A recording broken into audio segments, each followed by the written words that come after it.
We request from the dignitaries to please keep your mobile phones on silent.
Good morning, everyone. Shaping the future begins with empowering the youth of today. Today, I, Juhi from the Narayana group of schools, welcome you all to the second Model United Nations 2024-25 at Narayana group of schools.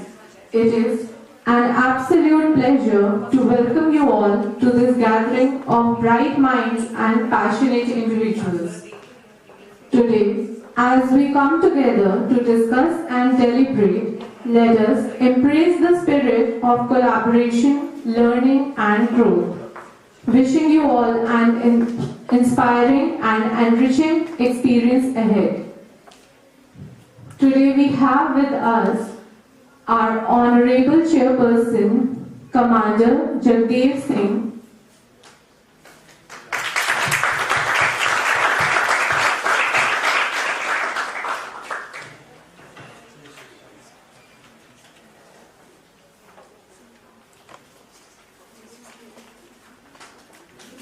Sir, can you please come forward? request Principal Ma'am to please do the honors. All the principals to please come forward to do the honors.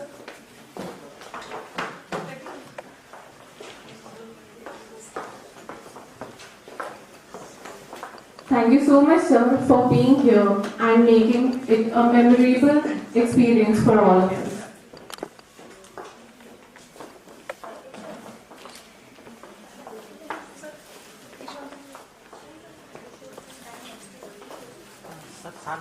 Yes.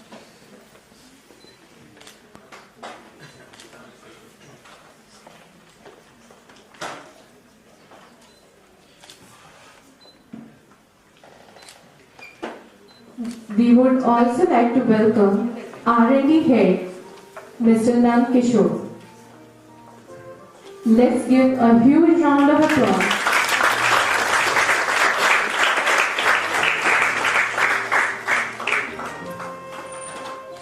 It's a pleasure to be here with you, sir.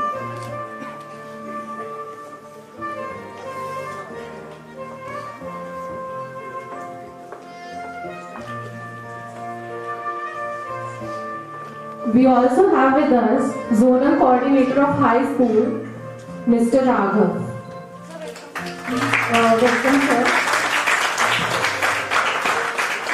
We also congratulate you for your new role.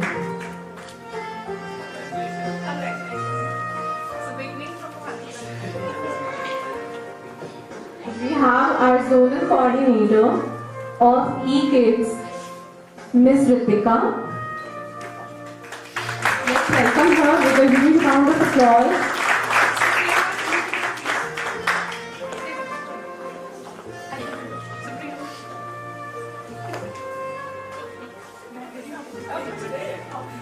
Thanks, Ritika ma'am, for your wonderful presence.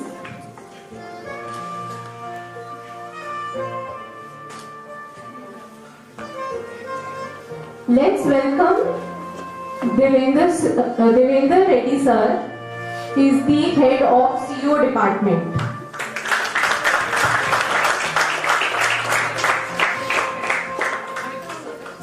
We welcome you with a huge round of applause.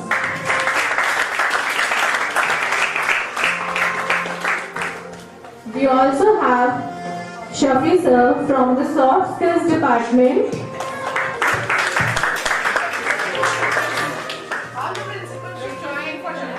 Can we all please give him a huge round of applause?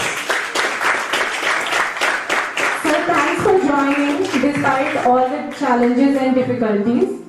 Let me hold, sir.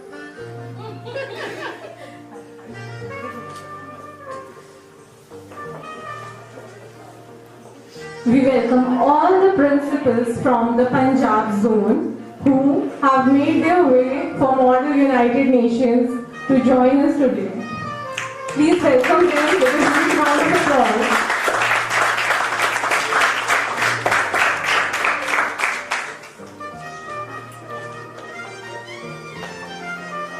We request everyone to please take your seats.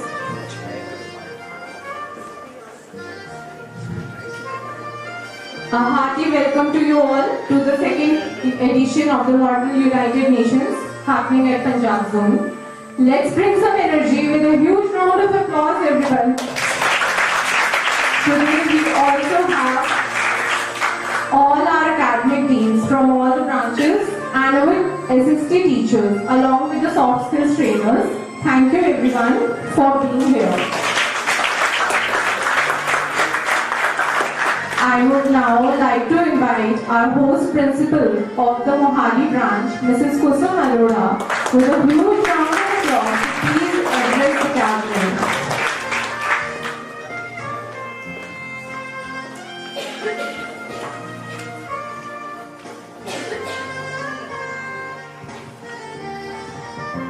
Good morning, Honorable Chair, esteemed dignitaries, respected teachers, and my dear students. It's an absolute honor to stand before you today at this prestigious Model United Nations. This gathering is not just an academic exercise, it's a celebration of dialogue, diplomacy, and boundless potential of young minds working together to shape a better world.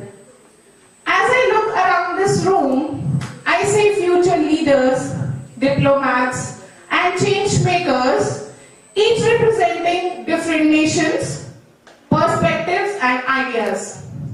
Yet, beyond these differences, there exists a common bond, a shared aspiration to learn, to grow, and to contribute meaningfully to the society. Today, as you engage in debates and discussions, I urge you to embrace open-mindedness, mutual respect, and the spirit of collaboration, for these are very foundations of a peaceful and progressive world. I extend my deepest appreciation to each and every student who has dedicated their time and effort, every teacher who has guided them with wisdom, and every organizer who has worked tirelessly to bring this event to life. Your commitment and passion are truly commendable. As we embark on this enriching journey together, I encourage each one of you to participate wholeheartedly, to challenge ideas by respecting differences, and most importantly, to cherish every moment of this experience. Wishing you all an inspiring and memorable day ahead. Thank you and all the best.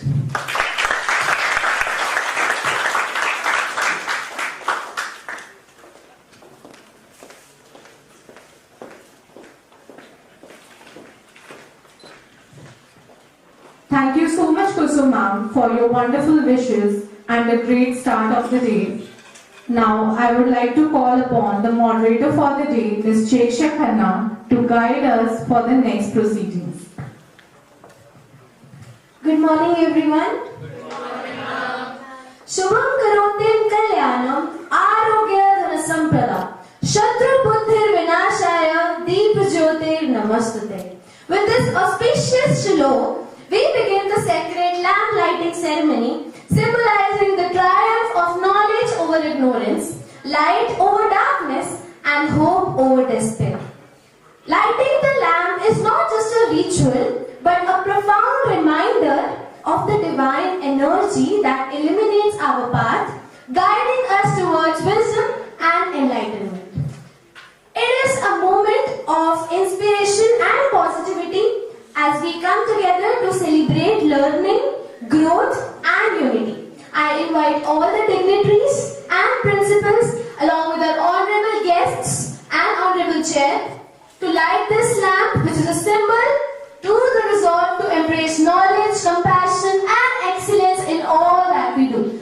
I request everyone to please come forward for the lamp lighting ceremony.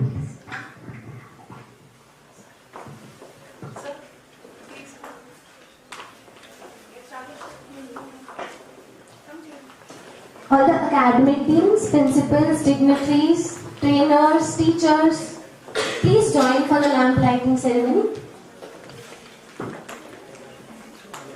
Thank you, everyone.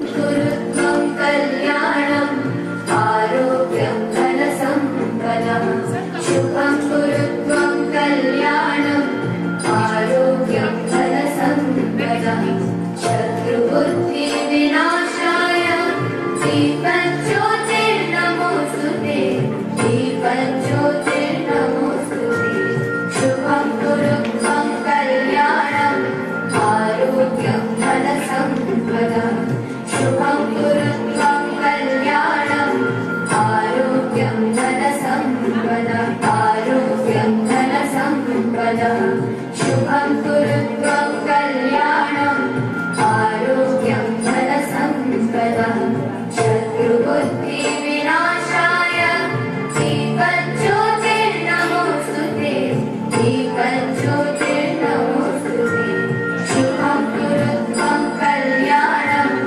arogyam dhanasampadam Shubham gurutvam kalyanam arogyam dhanasampadam Shubham gurutvam kalyanam arogyam dhanasampadam विनाशाय दीपज्योतिर्नमोस्तुते दीपज्योतिर्नमोस्तुते शुभं कुरु त्वं कल्याणम् आरोग्यं धनसम्पदः शुभं कुरु त्वं कल्याणम् आरोग्यं धनसम्पदः शुभं कुरु त्वं कल्याणम् आरोग्यं धनसम्पदः शत्रुबुद्धिविनाशाय दीपज्योतिर्नमोस्तुते दीपज्योतिर्नमोस्तुते शुभं कुरु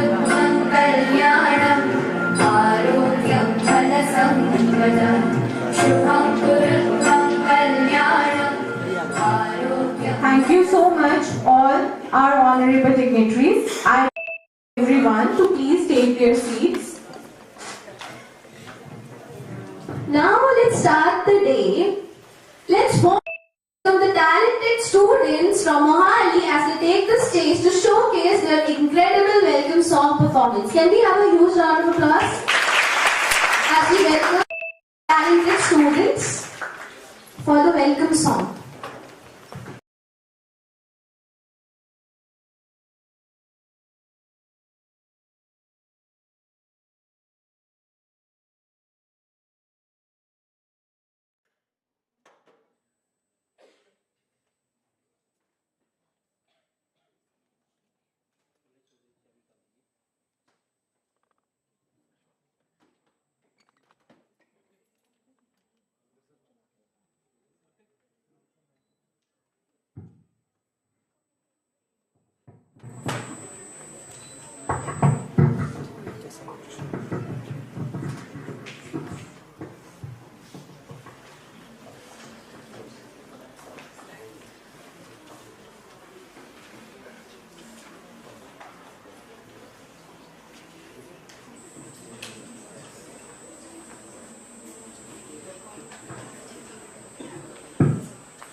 a huge round of applause. That was such a great start to the day. Thank you so much. Beautifully you sang. Thank you so much. Now, it's time for the students of Mohali to present a beautiful Ganesh Vandana, a divine and graceful performance dedicated to Lord Ganesha.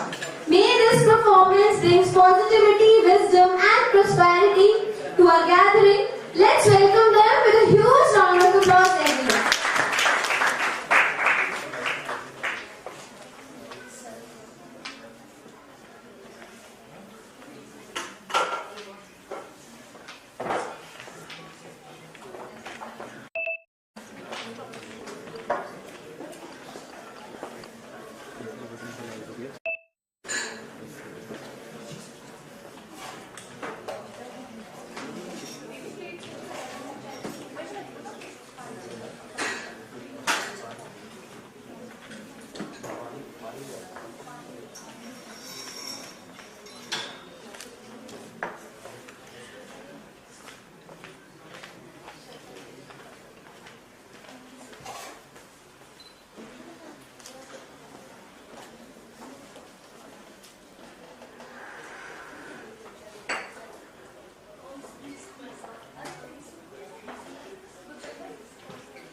so much to all the students of the Mohali branch for the wonderful welcome song and dance.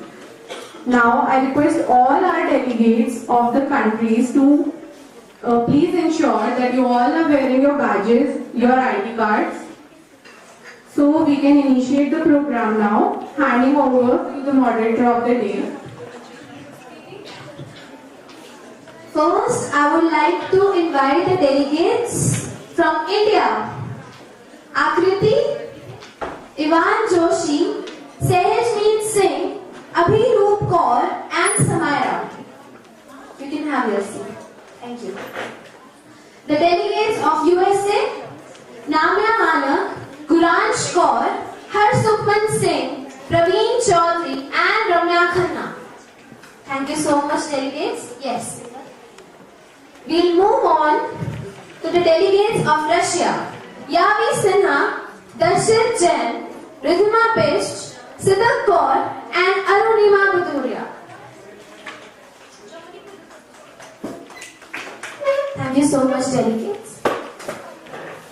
Let's come to the delegates of Australia. Adrija Naskar, Dhruv Thukral, Ekam Kaur, Sahib Jot Singh and Bhavya Molke. Yes, we can give them a huge round of applause. Okay, you can have your seat. The delegates of Japan, Divij Bansal, Namandeep, Janvi Verma, Simran Sharma and Rashika Rajpal. Can we have a huge round of applause for our delegates? Please have your seat.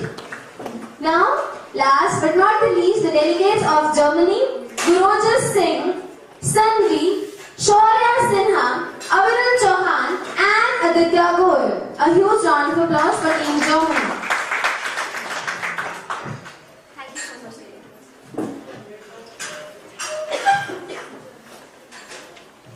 Now it is time to know our Honorable Chairperson.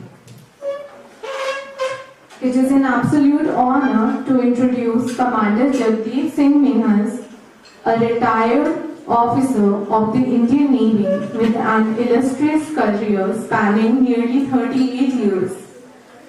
His journey in the armed forces has been marked by excellence in administration, logistics, security, and medical operations management. A graduate of HP University, Shimla, he has further specialized in nuclear, biological, and chemical defense. Throughout his service, he has led various naval hospitals and medical establishments, including INHS Ashwini, INHS Kalyani, and INHS Dhanvantri, ensuring seamless medical logistics and operational readiness. His leadership and commitment have been recognized at the highest levels, earning him commendations from the flag officers, Commanding-in-Chief of both the Western and Eastern Naval Commands for his outstanding contributions. With expertise in resource optimization, training, security, and emergency preparedness, Commander Minhas brings a wealth of experience to this forum. Let's extend a heartfelt welcome to him as he shares his valuable insights with us today.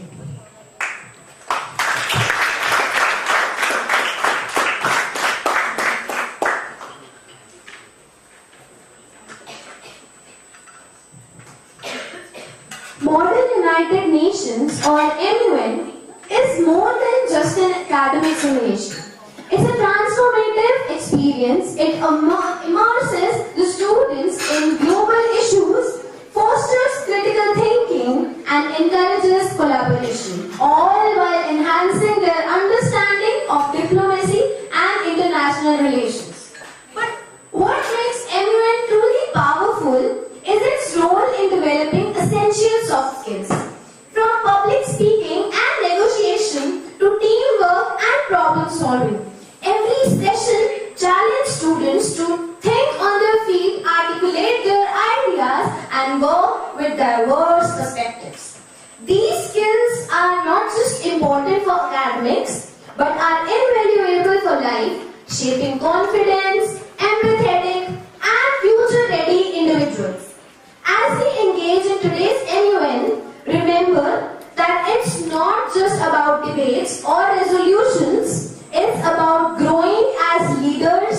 communicators, and change makers. Let's make this platform to sharpen our skills and inspire one another to make a difference. Thank you everyone. Before we begin, let's take a moment to recognize the diverse countries represented here today. Each one brings a fresh and important perspective to help us work together towards finding real solutions. Now, I'll be introducing the countries that will be speaking today. Starting with our very own India, a country known for its rich cultural diversity and history. It's the world's largest democracy. With a population exceeding 1.4 billion, India is a major player in global economics, technology and diplomacy. It has a growing influence in international forums and is dedicated to sustainable development, poverty alleviation and peacekeeping efforts. Can we have the delegates of India to just raise their 10 cards? I just want to see. Yes. Okay, thank you so much. Now let's come to the United States of America, the USA.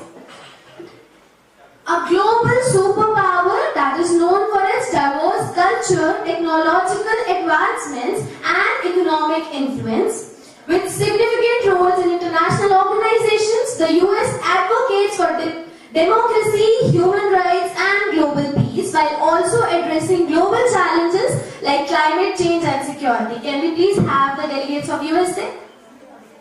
Yes, thank you so much.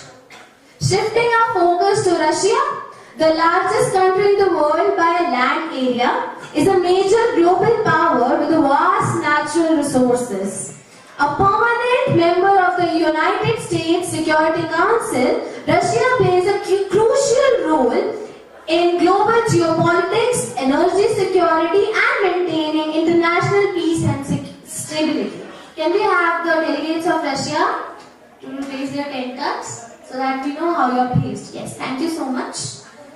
Now moving on to Australia, a vibrant island nation renowned for its stunning natural landscapes ranging from the Great Barrier Reef to the outback. With a commitment to environmental conservation, Australia plays a significant role in global discussions on climate change, economic development and regional security in the Pacific. Can we please have the delegates of Australia to raise their 10 cards?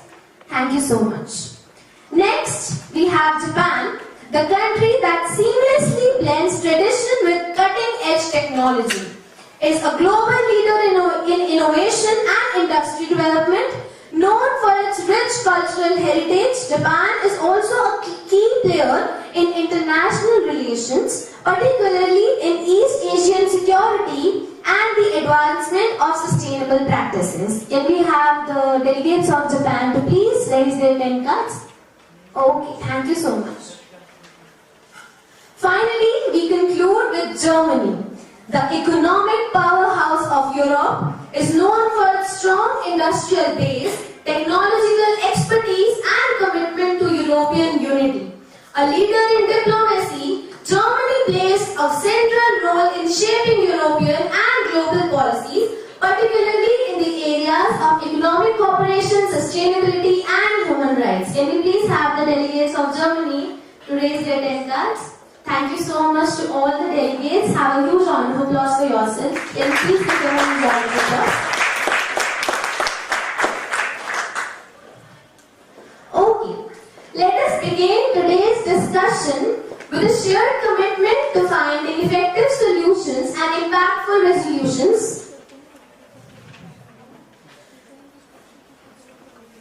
The first topic of the day is going to be good health and well-being. I now invite the delegate of India to share their perspective. Over to you.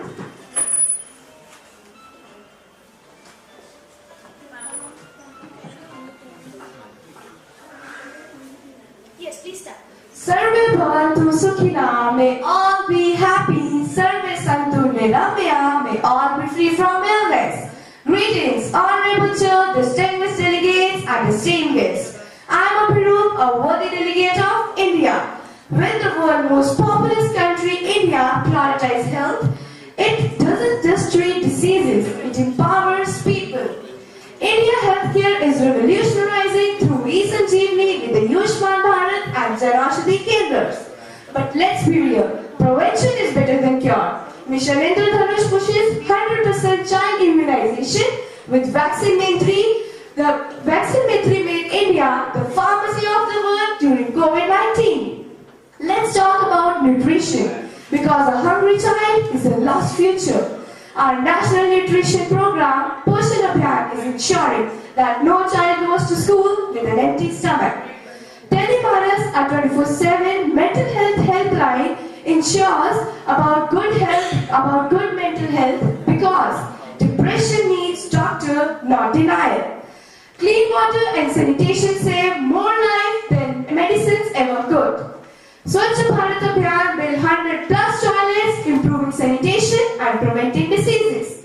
Sarv Santu Nirmaya Sarv Bhavantu Sukhina. Let's not just say these words, let's live by them together. Thank you.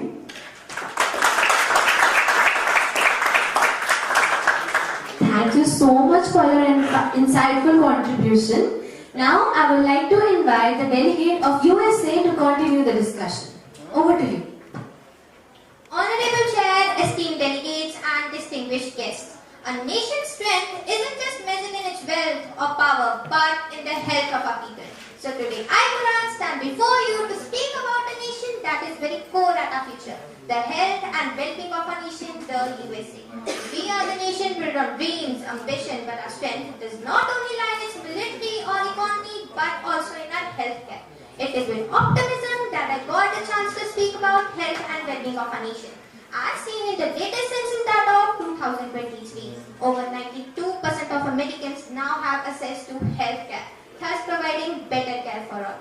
Moving on, another area of significant improvement is mental health, with over 55% of Americans now have access to mental health services, and this number is drastically increasing day by day.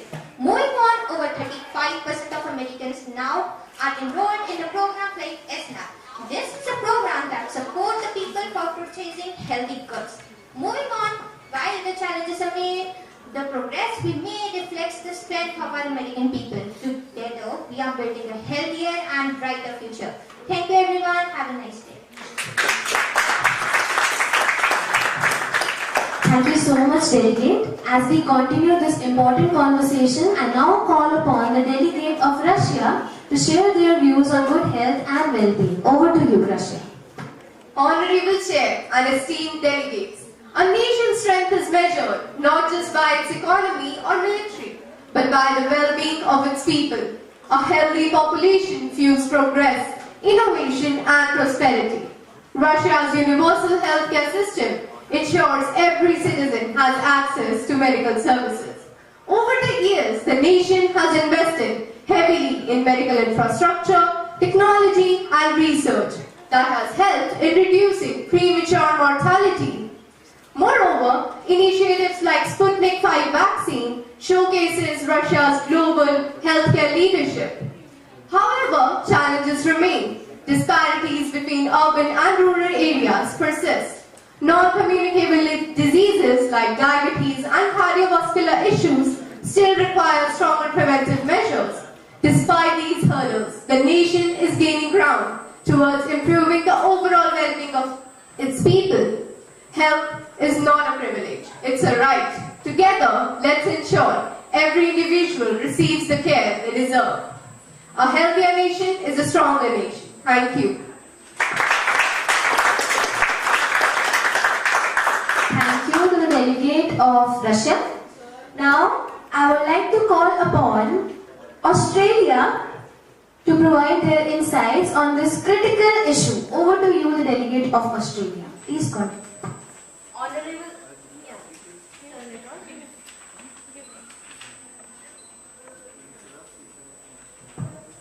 Honorable Chair, esteemed delegates and distinguished guests, good morning to one and all present here. I, Bhavya, a delegate of Australia, feel at honor to represent one of the fundamental aspects of good health and well-being.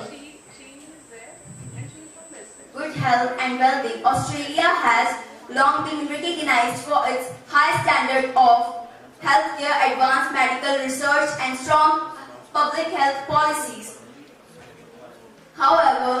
truly understand our progress, we must look at where we have come from, where we stand today, and what the future holds. The introduction of Medicare in 1984 was a turning point at which all Australians have healthcare coverage. This public healthcare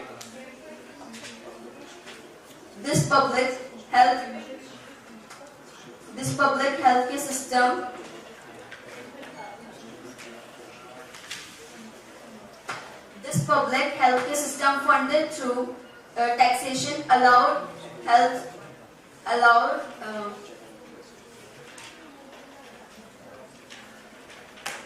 citizens access to healthcare research and funded financial barriers to healthcare. Thank you so much, the delegate of Australia. Moving forward, Yes. Great job. Moving forward, I now call upon the distinguished delegate of Japan to please share their perspective on good health and well-being. Over to you, Japan. It is health that is real wealth, not the pieces of gold and silver. A very good day to one and all present here. I am Janvi Verma and I'll be putting some light on good health and well-being of Japan, which is considered as one of the best in the entire world. Japan has one of the highest life expectancy rate with an average of 84.7 years. This is a combination of factors including diet, lifestyle, cultural habits and healthcare policies. One of the key reasons behind Japan's success is its universal health coverage system. Established in 1961, this system ensures that every person living in Japan has equal access to healthcare, regardless of their income and employment. Japan is also an explorer in healthcare technology, with hospitals using robotic surgical systems and artificial intelligence for achieving diagnostic accuracy. Apart from technical advancements, Japan also have traditional methods of healthcare with usage of shiatsu therapy and also acupuncture. Japan's approach to healthcare proves that healthcare isn't just about medical care, it's about overall way of living life. Thank you so much. Thank you so much, the delegate of Japan. Yes, now I would like to call the delegate of Germany to continue with the discussion. Over to you. Good morning, Honorable Chair, fellow delegates, and everybody present here. Today, I, Guru Singh, a delegate of Germany, would like to thank you all for letting me speak. Today, I would like to shed light on the healthcare system in Germany, which is one of the top 3 best healthcare systems in the world, and its key principles are having compulsory health insurance, solidarity, and global health strategies. Since 2009, the German government has made health insurance a compulsory right for each and every citizen. And it is majorly divided into 2 parts: the statutory health insurance and the private health insurance.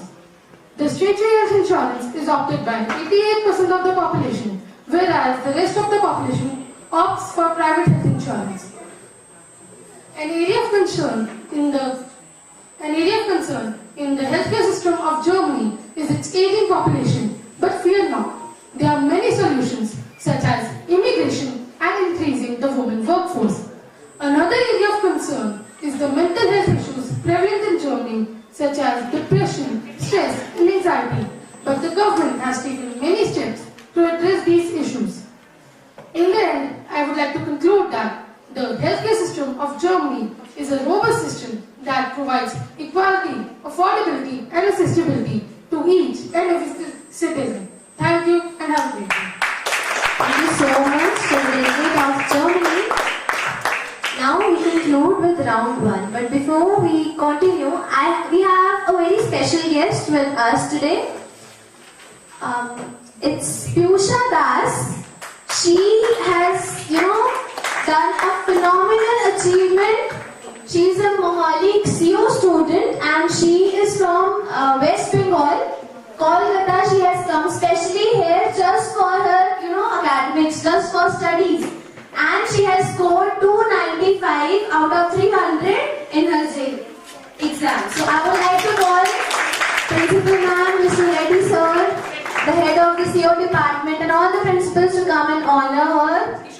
And Nandkishore Sir, he's not here. Raghav Sir, please come forward.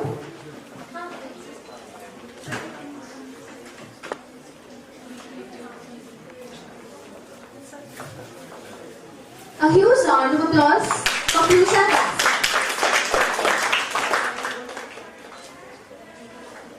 Your hard work and persistence and excellence inspires all of us. Thank you so much for being here with us. This is a token of love from all of us. We are so proud of you, Piyusha. A huge round of applause for this talent we have at Narayana.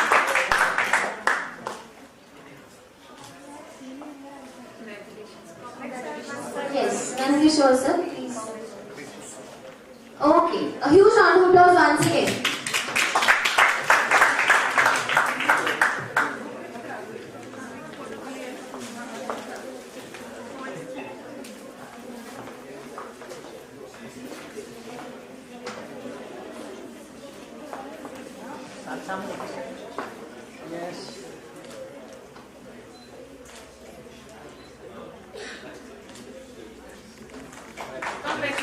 Thank you so much. Congratulations, Piyusha, for your wondrous achievement. Thank you so much for being a part of the Narayana family. We are all so proud of you.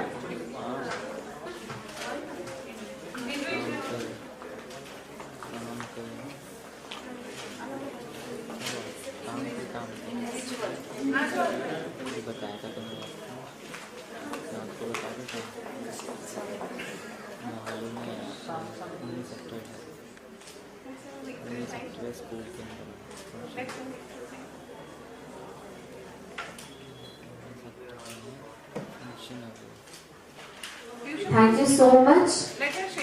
Yes, we would like to hear a little bit about your journey, about your experience. Please.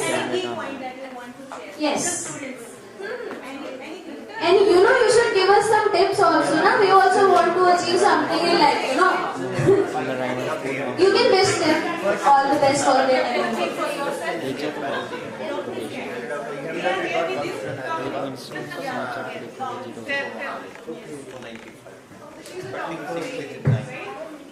I wish everyone all the best in all their endeavors in life.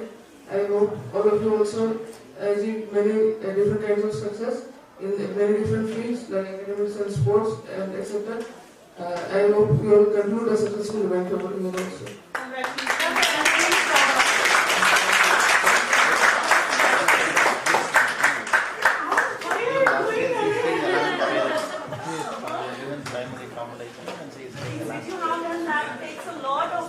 Thank you so much, Piyusha, for coming and joining Narayana. She has come specially from Kolkata.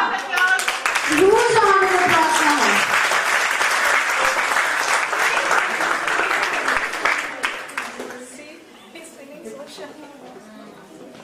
Okay, now I would like everyone to please take their seats.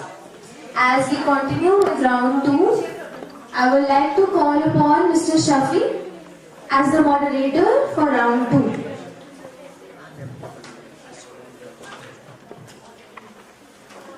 Over to you, sir.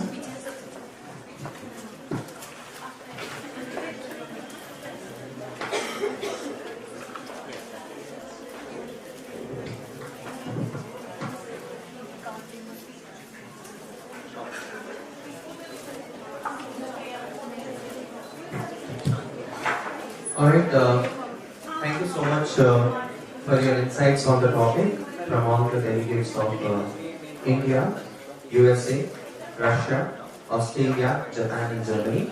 Now the forum is open for all the delegates to raise the question. Repeating the guidelines once again, if you want to raise a question to any delegates, it should be addressed to the Honorable Chair, and we request the Honorable Chair to please understand the questions and be addressed to the respective delegates. Before we go ahead, you can just lift your tent card and raise your question. The forum is open for you all. Can we hear from the delegates of United States of America?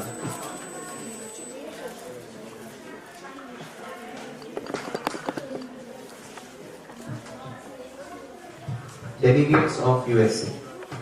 My question, Chairperson, Honorable Chairperson, I would like to ask my question to the Delegate of India. Delegate of India, my question to you is, Dharavi is the Asia's largest slum, which reduces the life expectancy by 7 years, and right to life is indirectly violated. How do you justify the statement if you say that your healthcare system is strong? Because on an average, each family member living in Dharavi is prone to at least one serious disease, like cancer, Alzheimer's, etc. Thank you. We request the delegates of India to please address the question. Firstly, thank you for addressing your concern regarding this topic.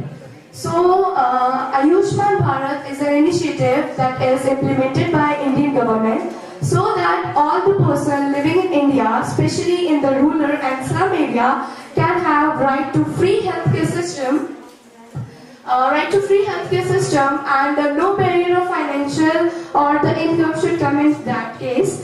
And India are working on these things, and they have already implemented various kind of initiative like Ayushman Bharat, also known as Jan Arogya Yojana, which has given more than 100 million people a free healthcare system, mostly in rural and remote areas. Thank you. Thank you so much. Can we hear from any other delegates who have questions? Okay. Can we hear from delegates of Japan? Honorable Chair, I have a question to the delegate of USA.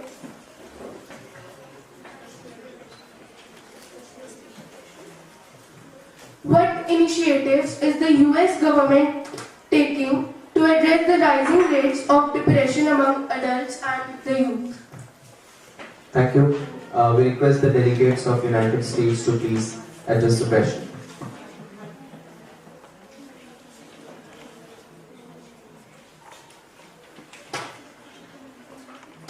Honorable Chairperson, thank you for asking the question first of all. According to me, USA is taking many programs and schemes to highlight this issue. For example, as I stated in the speech, almost 55% of Americans now have access to mental health services, like depression also as you stated. And we are increasing the programs to help support some people that have depression. And we have also introduced some programs like anti-bullying program, which is in schools, work office, and etc. And it has decreased the bullying rate almost 90%, which is very helpful. And that's it. Thank you, everyone. Thank you so much. Can we hear from the other delegates? Yes, delegates of India. Delegates of India. Followed by delegates of Australia. Honorable Sir, my question is directed to esteemed delegate of Australia. India have provided free maternal nutrition support through Poshan Abhiyan, but Australia have left vulnerable mothers. If universal healthcare is truly inclusive, why hasn't Australia implemented a dedicated maternal nutrition program? Thank you. We request delegates of Australia to please address the question.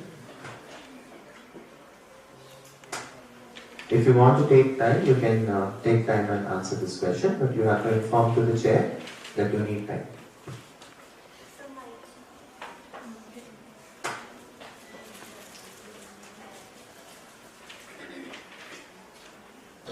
Honorable Chair, I'll get back to your question in a minute. Sure, thank you. We request delegates of Australia to have the next question. Honorable Chair, my question is to India. What are the development policies which are about to launch in India for the people under poverty line?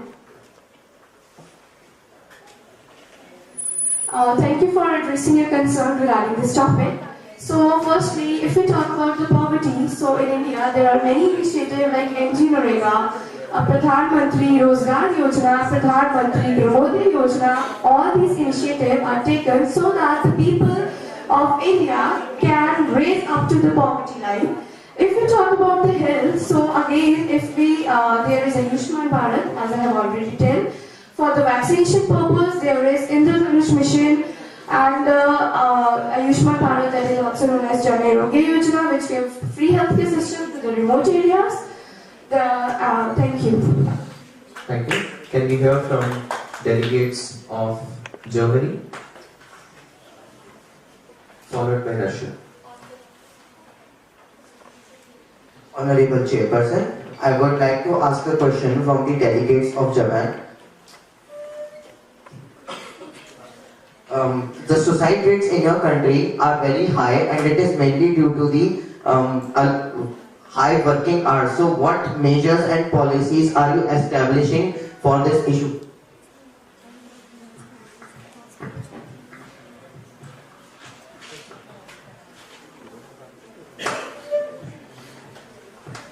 Honorable Chair, I require 1 minute. Okay, you can get back to this question. Can we take the question from the delegates of Russia, followed by US? Delegates of Russia.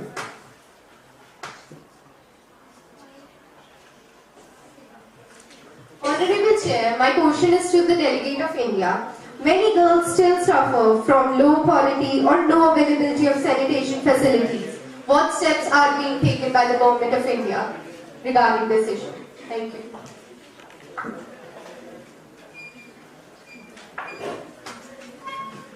Thank you for addressing your concern regarding this topic.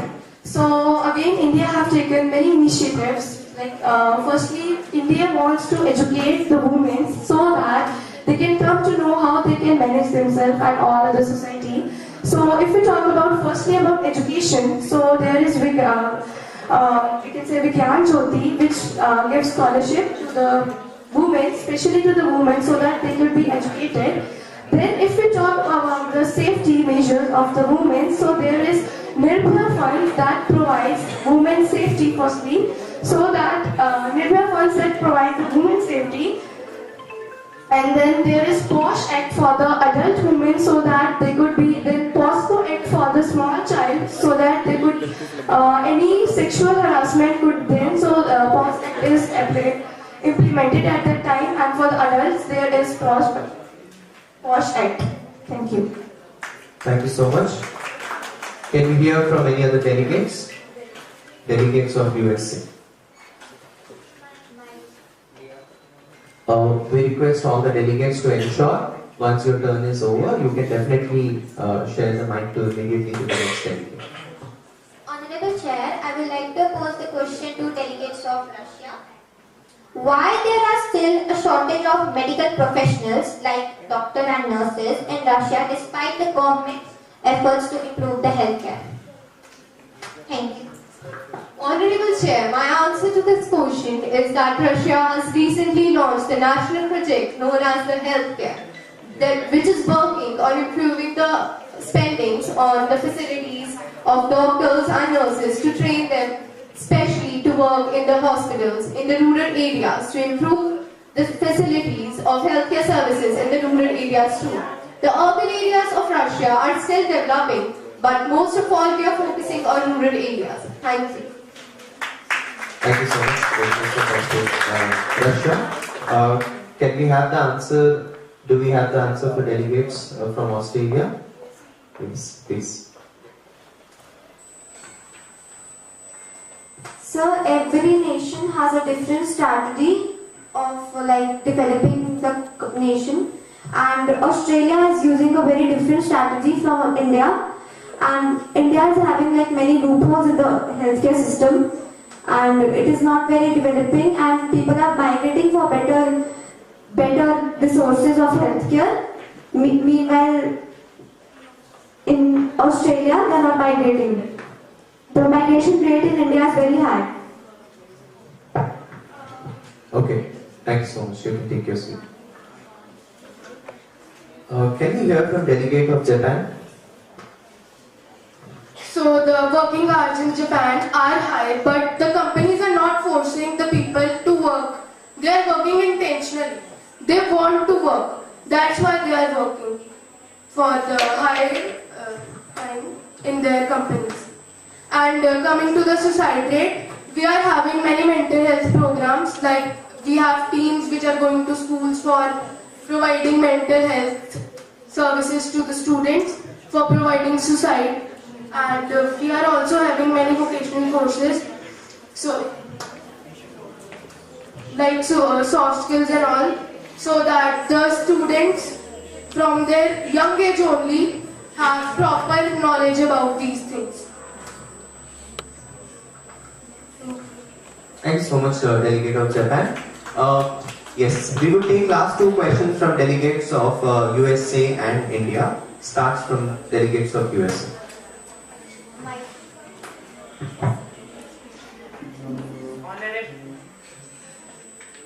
Honorable Chair, my question is to the delegate of Australia.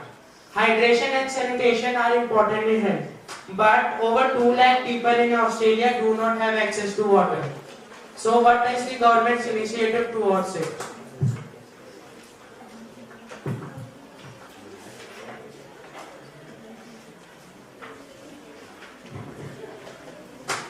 The question was to delegates of Australia. Can we have delegates of Australia asking the question?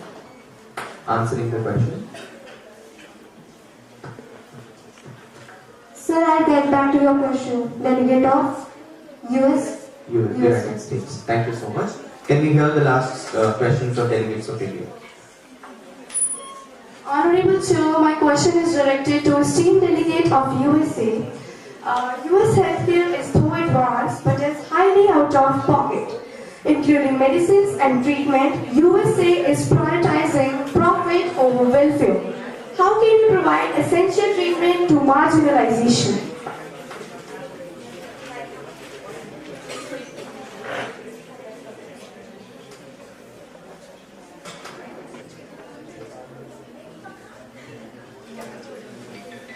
So thank you for asking the question. The answer to it that the wages given in the US are also very high. So the purchasing power of the people is also high. So they can afford the quality services. I hope this answers your questions. Thank you so much, delegates from USA. Do we have any answers from delegates of Australia for the last closing of this round? Honorable Chairs, as Australia is a developing country, the government is also thinking about the peoples who are not getting the water properly. So they are making policies, and upcoming in 2020, 2030, they might be launching the new policies for this waterlogging problem. So thank you. Thank you so much, delegates. Let's give a huge round of applause for your active participation. We get to hear questions from every country. All the delegates have very actively participated. And now we are moving on with the round 3. In this round, we would ask you one question, which is going to be the question unfolding the solutions. This particular question would have a global problem. It's going to be a global problem. And we wanted all of you to understand the question first. If you really want to take few seconds of time to understand the questions, you can take the time. But please ensure once you have a solution for this problem, you can share your solution by lifting your 10th card. And followed by, we are going to take the votings from all the delegates and followed by the next round. Okay? The question for you all is, we are talking about good health and well-being. We are talking about good health and well-being. The UN wants to understand that what one rule that the government of every country can implement so that the good health, the health sector of the country develops. What one rule the country can implement so that the health sector of every country globally in the world develops to the best. So that rule should not be the one which has already been implemented, it should be a unique rule. The forum is open for you all for the solutions.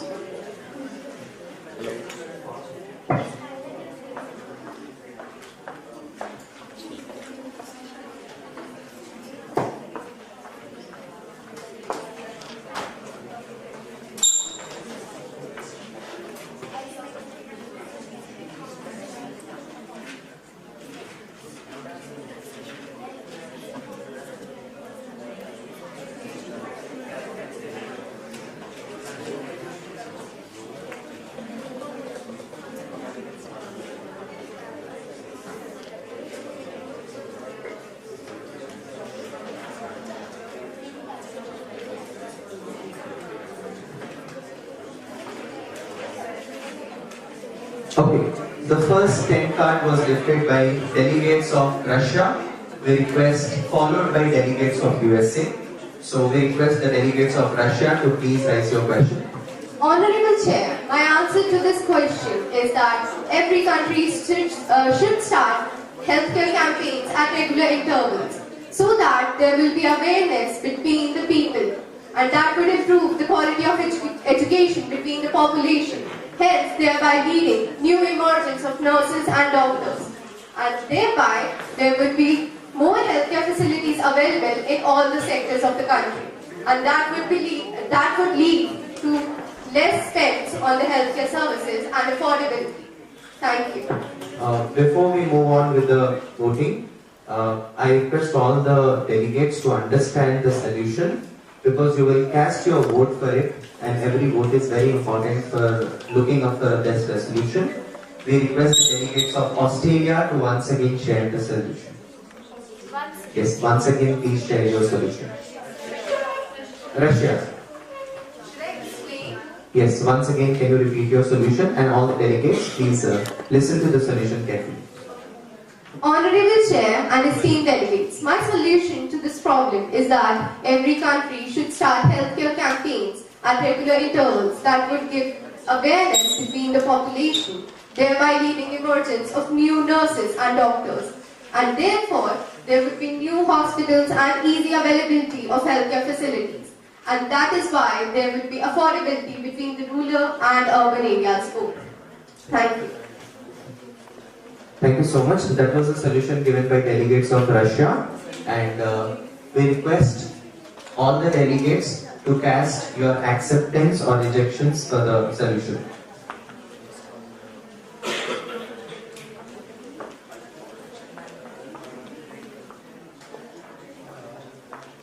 Higher.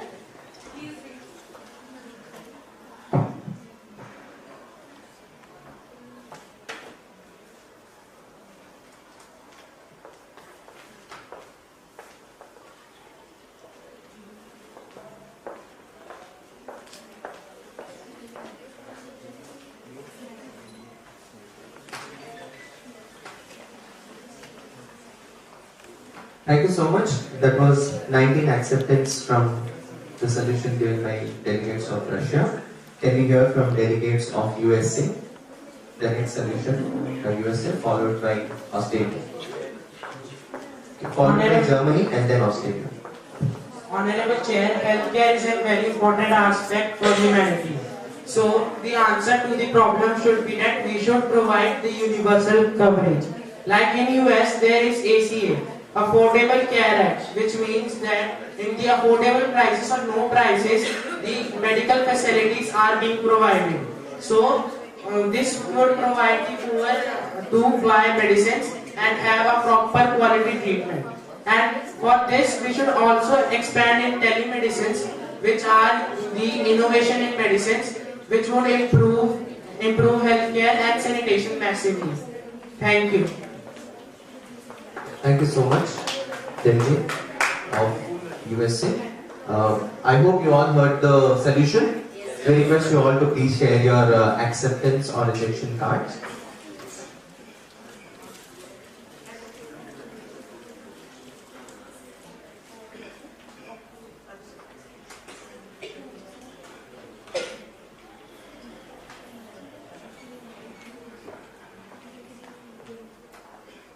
Can you please show it towards Little higher? Yeah, great.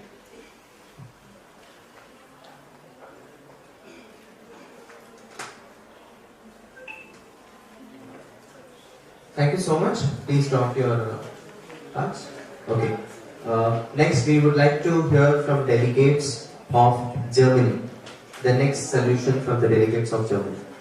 On next year, I would like to answer this global challenge by saying that fast food and other drugs are an increasing trend in every country, nearly every country present here. So I would like to say that we should increase the taxation on these products such that the trend will go down, reducing the risk of obesity and other diseases caused by these products, and henceforth lowering the disease rate of every country. Okay, you mean to say the taxation on drugs should be higher? So taxation on drugs and fast foods. Fast food should be higher? Yes, sir. So that the health rate will, be more better? Yes, sir. Because of the taxation, people avoid eating more of, fast food and have more drugs, right? Okay. Thank you so much. We request all the delegates to please cast your vote.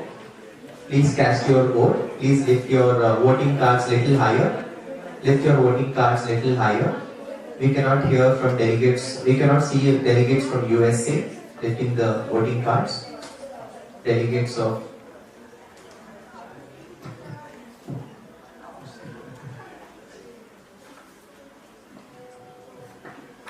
Okay, thank you so much. Please drop your voting cards. We would like to hear from delegates of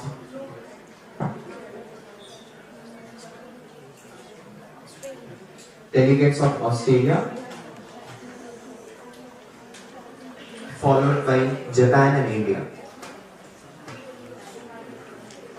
Honorable Chair, my solution is that we should take care of viruses because in the near future there are viruses like HMV virus and COVID-19, that we should take more research on viruses. Then we do not have to waste more time. Instead, we can work early so that viruses do not infect our countries. Okay, thank you, Delegate of Australia. If you feel the solution shared by Australia is apt to the question, you can please vote, cast your vote. We request you all to please cast your vote.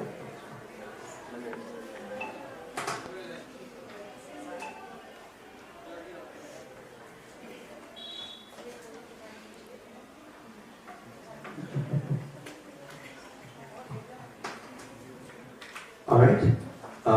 We would like to hear from delegates of Japan. We would like to hear from delegates of Japan. The next solution from delegates of Japan. Honorable Chair's answer for this problem could be that first all countries should have a provision of vaccine by World Health Organization in a population to medicine ratio so that they can get equal amount of medicine. And now second step should be that the people should get medicine and cure for the disease at time. So their paperwork should not be prioritized in the hospitals. The main thing should be that we should first cure the person, and for the poor people who are under poverty line, we can government can make a fund for them from a little amount of tax so that they can also be saved from the diseases. Alright, thank you so much. We request all the delegates to please raise their 10 cards to cast your votes for the solution shared by delegates of Japan. Can you all lift little higher?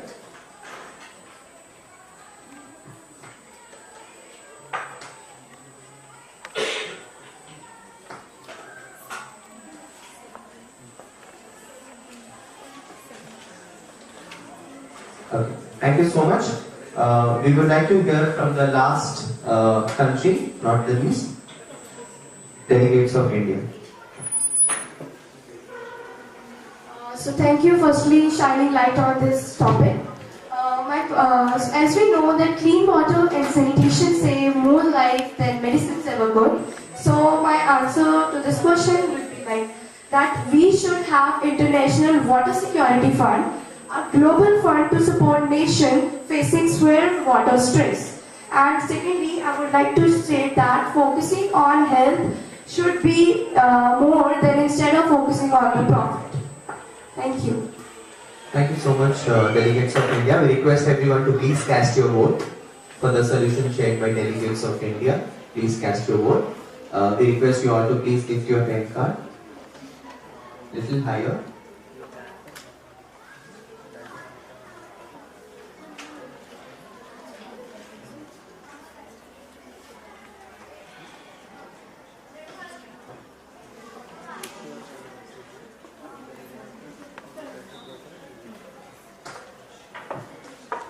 Okay, thank you so much. Alright, with this we are done with round 3, and that is unfold the solutions. We will move with the round 4, where we will be having Honorable Chairperson will be asking you any questions if Chair is having. But before the Honorable Chairperson's round, I would like to share with you all that we have received 6 solutions from 6 countries. When we talk about 6 solutions, the maximum acceptance from the solution shared by the country and also accepted by all the country delegates was the solution shared by Russia. Let's give a huge round of applause. They have received 19 acceptance out of 30, 19 acceptance, and followed by that there were 2 countries who have shared again creative solutions, that is India and Japan, which was standing at 17 acceptance out of 30. Followed by the solution shared by the delegates of United States of America, which was standing at 15 out of 30, 50% of the acceptance. And last but not the least, the solution shared by the delegates of Germany, standing with 13 acceptance out of 30.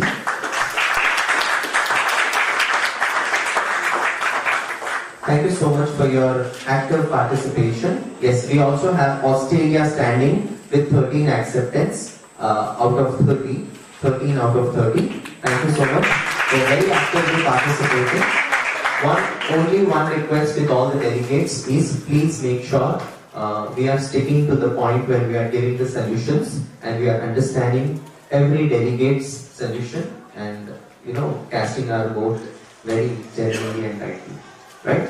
So moving on with the chairperson round, Honorable Chair, we are leaving open to you now. You heard our students for round 1, you heard our students for round 2 and discussions in round 3.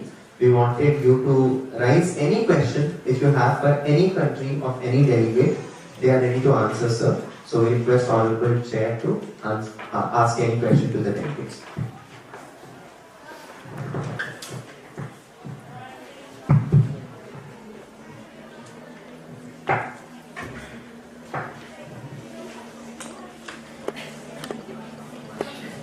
Good evening to all of you.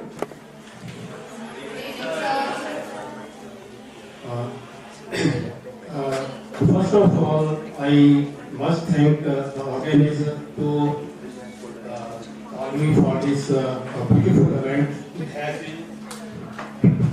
has been planned meticulously, and I have heard the people. You have got enough knowledge for the subject. My question to India is that you have spoken about the Ayushman Yojana. Can you tell me what is the debate for this treatment for this?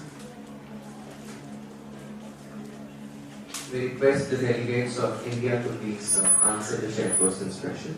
Thank you, Honorable Chair, for shining light on this topic. So, Ayushman Bharat, also known as Jan Arogya Yojana, has given more than 100 free healthcare system to mostly in the people living in remote area, so that no financial barrier coming in health.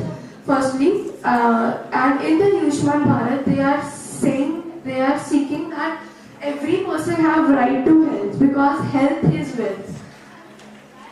I understand health is a complete state of physical, mental and social well-being and spiritual health also, and not only the absence of disease.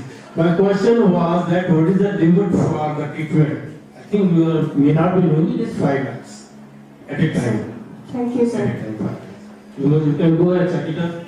Okay. Thank you, Delegate of India. Please say to see. Thanks, sir. You have got enough knowledge for this Ayushman. There's no doubt in that. But there are certain things which you must know it. You should have, given the priority for this also. Had you given it, it would have been much more, easier to understand the other delegates. My next question is to Australia. You said Australia is a developing country. But I doubt this is a developing country or developed country. So it is a developed country, but in health sector it is still developing. Health center, when you say the developed country, it does not include the health system also. It includes all over the development of a nation. So you can say it by your slip of tongue, but it's a developed country. Okay, sir. Rest everybody has taken active participation in this, and I only anticipate the wholeheartedly participation in the coming round also. Thanks.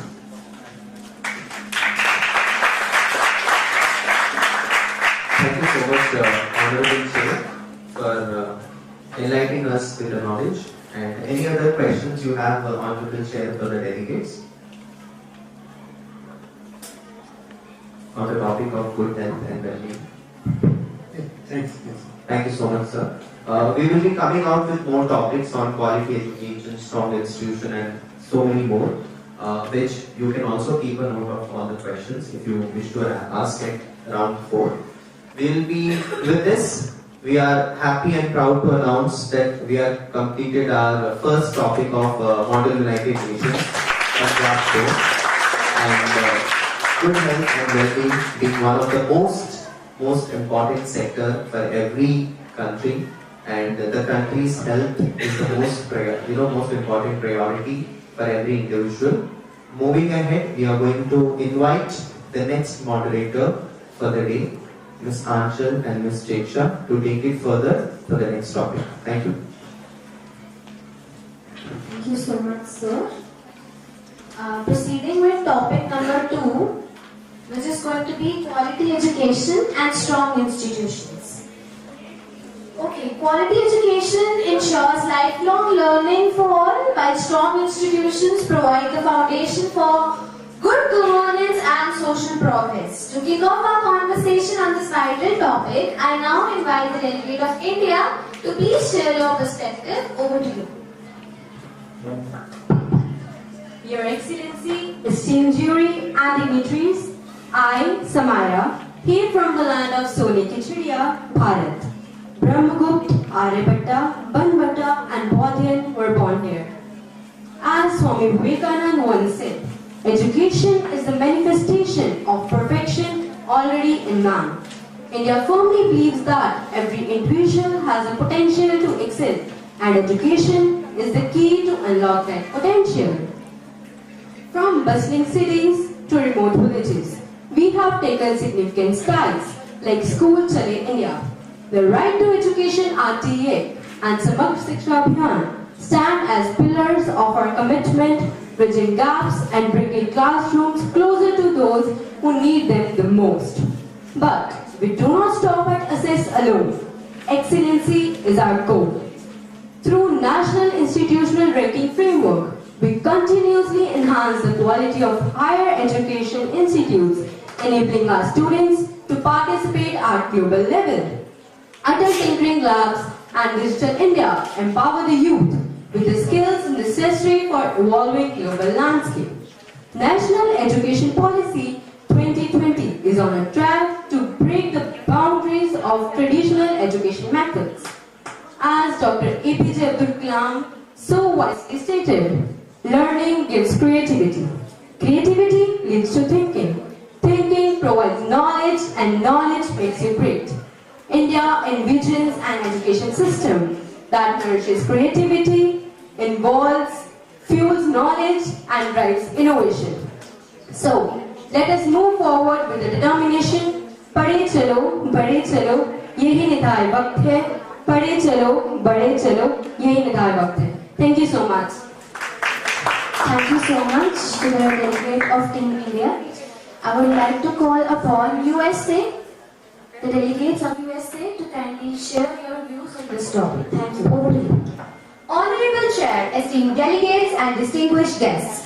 Without proper education, progress is just a dream. And without strong institutions, society crumbles by the weight of its own instability. Today, I, Ramya Khanna, the delegate of the United States of America, stand before you, compelled by a topic that has shaped democracies, economies, and the very fabric of society. Strong institutions and quality of education. My country invests $752.3 billion in the sector of education, ensuring 99% literacy rate and 90% high school graduation rate.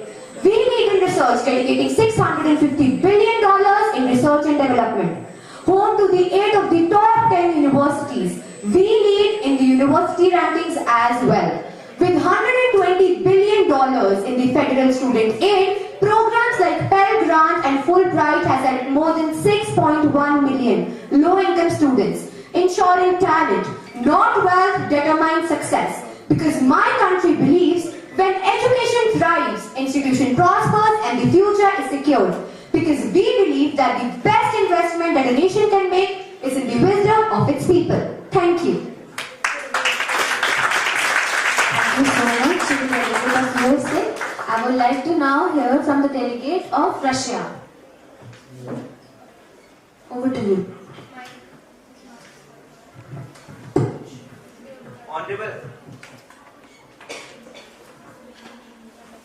Honorable Chair and esteemed delegates, Russia has long recognized that education is the foundation of national progress and global competitiveness. With initiatives like the Education National Project, Russia aims to improve teaching quality, modernize schools, and integrate digital technologies. The digital economy of the Russian Federation program further ensures digital literacy among students. To promote inclusivity, Russia has launched programs like Teacher of the Future and Accessible Environment in order to equip educators with modern tools and provide opportunities to even disabled students. Education is not just national priority, it is a commitment to the future. As Russia invests in human capital and paves the way to a world where education is, where inclusivity fuels progress, let's ensure that education is a fundamental right for generations to come. Thank you so much to the delegate of Russia. I would like to call the delegate of Australia to share your views on this topic. Over to you. Good morning, Honorable Chair, esteemed delegates and distinguished guests. I therefore represent Australia's quality of education. And Australia's education system is more than just a model of academic excellence. It's a beacon of opportunity for students worldwide. With over 600,000 international students choose Australia each year. At the heart of this success lies a commitment to quality, innovation and diversity. Universities like the University of Sydney, University of Melbourne and the Australian National University are ranked among the world's best.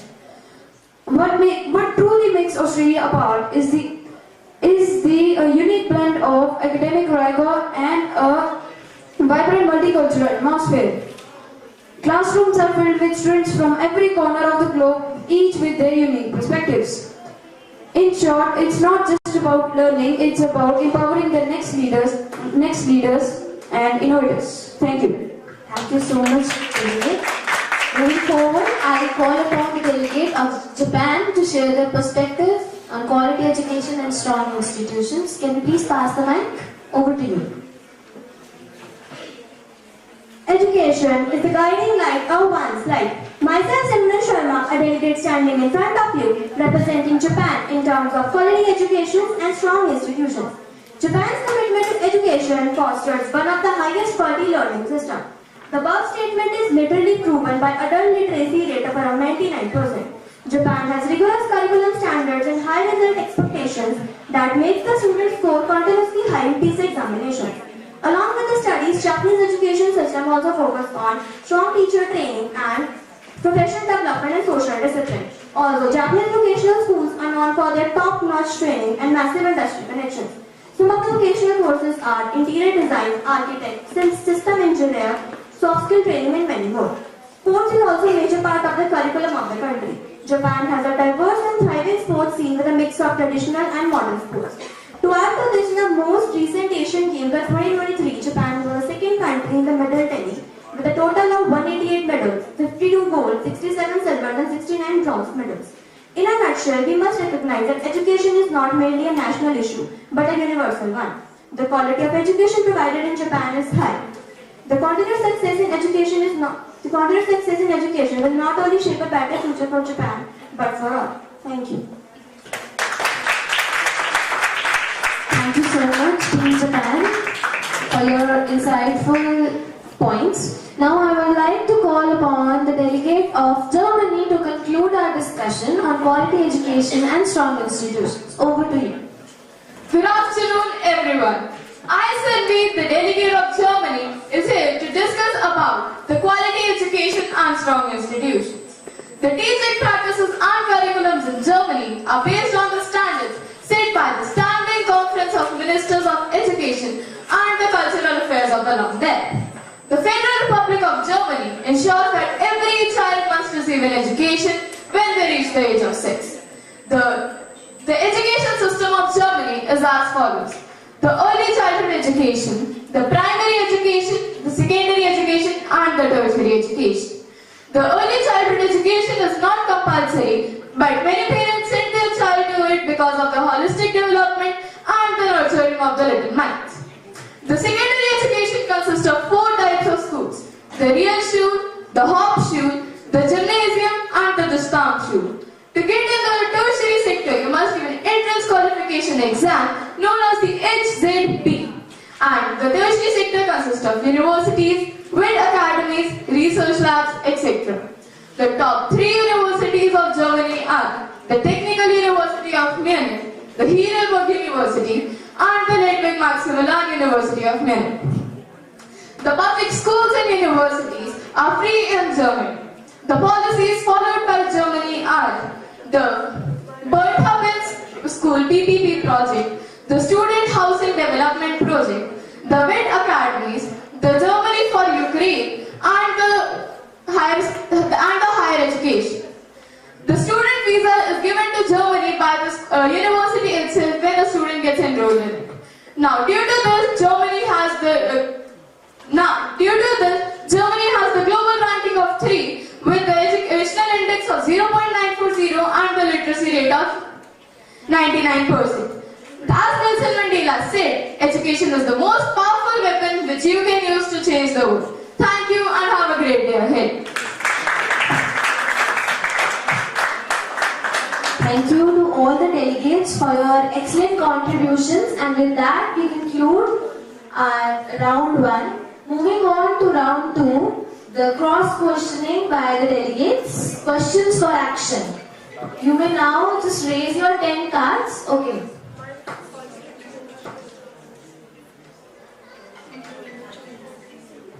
So I would request the delegates of India to pose the question.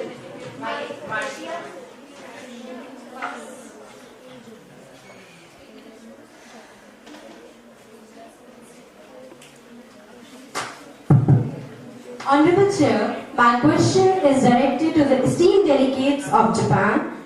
Given that Japan's education system places significant emphasis on standardized exams, which often leads to high academic pressure and a culture of raw memorization over creativity. So, what steps is the Japanese government taking to cope up with this situation? Thank you. I would request the delegates of Japan to resolve this conflict. So we just require 1 minute. So our next is USA. So the delegates of USA will pose the question.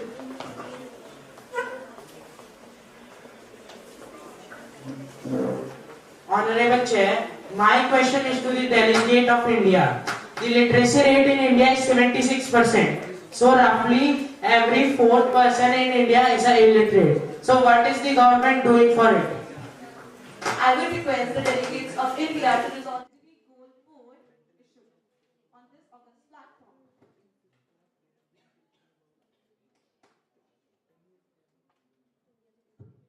So first, I thank you for addressing this concern.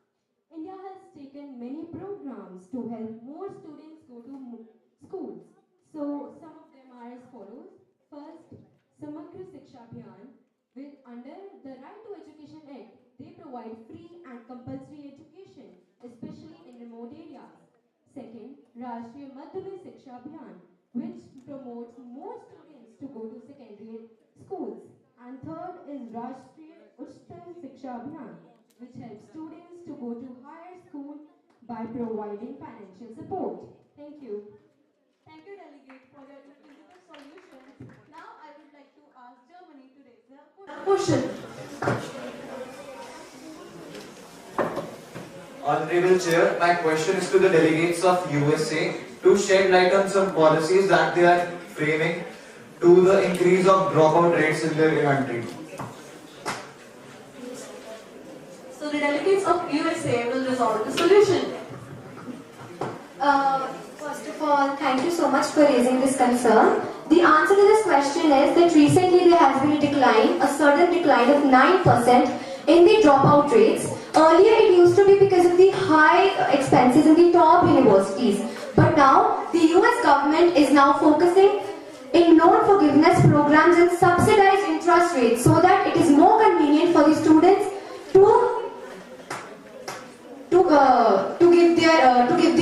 give their annual fees. Also, as I mentioned in my speech, $120 billion have been allocated to the federal student aid, which means that we are also having a very strong student aid of $120 billion, from which student can also take financial help. Including that, we also have tons of scholarships and apprehensionships like Pell Grant and Fulbright and many more programs. We should remember that in US, merit is what is important, not just the behavior, or you can say the position of one which is holding. Thank you. Thank you for this inquisitive solution. Now, I would like to request the delegates to raise their placards. So next up is Japan. Honorable Chair, my question is from the delegate of India. That what step is India taking to improve the quality of education in rural areas, especially in terms of teacher training and infrastructure? So I would request the delegates of India to resolve this conflict.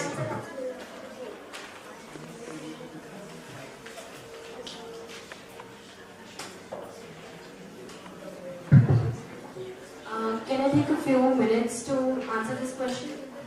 Yes, sure. So the next up is Russia. Please pass the mic.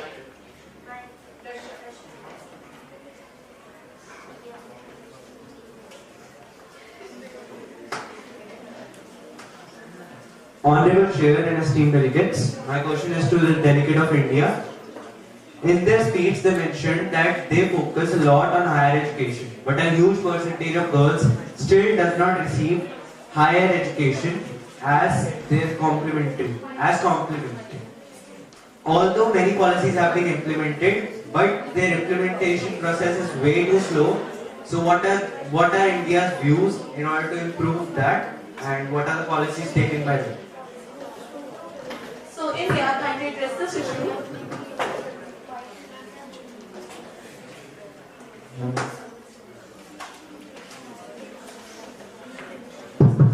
So first, thank you for raising this concern. India is committed to empower women, especially by STEM program, and also through Article 39 of Indian Constitution. We ensure that even women get proper education equal to the men. And we have Vijay Jyoti, which offers scholarship at higher educational institutes to especially women. And the initiative Beti Bachao, Beti Padhao promote female education. And for women's safety from harassment, we have POSH and POSCO Act. Thank you. Thank you for shining the light. So I would request the delegates to kindly raise their Australia.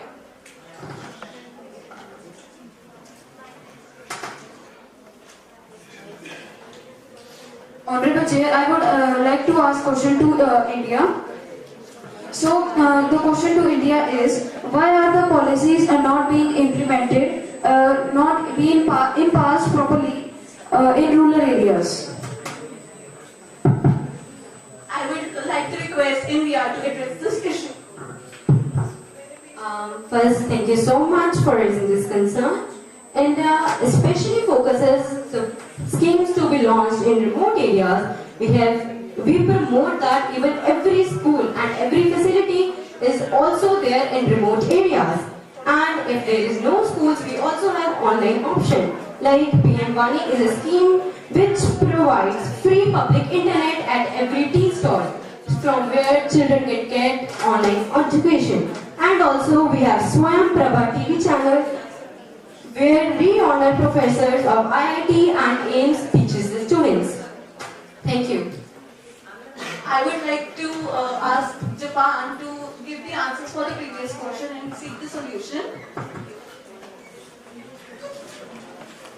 According to me, the answer to the question would be that till the grade 5, a Japanese education system do not take any exams, and also they teach the students how to handle the pressure of the studies, and also vocational schools is also the part of the curriculum, like soft skill training, which help the students to stable their mental health, and also some more vocational schools like beautician, chef, and many more. Okay, thank you so much to the delegate of Japan. You want to answer, Team India? Yes. Thank you for raising this concern. We believe that to get more employment in the sector of education, the students are supposed to be aware at very young age.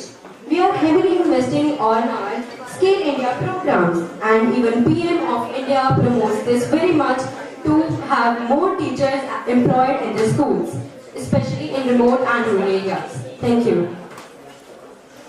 We'll be now moving on to round 3. Thank you so much, Team India. Thank you so much to the delegate. Round 3 is time to unfold the problem. Okay, so now we're going to address some real world challenges. The question will be asked from everyone and every delegate. Every country has to propose a solution to this question. Can you listen to it very carefully? One unique subject which can develop overall the global education sector. What is the subject? You have to name the subject and why. Okay, India.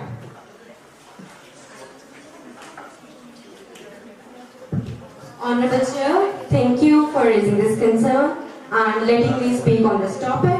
So, according to my suggestion, I would prefer yoga and meditation to be introduced in the schools, because we believe that a healthy mind stays in a healthy body.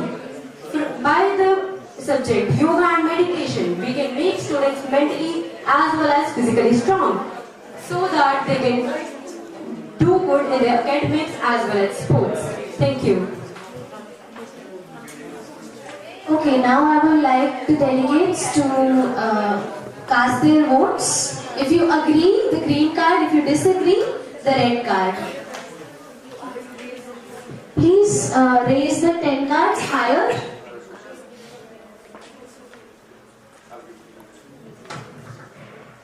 So I would like to ask you the reason for raising the red cards.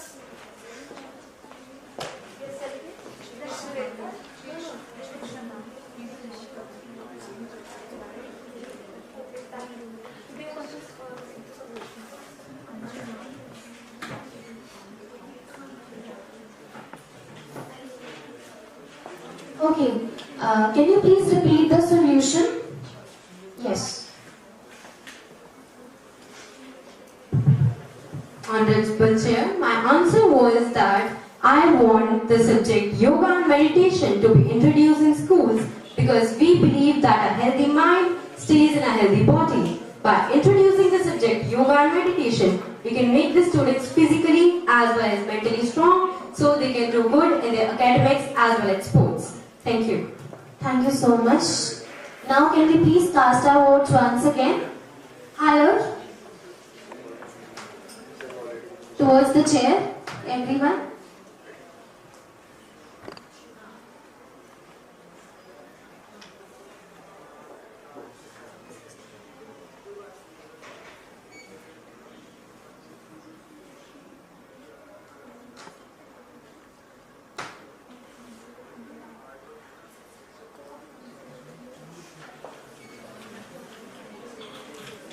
Thank you so much for voting. Okay, I would like to give a chance to Team Germany. Please pose your solution. Honorable Chair, I would like to have the subject soft skills and vocational training in every school, because soft skills is a major part in the school education system which teaches us about moral values and about the well-being of the students. And vocational training means the practical thinking which a person needs to for a job. Vocational training is a major part which leads in the future, and I think it should be started in a very young age for the students to have it integrated in their minds. Thank you so much for this wonderful solution, Team Germany. Can we all please cast our votes? Higher.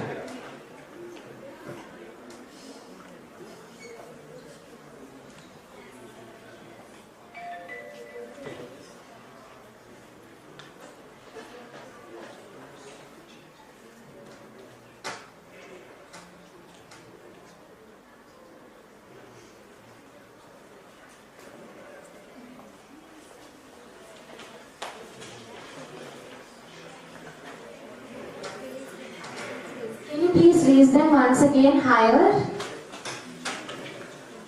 Yes. Straight, so that we can know.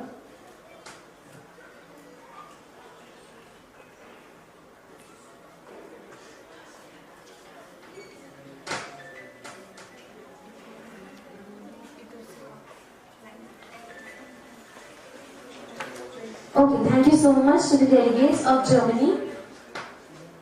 Russia.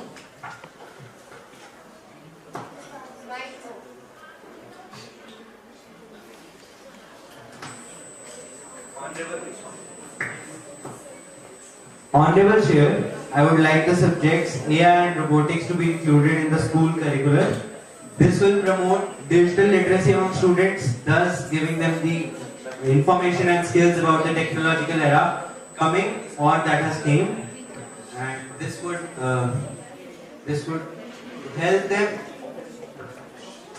This would help them get into a lot of fields and as well as improve their knowledge. Okay, can we please cast our votes?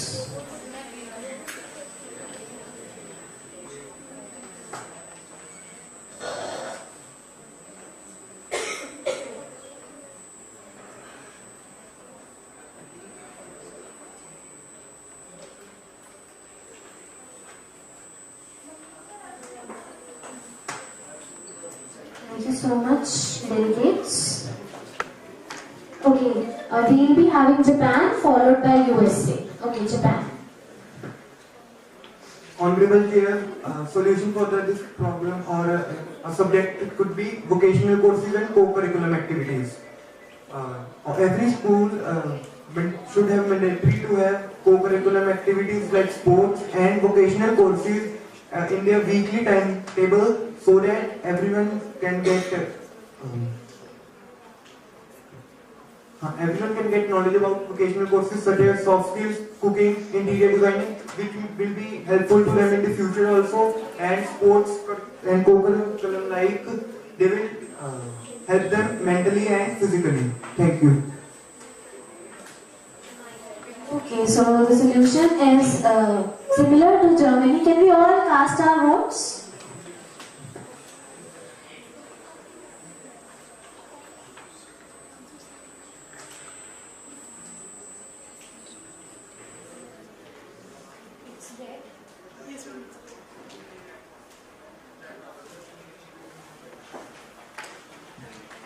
Thank you so much to delegates. Now I would like to request the delegates of USA followed by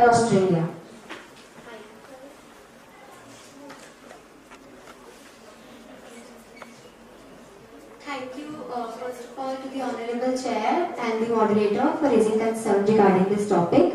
As we are the part of a modernizing world, and we believe that we should also, day to day, change our opinions about many things.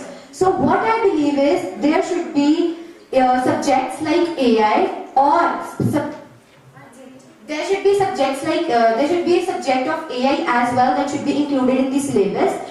This will also and there should be less focus on the raw memorization that happens in our curriculum of India, in the other curriculum of the countries like India as well. There should be time to time evolution in the syllabus as well, so that it could be more convenient for the others as well, and for the kids who are the future of the nation to study and to recapitulate each and everything for a better and a brighter tomorrow. Thank you. Okay, thank you so much. Can we have the votes?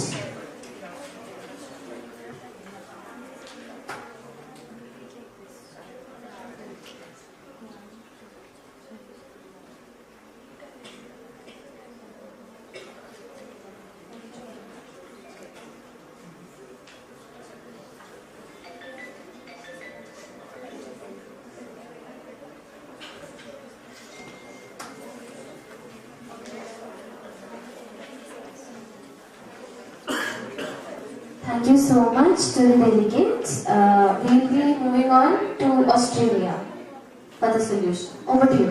Thank you, Honorable Chair, for giving us a chance. So the subject should be self-defense training, so that people should be less independent on others. They should learn how to defend their own from others. It would let people to learn how to tackle people from backside if there is any mishappening. It will increase the security of the country and thank you. Wonderful solution. Thank you so much. Can we all have our votes?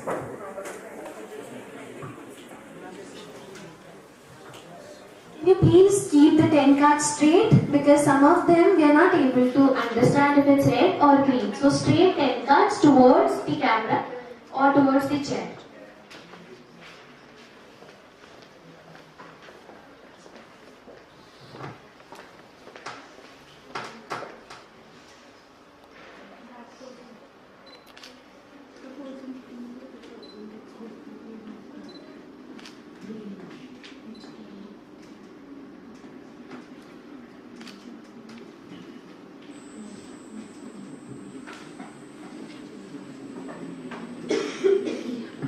Thank you so much to all the delegates.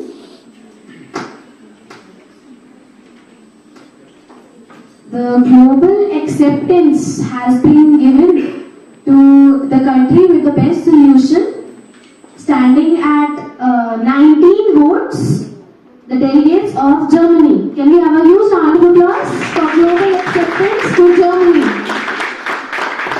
Followed by India with 16 votes, a huge round of applause.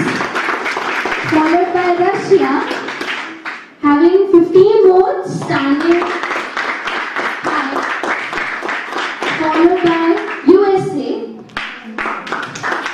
and Japan. First, Australia with 12 votes, a huge round of applause. Followed by Japan and USA with 10 votes. Thank you so much to all the delegates for your very creative solutions. Now we would like to move on to our round 4, the chairperson round, where we'll be opening the forum to our honorable chair. Sir, I would like to request you to pose the questions regarding quality education and strong institutions.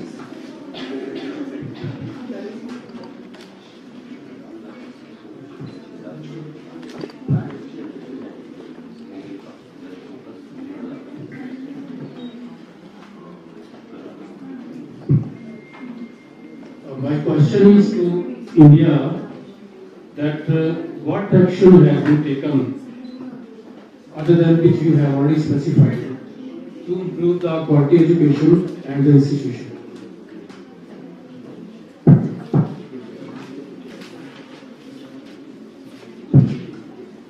I would like to ask India to Honorable Chair, can I get a few minutes? Certainly. Thank you.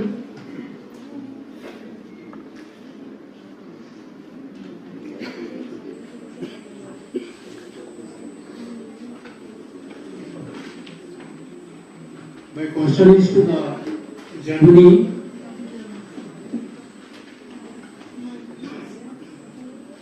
What type of quality education is being practiced in your country? Honorable delegates of Germany, kindly seek the solution on this august platform. So, our Honorable Chair, our education system is of 4 types, with the secondary one being the most. So, we have 4 types: the real schule, the Hauptschule, the gymnasium, and the Gesamtschule. So, the gymnasium focuses on the higher education, which leads to the nurturing of the minds of the children, how they need to have their higher education. And the vocational training courses are done in Hauptschule for the betterment of the child's future. So the real schule is according to the basic needs of the child, with the practical thinking and the theoretical learning. And the Gesamtschule is according to the child's needs, which is he needs theoretical learning, they focus on theoretical learning, and if they need practical thinking, they need practical thinking. Thank you. Thank you. My next question is to the USA. You have heard in the newspaper also, in the news also, that there is a lot of firing going on in the schools and the colleges. So what steps have been taken by the US government to prevent this? Dignitaries of the USA, can you answer this question? My question is that a lot of firing incidents have come to the notice in the schools and colleges of the USA. So what type of action have been taken to prevent these type of incidents? So we would like to take some time to answer that question. Okay, okay.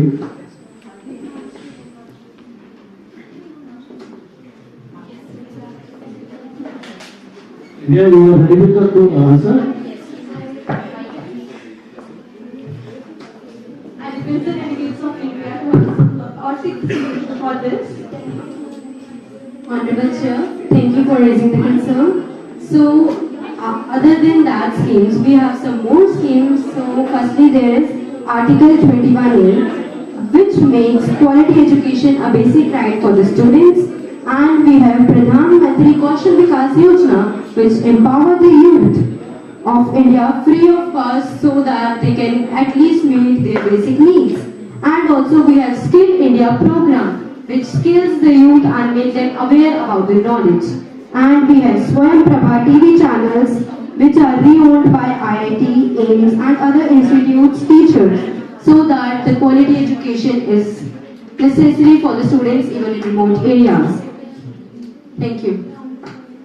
Thank you. So delegates of USA, please seek the solution on this. So for the fire incidents, many firefighters are reported in the area. Listen, not to fire, F-I-R-E, not fire. Fire means shooting. Shoot. Shooting in that is fire. Sir, there have been many things that have been implemented to avoid mass shooting in USA.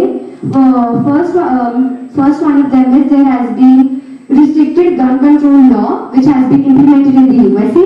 Along with that, there have been many more laws like the red flag laws, and also there's a mandatory waiting period. Like if you want to get any type of gun for yourself, first of all you need to get yourself a license issue, and after that there is a mandatory waiting period.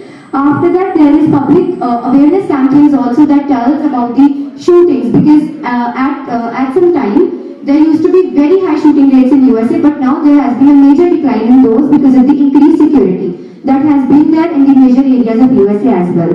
Including that, there has been community support networks, mental health services, and there has also been enhanced surveillance in areas where most amount of shootings were done in the previous times, because now there have been a major decline. Thank you. Okay, thank you.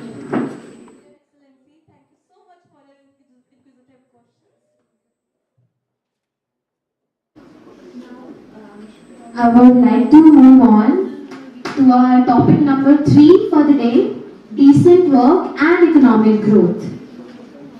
Decent work promotes fair wages and safe conditions, while economic growth creates opportunities for prosperity and job creation. To start this conversation, I now invite the delegates of India to share their perspective. Over to you.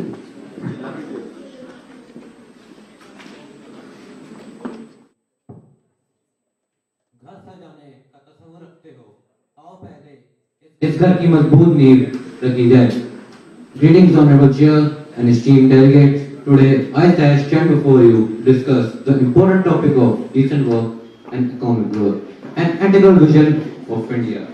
As Prime Minister Narendra Modi aptly said, "Sabka Saath, Sabka Vikas, Sabka Vishwas." To achieve this, India has launched several transformative schemes such as Pradhan Mantri Kaushal Vikas Yojana, which is skilling millions of Indians and preparing them for tomorrow's workforce. The Mudra Yojana, which empowers entrepreneurs with financial support to create employment opportunities, whereas Startup India fosters innovation and entrepreneurship. Through initiatives like PM Gati Shakti and Atmanirbhar Bharat, we are upskilling our youth, we are building our infrastructure and promoting self-reliance, creating a large number of employment opportunities for all, especially for women and young talent. As we strive for economic growth, we must remember that our progress must be equitable. As Mahatma Gandhi said, the best way to find yourself is to lose yourself in the service of others. Let's hope our growth leads to an inclusive and sustainable future for all. Thank you. Thank you so much for your insightful contribution. Now I would like to invite the delegate of USA to continue this discussion. Good afternoon, esteemed delegates and honorable chair.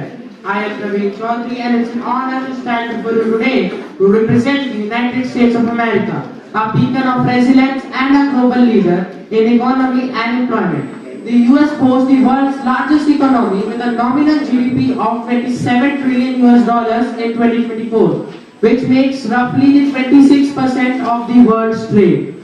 And the US workforce is vibrant as dynamic. As of January 2024, in my country, the unemployment rates are as low as 4%, reflecting a robust commitment for our labor. Also, over the past 3 years, 100 million jobs are being created. And with the job creation continuing, the US GDP per capita is 6th largest in the world, ensuring a high living standard for common people. In conclusion, the United States stands as a testament to growth, with an economy that provides abundant opportunities for all, and a landscape of employment brimming with promise for everyone. Thank you. Thank you so much, Team USA. As we continue this important conversation, I now call upon the delegate of Russia to share your views on decent work and economic growth. Over to you.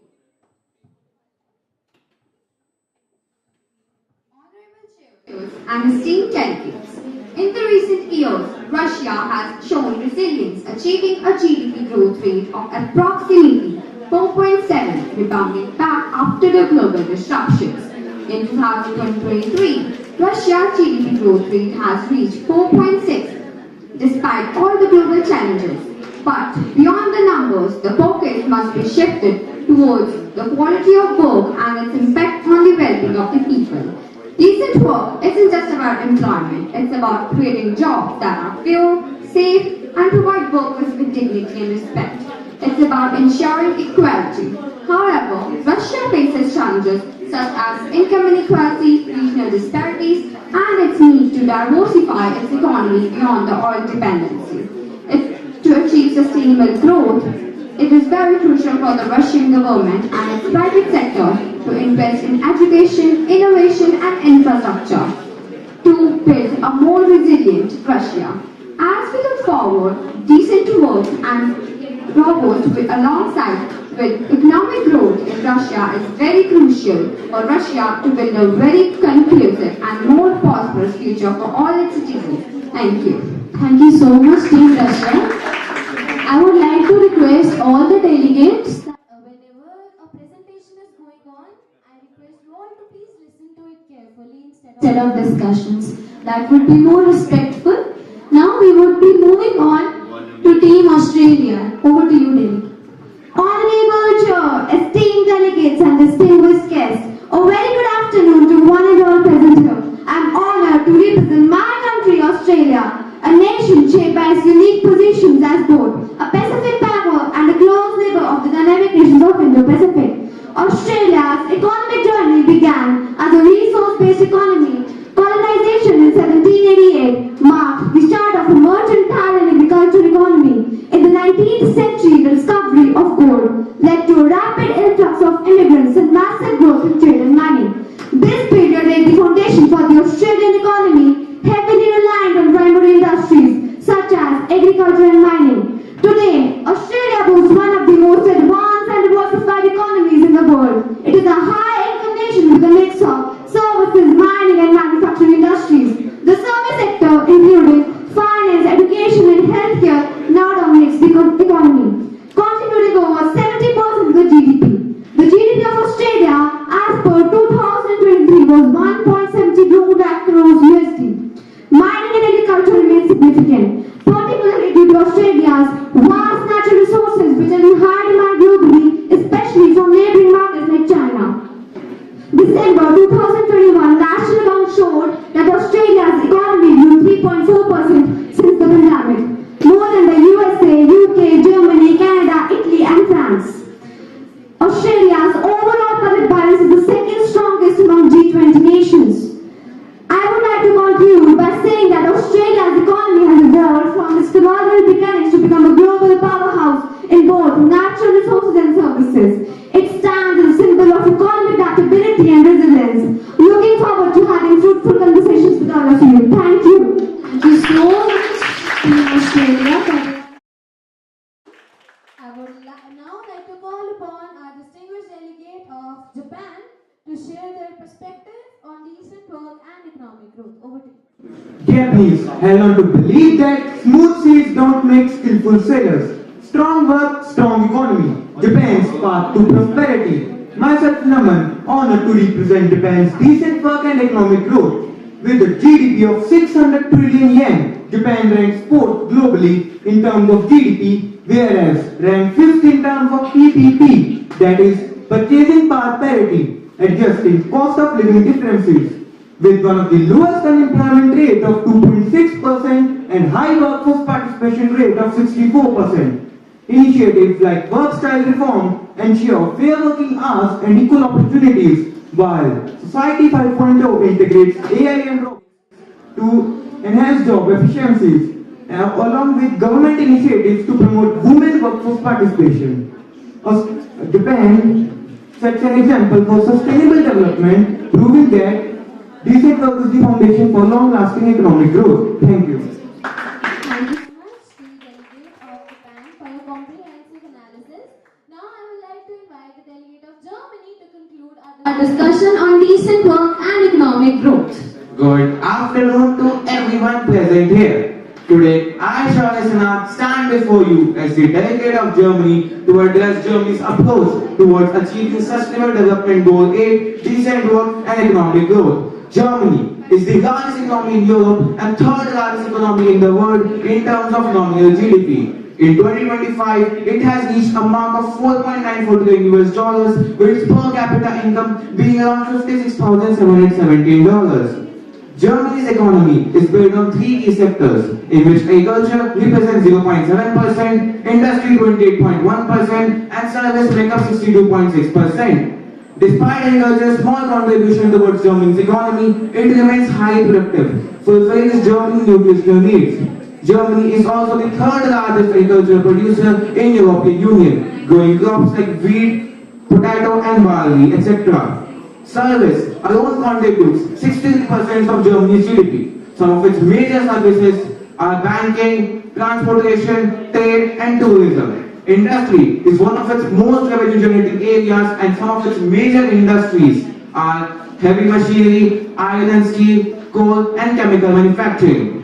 Germany's approach to decent work is reflected in its several key policies, which provide job security, ensure fair compensation, increase employment and reduce poverty. Like the social market economy, which is a system which provides free and fair competition through strong safety nets such as healthcare, unemployment benefits, and pensions, as well as national minimum wage law, which ensures that every worker in Germany would get a minimum wage so that he can fulfill his basic necessities and live a sustainable life. At the end, I would like to end with a quote: it is not the raw materials or capital that develops a country, it is the citizens of a country that helps the development of a nation. Thank you. Thank you, Team Germany, for concluding with the topic. A job well done. Let's now move on to our next round for discussion. It's questions for action. Time to dive deeper and seek clarity in the ideas shared today. So, now you may raise your 10 cards. One country, one 10 card. So that we don't get confused. So yeah.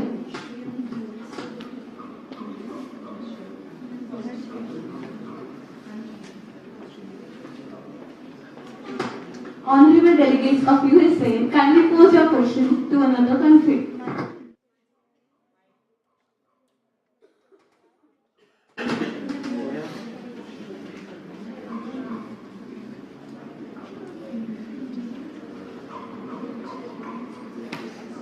Honorable Chair, my question is to the esteemed delegates of India. India's GDP per capita is ranked as 141. And if we leave the top 5% of the population, it rose to the underdeveloped African nation. So 95 Indian population earns less than the underdeveloped countries. It would be nice to hear the implementation by the government rather than policies. Thank you. Honorable delegates of India, kindly seek the solution on this other's platform.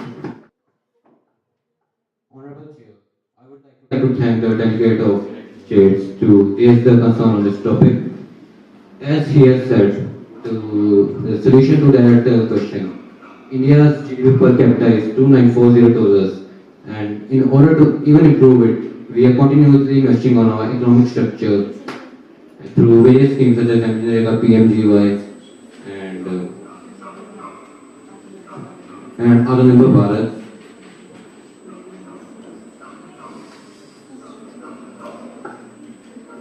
Thank you. Thank you, delegates of India. So now, delegates of India will pose the question.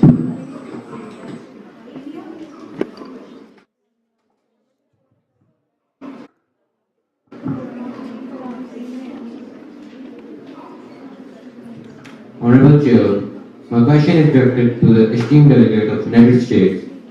Given the ongoing challenges faced by the LGBTQ community in securing their basic rights, and even their own Prime Minister has stated that no third gender will be acknowledged, could the esteemed delegate please elaborate the measures taken by the government to provide the basic rights and decent work to the LGBTQ community?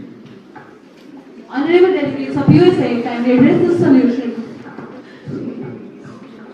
For the LGBT question, I would like to say that the LGBT is criteria is only for the legal documentations. The rights which is provided by the Constitution holds for every citizen. So there is no discrimination for the fundamental rights and the rules in the Constitution. I hope this addresses your question.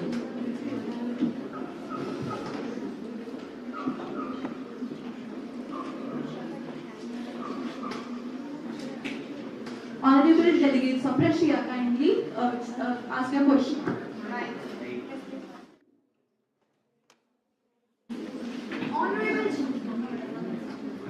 Honorable chairs and esteemed delegates, no doubt that there are some projects started by the government for the employment of the people, but still a huge percentage of the people need to rely on the non-commercial activities. That means implementation of the project is not done properly. What is the government planning to do about this in the upcoming years? This question is for India. Honorable delegates of India, kindly seek the solution on this other's platform.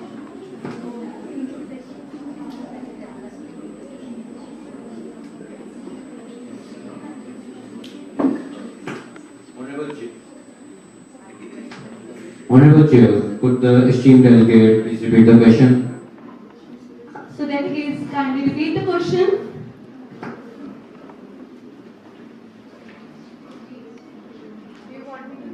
Yes. Honorable Chair, the question to the delegates of India is no doubt there are projects started by the government for employment of people. But still there is a huge percent of people who need to rely on non-commercial activities. This means implementation of the project is not done particularly in the rural areas. What is the government planning to do about this in the upcoming years?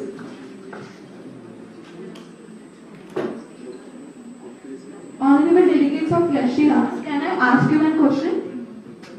So, what do you mean by non-commercial sources and how in economy we can address non-commercial sources?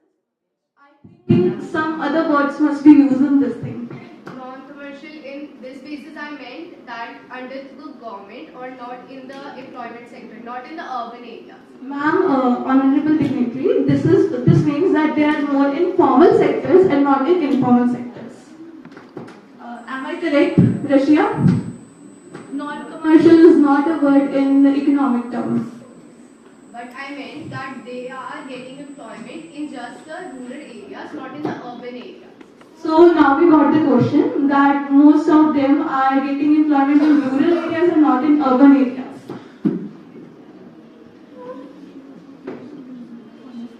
Ma'am, in urban areas but not in rural areas. Okay.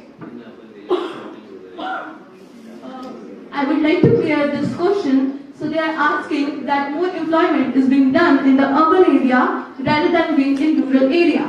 How will you bridge this gap and seek the solution? Honorable Chair, firstly I would like to appreciate the concern of the fellow delegate to this question.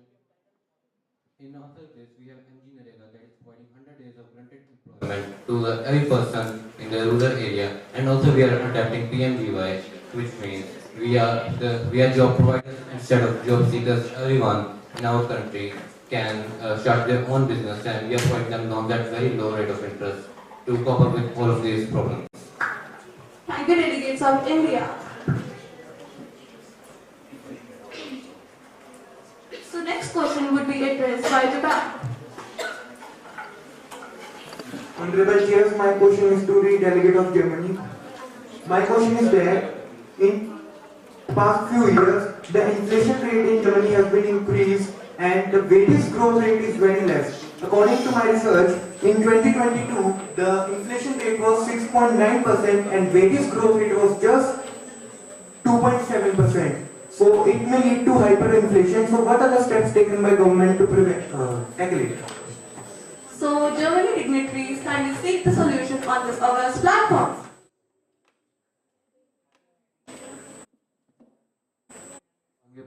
I would like to answer that question in just a minute.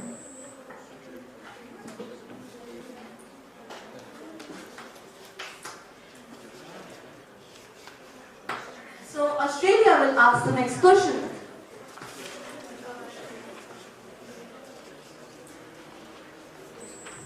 Honorable Chair, my question is to USA. What is USA going to do about the high tax burden on them?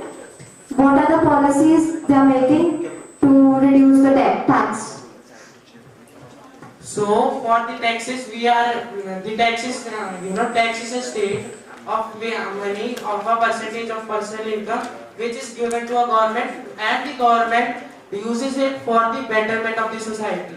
So the the wages are up to like 86,000 US dollars, which is very high. So the people could afford to pay taxes, and it would be better for the investment also. So I think this addresses your question.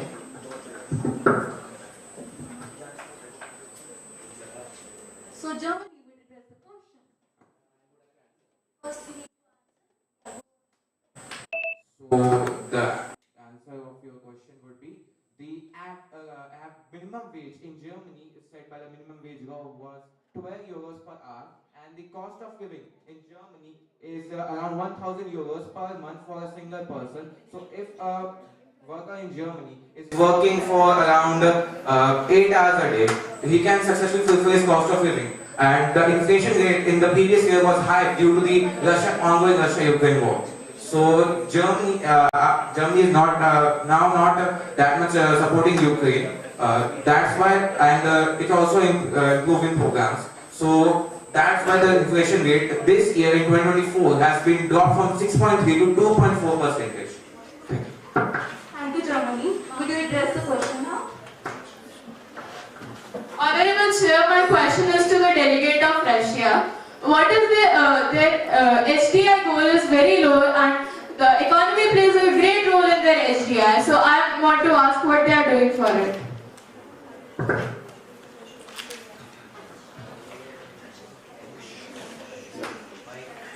So, honorable delegates of Russia, please address the solution. Can you repeat the question? Honorable Chair, I asked them the HDI, which is very low in Russia, and I am asking that economy plays a very important role in it, and what they are doing to improve it. Is the Human Development Index.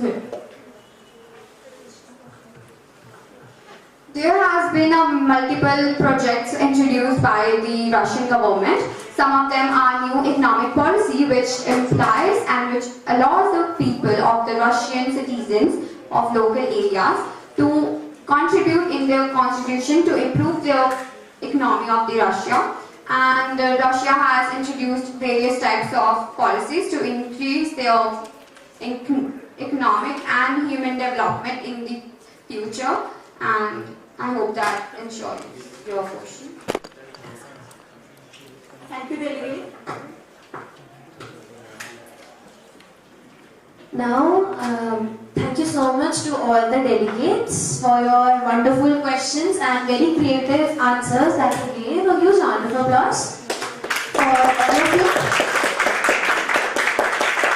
We will now be proceeding to level 3, that is round 3, time to unfold the problem and find a meaningful solution to the global problem that has been given to you. So kindly listen to the question very carefully so that you are able to answer and propose wonderful solutions.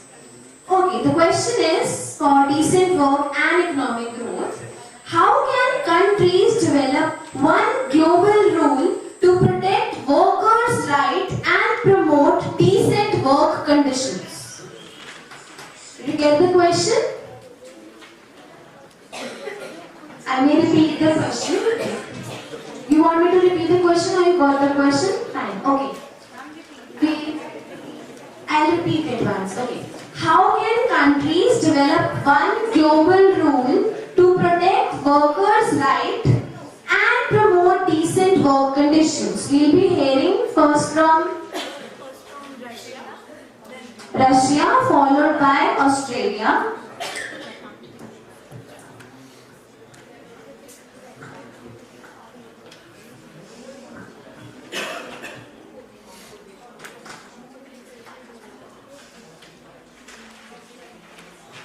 Every country can establish many camps, small camps, to improve their economic growth and to provide awareness in the people of the nations. And yeah, thank you. Okay, we will be now proceeding with the voting process first. So can you please raise your placards? It must be straight. It must be straight so that we can count. Yes.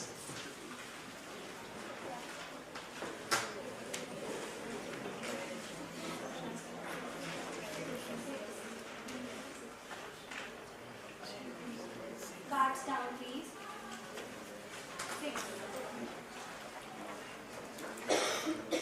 Okay, we will be now proceeding with Australia's solution. I request the delegates of Australia to please provide me with a solution to this issue. Australia has a policy called labour market reform, which means that Australia ensures that every labour is fairly paid, and I think that every country should have a policy like that, so that ensures that every labor is fairly paid and have a great future ahead. Thank you so much to the delegate of Australia. We may now listen, we may now see the solutions, the votings for this, the agreements and the disagreements. Can we have your flap cards raised high? Higher, everyone.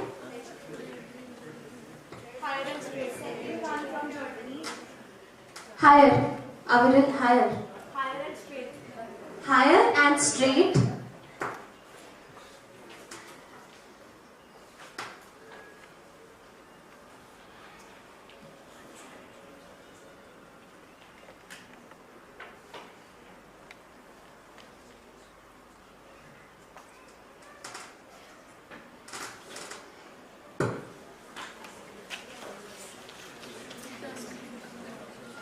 Thank you so much to the delegates. Now we would be moving on to the solution by Japan.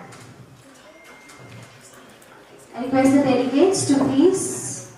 Honorable Chair, a law can be that first there should be safe working conditions for every labor by providing them training for hospitality, so that if someone is injured at the work site, they can be helped, and after that there should be job security for them.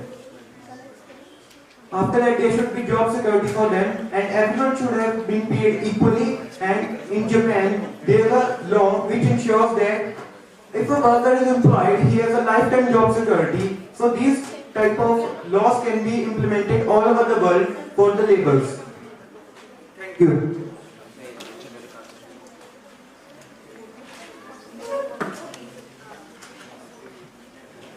We will be proceeding with the voting. Can you please raise them higher?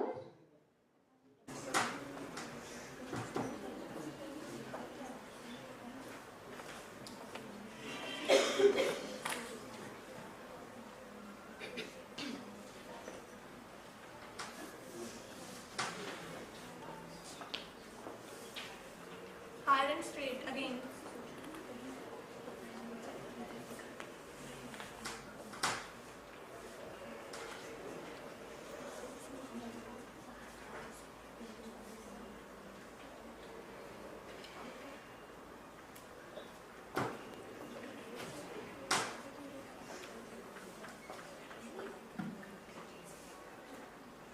Okay, thank you so much.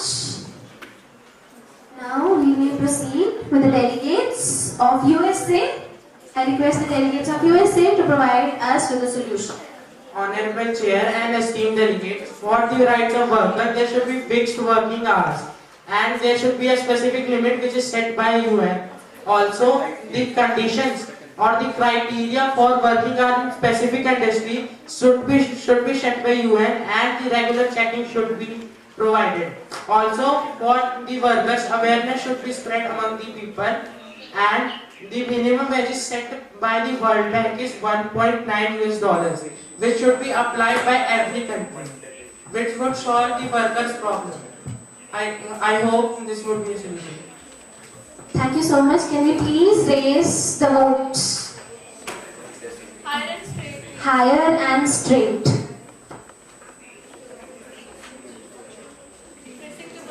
Can you please face your cards towards the chair?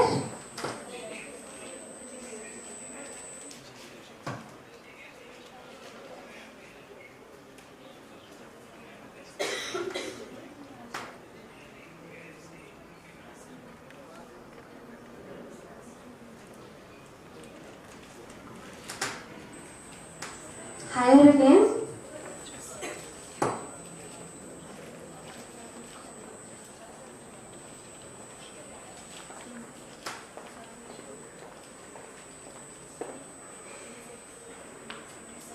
Thank you so much to all the delegates. Now I would like to request the delegates of Germany to please propose your solution. Honorable Chair, I would like to give a solution which would be, in every country the cost of living is different. So there should be a minimum wage law in every single country, so that a worker will get wage to fulfill his basic necessities and live a sustainable life, as well as as well as there can be labor protection acts so that the rights of labor can be protected. Thank you so much to the delegate. We will now proceed with the voting process. Can we all see the 10 cards? Facing towards the chair and straight. Can you please face towards the chair?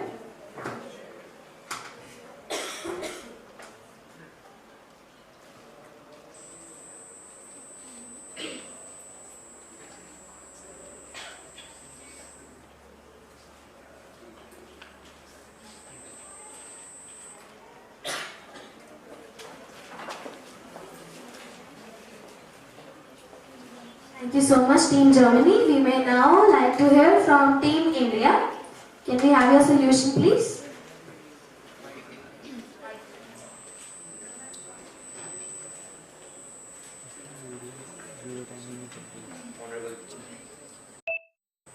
Honorable Chair, I'd appreciate your concern toward this issue. As we all know, India has Practice Act 1946 that regulates the working hours and also the minimum wages and many other laws that protect labour from any mishappening. I urge all the nations to collaborate on this issue and take similar actions and schemes and initiatives as India has taken. Thank you so much, Team India. Can we now begin with the voting process?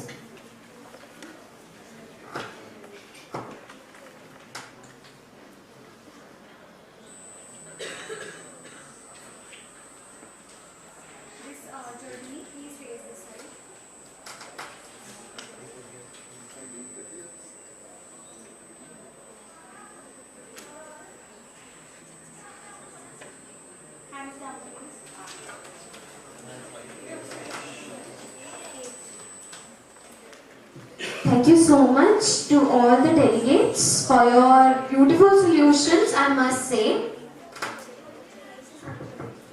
So actually, I want to add one thing. All the countries can work collaboratively with International Labour Organization for ensuring decent work and economic growth. I hope you keep this lesson forever. Thank you so much, ma'am, for this information and this creative solution you have provided to all of us. We may now proceed with our level 4, that is round 4, the chairperson round, in which sir will be asking, our honorable chair will be asking you all a question. So sir, you may now proceed with the questions. Over to you.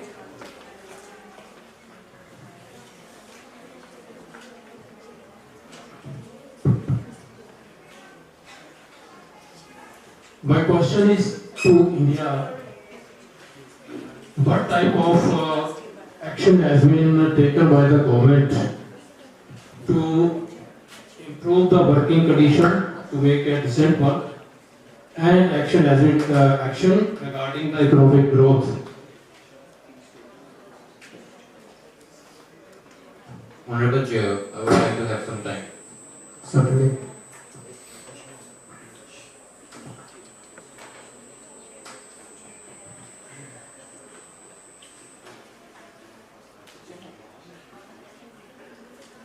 The next question is for USA.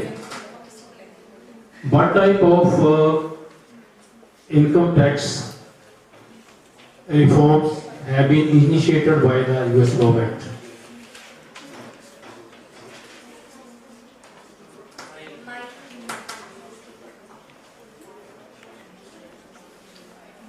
Sir, if I could have a minute. Certainly. Thank you, sir.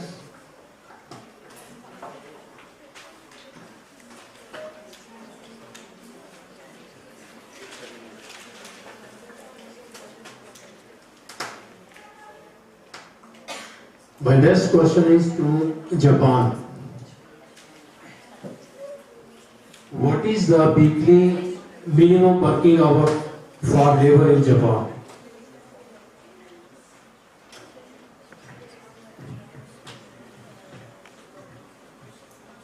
Honorable Chair, the answer is 48 hours. And what is the job security? In Japan, there is a policy that ensures that a person, if he is hired in a company, he has a lifetime job in there. just like that or anything else? What about the medical facility and insurance cover?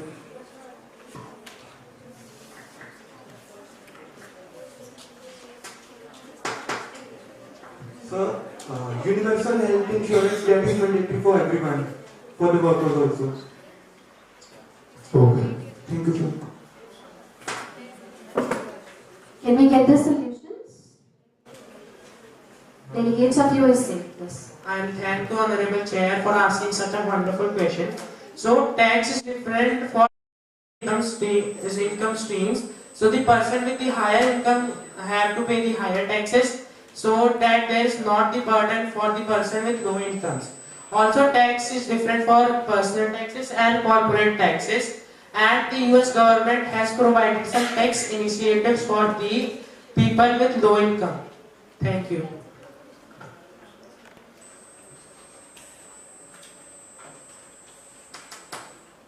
India would like to seek the solution.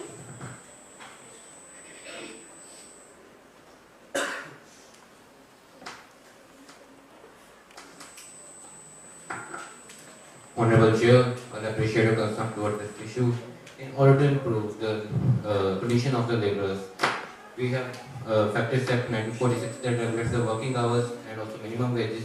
And to boost our economic growth, we are heavily investing in our infrastructure, and also through alliances we are promoting the foreign countries to invest in our infrastructure.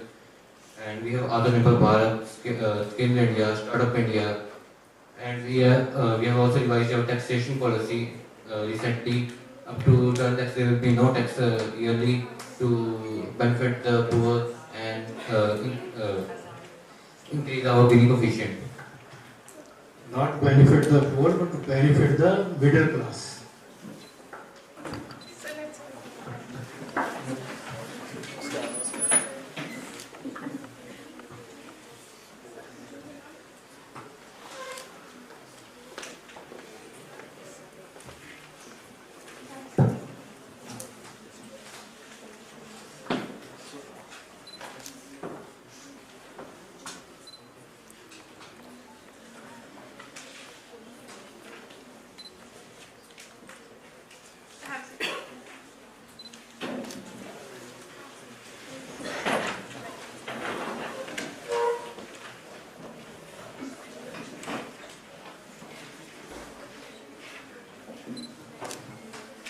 It is my privilege to introduce an esteemed personality, Dr.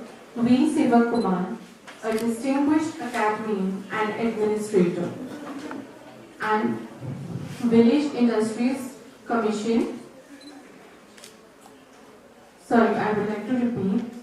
We have with us Dr. V. Sivakumar, a distinguished academician and administrator. Dr. Sivakumar is currently serving as the State Director of the Khadi and Village Industries Commission, Narayana, under the Ministry of MSc, Government of India, with an impressive 22 years of experience spanning teaching, industry, multinational laboratories and government institutions. He has made significant contributions to research and development. He holds an MTech, MBA and PhD, and his academic prowess is reflected in 12 journal publications, 6 conference papers, and 5 book publications. His dedication to excellence has earned him prestigious accolades, including the Governor's Award for Meritorious Services in Nagaland and a gold medal in MTech, apart from being a PhD examiner and reviewer for 56 international journal papers. He is an active member of professional bodies like the Institution of Engineers of India and the Textile Association of India. With vast expertise in organizing training programs, seminars and workshops, Dr. Sivakumar is a beacon of knowledge and leadership. Let's extend a warm welcome to him today with a huge round of applause. Thank you so much. being a part of Narayana group today. We are honored to have you with us today.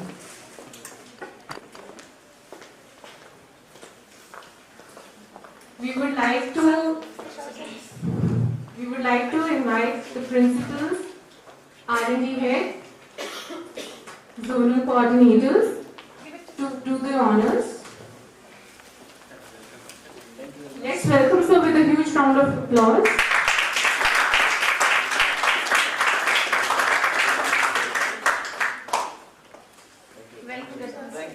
Thanks once again sir for being with us today.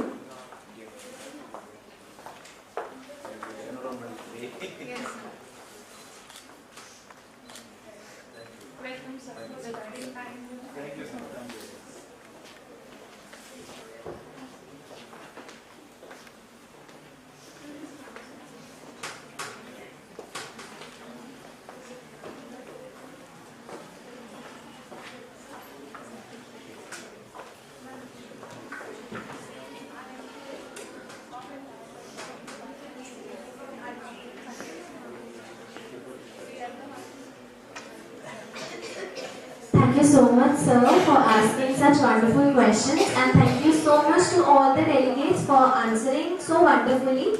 We are all so proud of you. Let me announce the results for this round.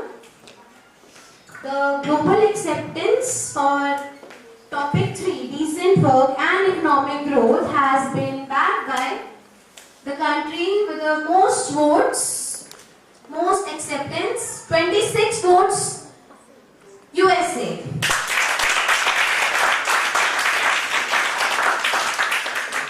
Followed by Australia with 13 votes, Japan with 12 votes, Germany with 11 votes, India with 8 votes, and Russia with 6 votes. Thank you so much to all the delegates. A huge round of applause for everyone.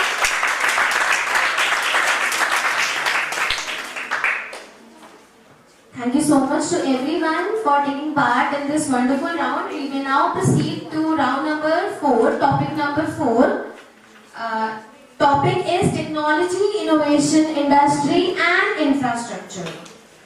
Technology drives progress, and strong industries and infrastructure forms the backbone of economic stability. To start our conversation on this crucial topic, I now invite the delegate of India to please share your perspectives. Over to you.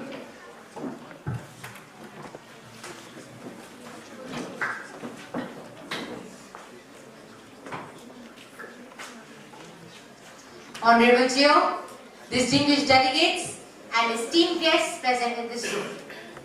Let's talk about a place where money moves without wallets, where schools exist without buildings, and doctors diagnose patients without even meeting them. Well, sounds futuristic. In India, that's just a Monday morning. Through BharatNet, we are ensuring that even a fisherman in Kerala or a weaver in Varanasi can have access to high-speed internet.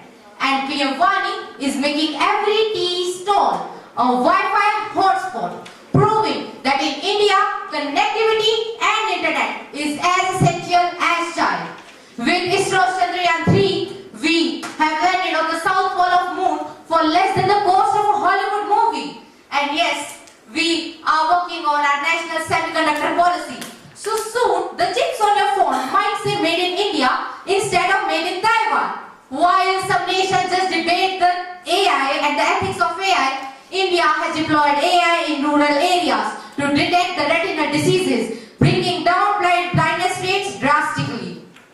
We are moving forward to create a revolution with Bharatmala and Sagarmala. We have built 34,800 kilometers of highways. We are leading the world's biggest green transition with National Solar Mission. It is making India a national solar superpower. We are not just catching up, we are setting the pace. So remember this, the future is not coming, India is bringing it. Thank you. Thank you so much to the delegate of India. Now, I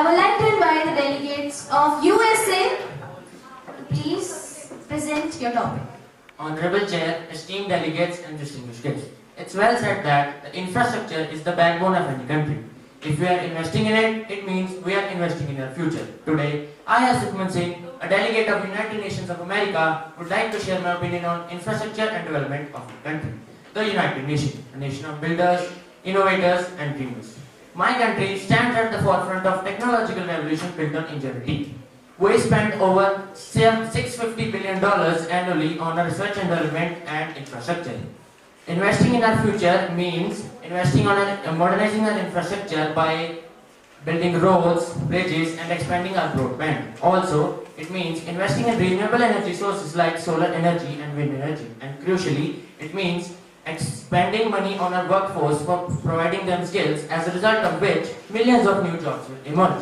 At last, by embracing the technology, strengthening the industries and investing wisely in our infrastructure, I make sure that my country will be a beacon of progress. Thank you. Thank you so much, the delegates of USA, for such a wonderful presentation. I will now call upon the delegate of Russia to share their views on technology, innovation, industry and infrastructure. Over to you. Esteemed Chair and distinguished delegates, the drumbeat of progress is driven by innovation.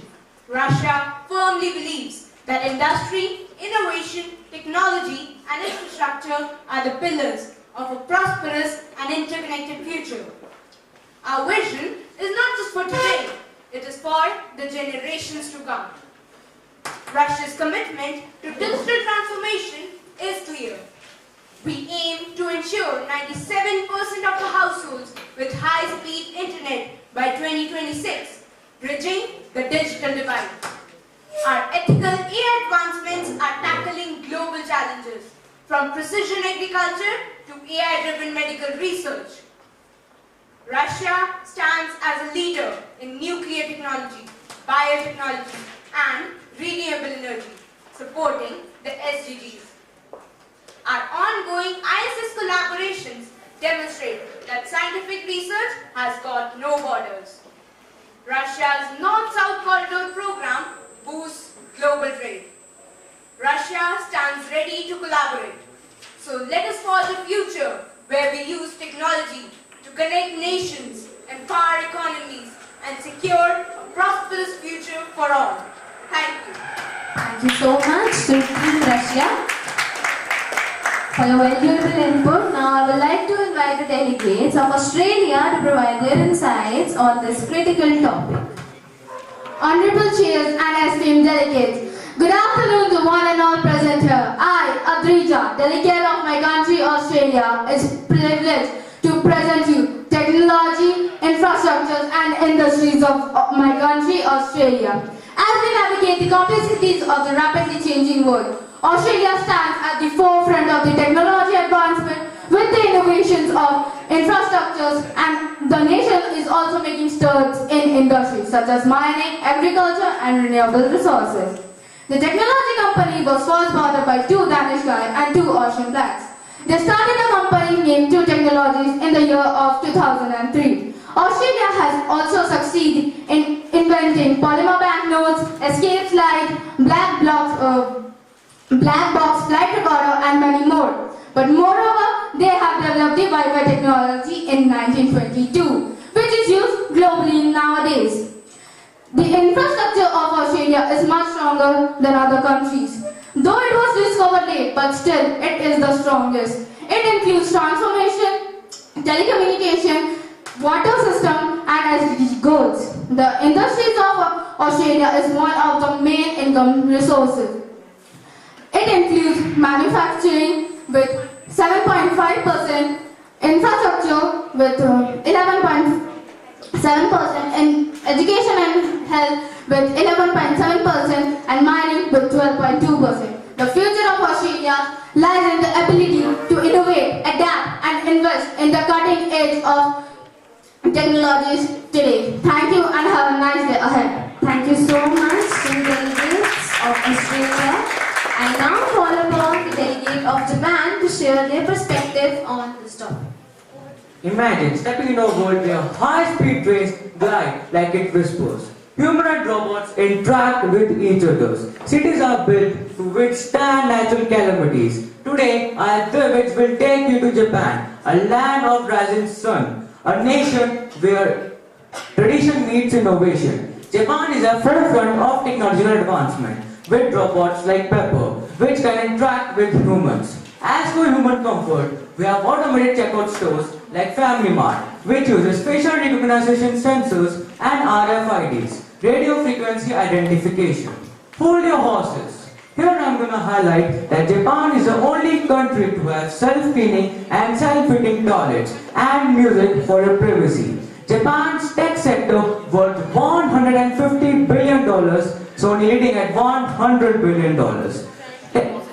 Automotive industry valued at $16.4 trillion, dominated by Toyota, having largest shares of 45%. There is a blend of resilience, innovation in Japan's infrastructure, making it a global model for progress. Thank you.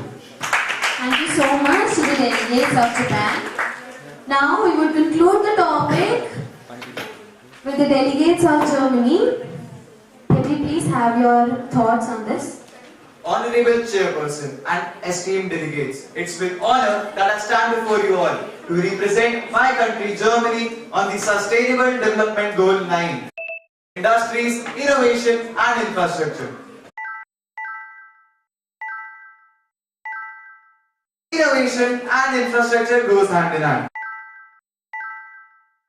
We are shaping it. Germany is the world's largest investor in the innovation sector by its GDP percentage. Innovation isn't just about technology. Innovation is about people. That is the reason Germany is investing in renewable energy resources. Germany gets more than 50% of its energy from renewables. A major part of the country's economy comes from the SMEs and the MSMEs. And Germany also provides them facilities to innovate and grow. Germany's work doesn't even stop at its borders. Germany is collaborating with developing countries to provide a sustainable future for generations to come. At the heart of SDG 9 lies simple truth. Innovation must serve humanity. And we at Germany look forward to create a sustainable future for generations to come. In the end, I would like to share a quote which goes by, for finding the limits to possibilities, we have to go beyond impossibilities. Thank you and have a wonderful day ahead. Thank you so much to the delegates of Germany for such a wonderful presentation. We will now move on to our level 2 of our proceedings, questions for actions. Let me announce first, and then we will be starting with raising our 10 cards. Okay, now I request everyone to raise your 10 cards.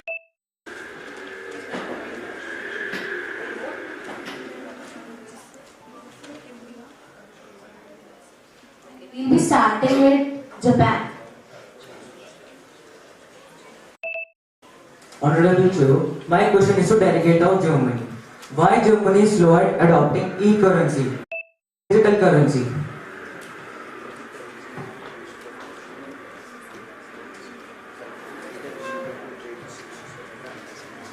I would like to request the delegate of Germany to please address this issue.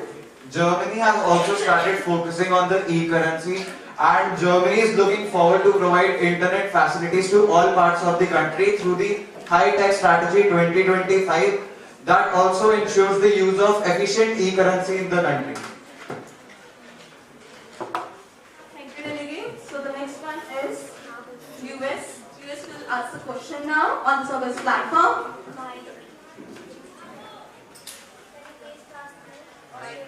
Can you please pass the mic?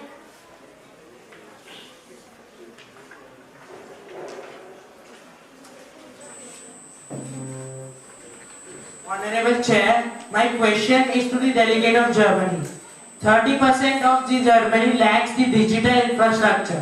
What has the government done for it? Delegates of Germany, can you seek the solution on this? For the increase of digital infrastructure in the country, Germany has the Gigabit Strategy 2030, which aims at reducing and improving the digital infrastructure throughout the country. Thank you, delegate. So next up is India.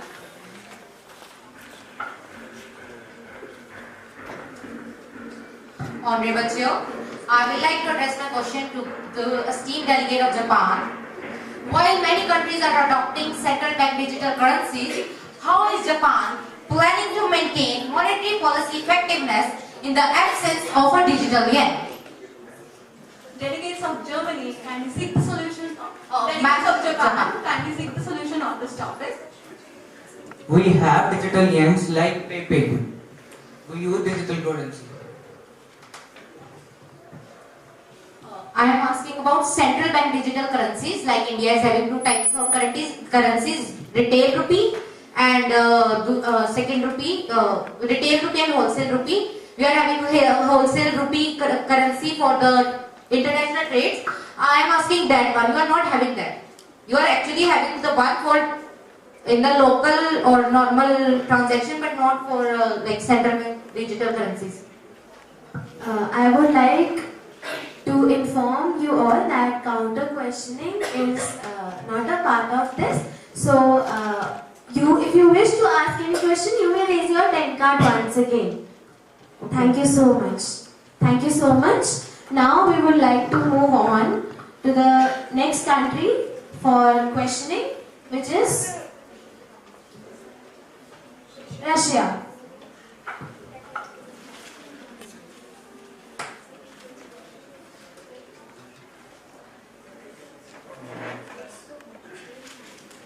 So, Honorable Chair, my question is to Germany. So, what are the challenges faced by Germany and what is Germany doing to overcome those challenges? Which challenges? Can you repeat the question, Delegate? What are the challenges that Germany is facing in the field of AI and technology, and how do you plan to overcome those challenges? Delegates of Germany, can you seek the solution on this? Honorable Chair, the answer for the lack of AI infrastructure in the country is that Germany knows this issue and is also investing in the innovation sector and especially in the AI sector. They have created several research and development institutes in the country. A major research and development institute which focuses on AI is the State Smart 2.0, which is in Berlin, that focuses on the AI infrastructure in the country. Thank you, Delegate. Australia, kindly ask your questions. Honorable Chair, my question is to India. How India can leverage its growing technology industries to become the key player in the global digital economy and to fulfill the demand of the economy? India, kindly redress the solution.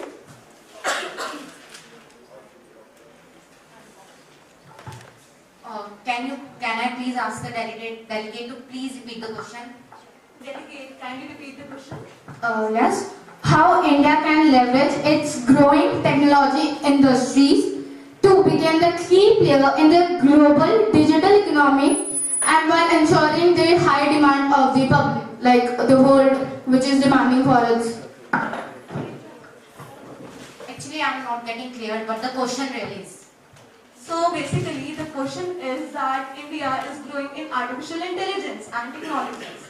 So how will you leverage or push this to it become a better economy in artificial intelligence?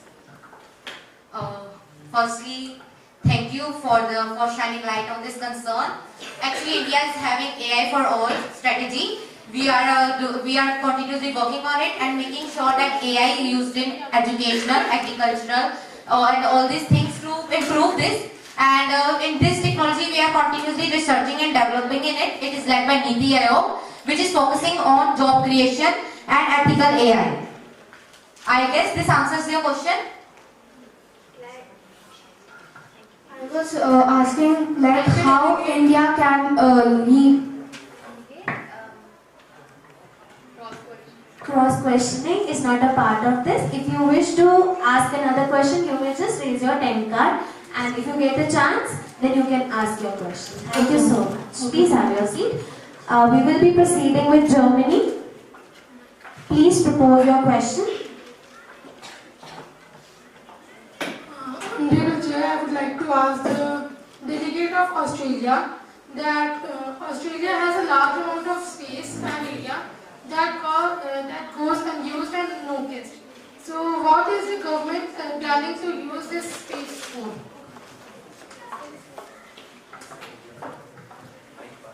Okay, can you please have your seat, delegate? Yes, I would like to request the delegates of Australia to answer this question. Ma'am, can I have 1 minute to discuss? Yes, you may take your time. In the meanwhile, delegates of USA, you may ask your question.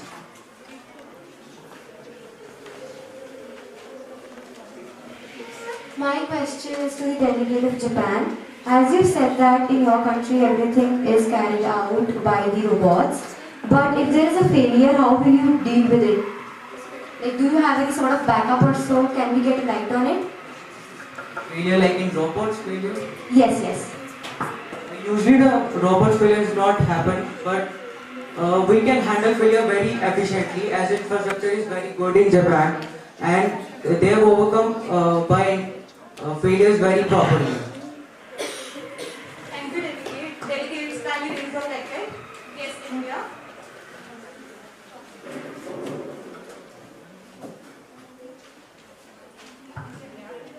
Honorable Chair, my question is addressed to the esteemed delegate of Russia. India is continuously working on 5G connectivity and also is leading in the search for 6G. But the Russia's rollout remains slow. Will this space of Russia result in the digital isolation of their country? Delegates of Russia, kindly seek the solution. We just need a minute to answer this question. Sure. Australia, can we have a solution? Yes, ma'am. Honorable Chairs, thank you for asking me this question. Government is having this land for extracting the renewable resources like, non-renewable resources like the fossil fuels like coal, petroleum, as Australia has a vast natural resources. So Australia is also keeping in mind that the SDG goals, that it should be also safe for the future generation and also it can provide to the other countries when they require it. Like not extracting all the natural resources at one time. They are like using the natural resources wisely so that it can be used for future generation. Thank you. Thank you so much to the delegate of Australia. We will now proceed with the solution from Russia. So my solution to your problem is we are having many initiatives taken by Russia, like the domestic development initiatives. Russian government continues to invest in domestic technology. Although spending on R&D remains low, but Russia is focusing to create self-sufficient technology ecosystem that can help the military and intelligence operations. And also we are focusing on surveillance and censorship. So the Kremlin's approach to digital technology includes enhanced surveillance and censorship ideas. Thank you so much to the delegates. To all the delegates, I hope everyone got a chance to ask their questions, and thank you so much for your wonderful questions and amazing solutions to those questions. We can have a huge round of applause for all of you. Now we may proceed to round number 3. Time to unfold the solution for the problems. Okay, I would be handing over to Anchal ma'am. Delegates, question today for technology, industry, innovation and infrastructure is: how can countries invest in infrastructure to support sustainable economic growth and development without affecting their environment and natural habitats? Yes, sure.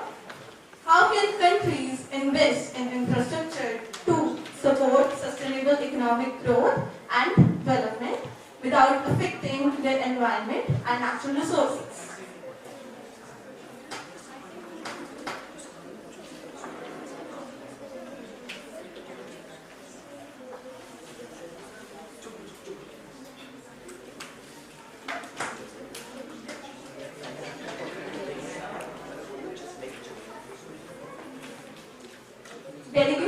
India would like to answer.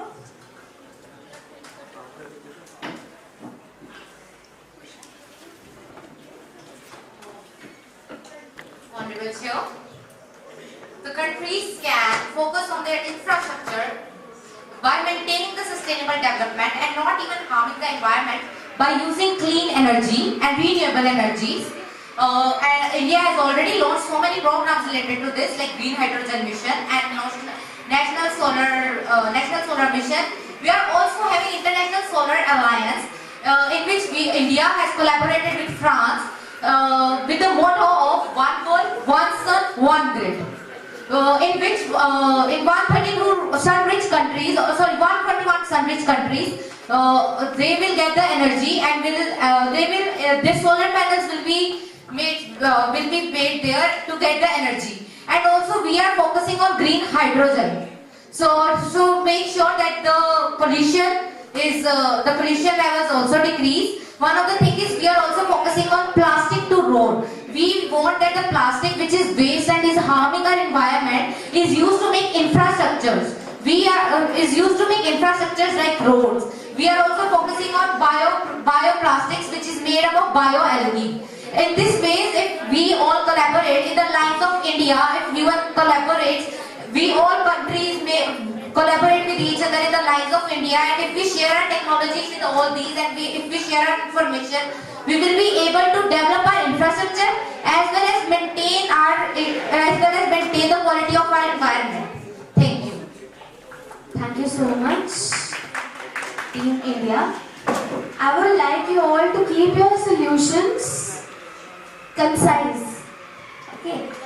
Before we begin with the voting process, I request all the delegates that whenever a solution is being proposed, I request you all to listen to that carefully instead of indulging in your own discussions. That would be more respectful and you would gain more knowledge with that. Okay, with that being said, we would like to move on to the voting process. You may now raise your flap cards. Higher.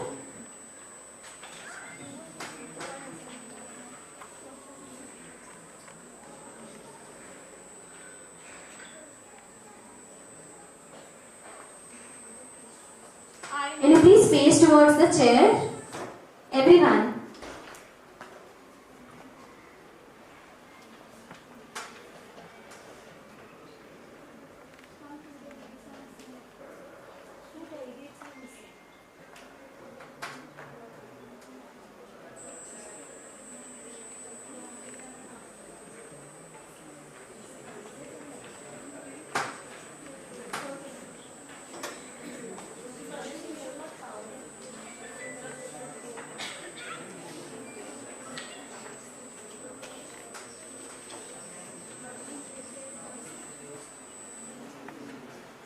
Thank you so much for the solution to Team India.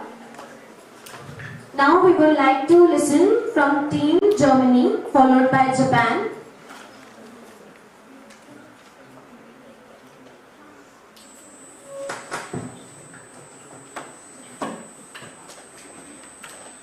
The global solution for adjusting with the green infrastructure and sustainable development goals is, as Germany has most 50% of its energy coming from renewables, Germany is also sharing its technologies with other countries to promote renewable infrastructure. Just like in Africa, Germany has invested in solar power plants, which also helps in promoting sustainable development in all the countries. For the railways infrastructure and transport infrastructure, Germany is also the country which has the first hydrogen train in the world. And after using all these different types of renewable sources of energy, Germany and the world could work together for creating a sustainable future for several generations to come. Thank you. Thank you so much for your solution. Can we all please continue with the voting process?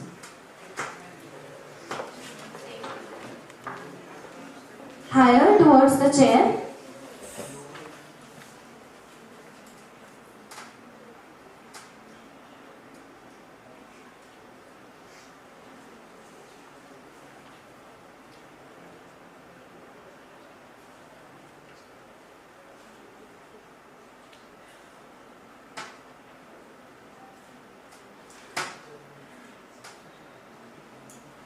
Thank you so much to the delegates of Germany. We will now listen from Japan.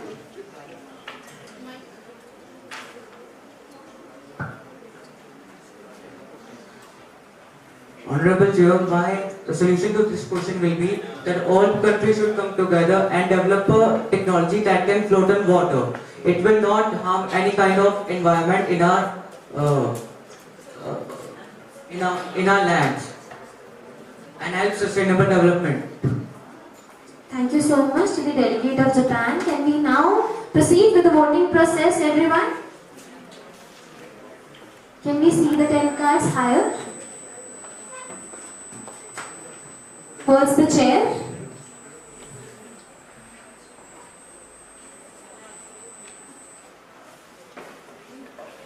We will now, okay, you can keep your 10 flap cards down. Thank you so much to the delegates. We will now be listening from USA.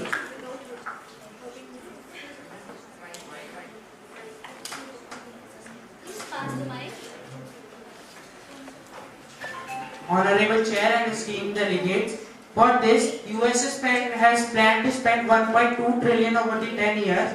So, like this specific budget can be allocated for the real estate problems and also with RAISE. RAIS is rebuilding American infrastructure with sustainable and equitable transport. USA has provided fundings. Also for this, we would have a good planning and a proper execution. Like USA has an industry of electric cars with the giants like Tesla for the sustainability and growth. Thank you. Thank you so much to the delegates of USA. Can we please proceed with the voting? Higher, everyone.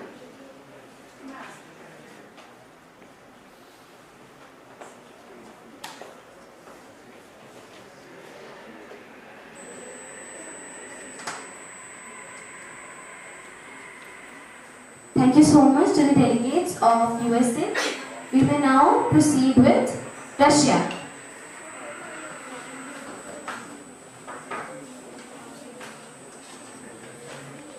First of all, we have the most common answer, that is solar energy. Using the solar panels and solar energy to create solar driven cars is a very nice way of doing it. And also we can use electric vehicles, which will reduce the consumption of natural resources, and it will help the environment, and it will not harm the environment at all.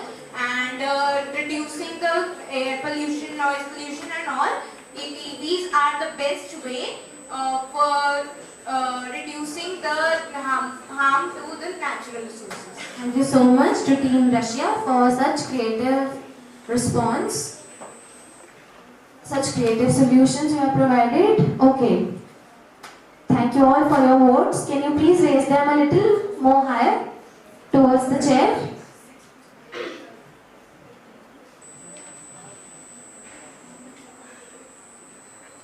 Thank you so much, Team Russia.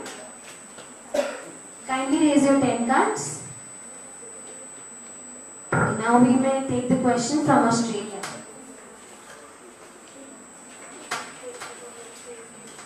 So, Honorable Chair, like Australia has made a target to net zero carbon emission till 2050s. They also had a mission called Smart Energy Mission. I think it should be implemented to each and every country so that the carbon emission can be reduced to minimum. As we can see, the ozone layer already had a hole in it. It is a major problem that like the globe, every country is facing. So I would suggest Smart Emission Mission should be implemented to each and every country. Thank you. Thank you so much to Team Australia. Can you please begin with the voting process? Higher towards the chair.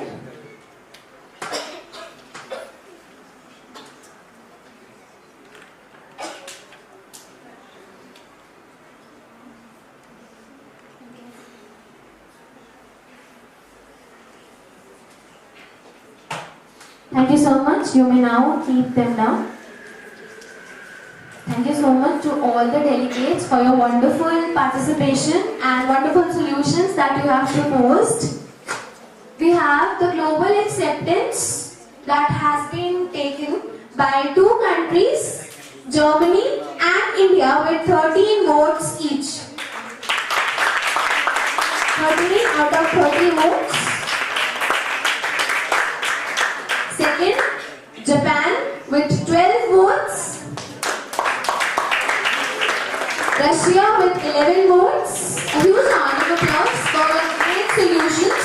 Australia with 10 votes, followed by USA with 9 votes. Thank you so much.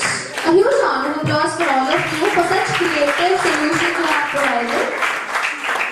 We may now proceed to round 4. To the chairperson round. Sir, this is a round in which you will be asking particularly to any country about the questions related to technology. The topic is technology, infrastructure, industry and innovation. So over to you, sir. I can start from India, where the technology is very important and where the populations are more. When the technology develops, we have to consider the employment also. Generally, the technology develops, the employment will reduce. So, what is your plan?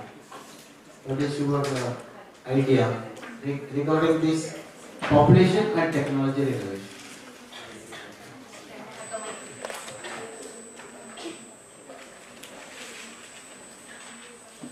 Honorable Chair, firstly I appreciate you for shining light on this concern, and I will really like to address this issue. Yes, we said that we are having a very vast population and we are continuously developing in technology. But in India, we don't think that with our improving technology we will get unemployed. Actually, it is increasing employment. We are skilling, upskilling and reskilling our labor so that they can get employment in the areas like AI, cybersecurity and all those things. We are continuously working to increase their skills, which will actually, through which the technology will actually provide them employment instead of making them unemployed. I guess this will answer your question. We are actually having so many skill programs like Skill India and Pradhan Mantri Kaushal Vikas Yojana. We are having PMG Disha, which is making people digitally literate. So this answers your question, I guess. No, in terms of employment. For example, when any industry it is going like automation. So ultimately the man which is overall involving for the regular physical work will be losing the job. No sir, if we talk about automation, if automation will come, we will also have, if unemployment will come, get away from the labor sector, it will obviously come from the innovation sector. There will be someone who will make those machines now, who will make those machines, and there will be someone who will focus on cyber security. There will be someone who will focus on ethical AI. There will be someone who will make the algorithms for AI. So if the employment goes away from one section, employment will obviously come in the double amount from the other section. So in this way we will not have unemployment, we will actually have employment through technology.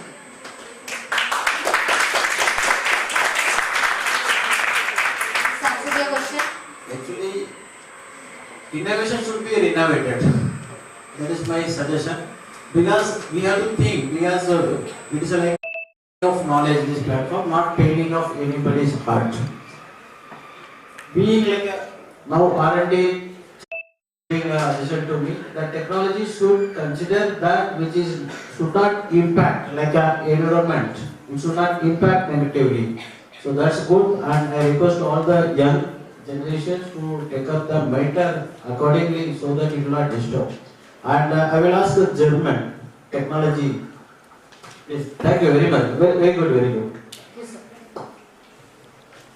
I could say the technology behind. I want what is your understanding? For example, life cycle. I hope Punjab is very good life cycle. So average above 100. But the when develops smartphone or any other technology, but ultimately the life cycle is reduced. Because even if you have like a landline or intercom or any kind of technology, ultimately the technology is developing to solve the issues what we are facing. For example, smartphone. Now the technology is needed to improve our eye power or even improve by our age.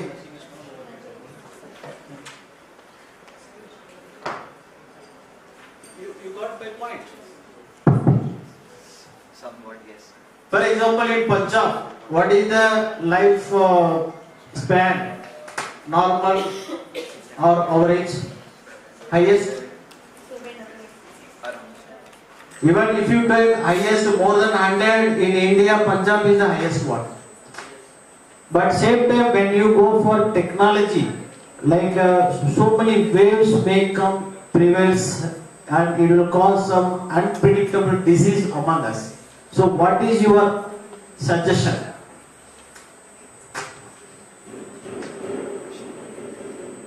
So we are not getting. In order to enhance people's lifespan, what kind of strategies are? See, ultimately we want what we want. Ultimately, we want survival, or we want like a short span of time, like a small fly is there. It may fly into sky, but it may die within a short span of time. We need survival. Yes. Yes. Survival versus the technology development. Sir, technology also enhances our survival, as if there are certain diseases, technology also provides the solutions for those diseases. So if some diseases are caused by technology, it is also healing many of them, in turn increasing the life expectancy. Can you give some example? Like everybody's home. Simple example I could say, when toilet is outside, this is also outside. When toilet came inside, attached bathroom, then this is also came inside.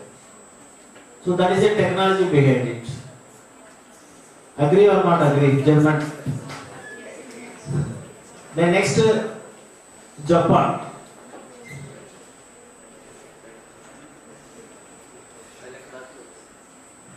Even Japan and China, showing that even German, they were saying that technically they are sound.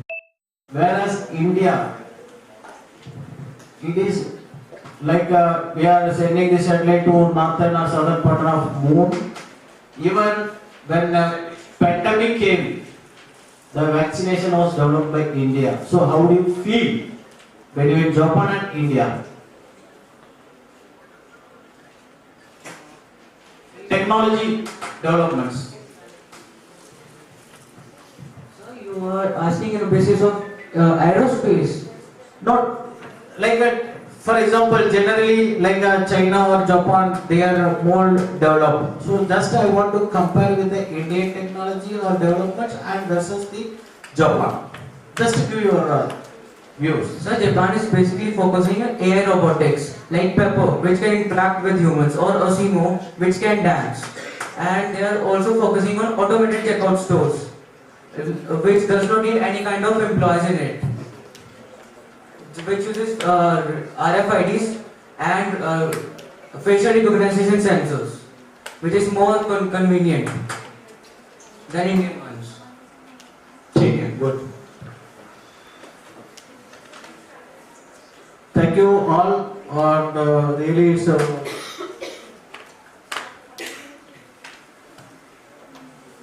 I think everyone will learn all the knowledge, whatever the topics are given to you.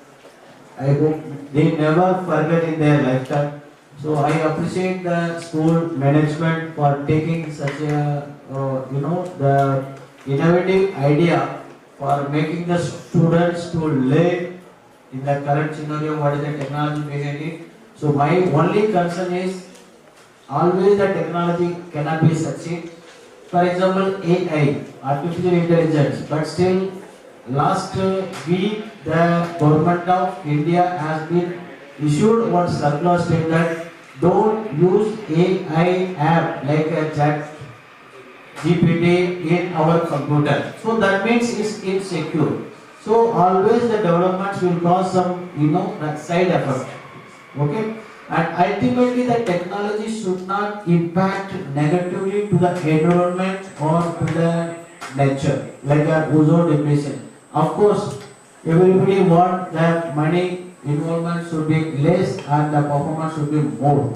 And in fact, we should consider about all the pros and cons. So I hope this topic chosen for this forum also excellent, and I wish all the students to come up in your life for a bright future. I wish you all, and I thank faculty members and the principals from different Narayana school pertaining to the Punjab state, and I thank our guests also, and thank you very much all. So due to the some tight schedule in our ongoing program, I could not spend my time more and more here. Otherwise, I will spend, because this is a very good interaction, and the digestion is going on. So I appreciate all the initiative taken by the management. Thank you very much.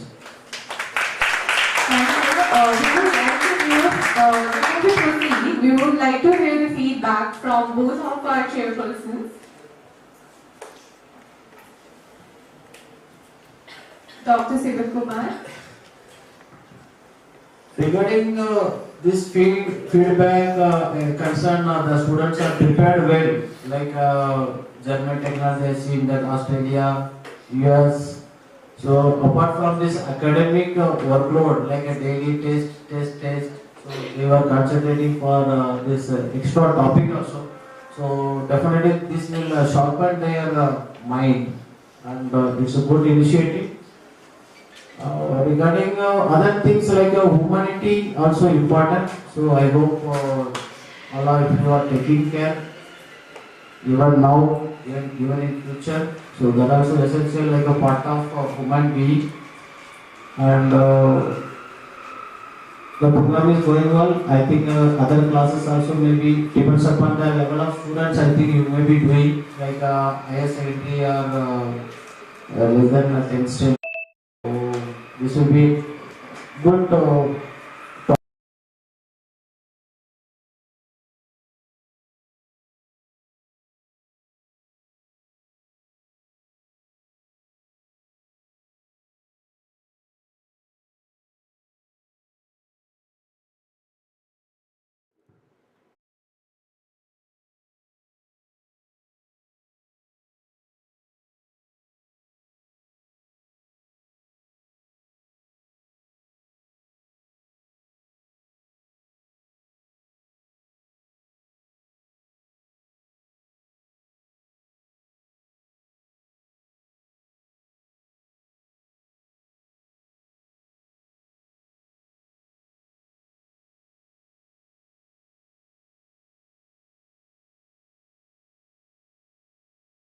Yes, and as well as also to showcase of their knowledge. Now, what will happen? This is the learning process. Learning is a process which never ends. It keeps on learning. If a person is,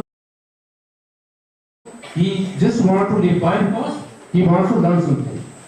Now, with this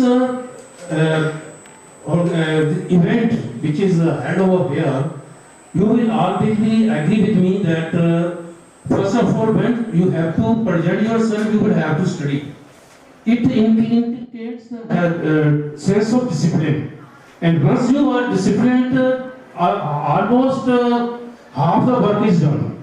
Discipline, consistency, hardship, and soulfulness. It comes all together. And what I feel is every one of you have given your best, and please continue in the same manner. And just sir has told about the technology. Technology is a sword of two. It can break and it can make. Now it depends on us how we take the technology.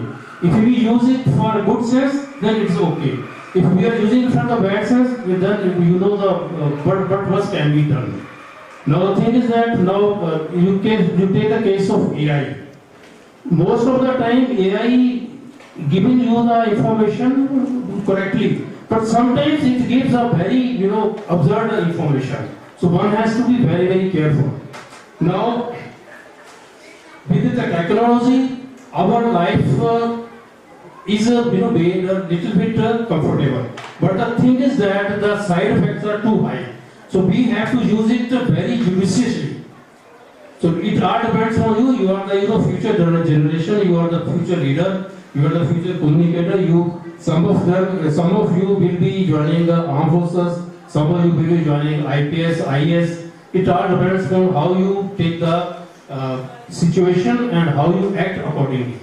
So my first and foremost guidance to you is that you please continue taking the advice of your teachers, which will help you to shape up your future.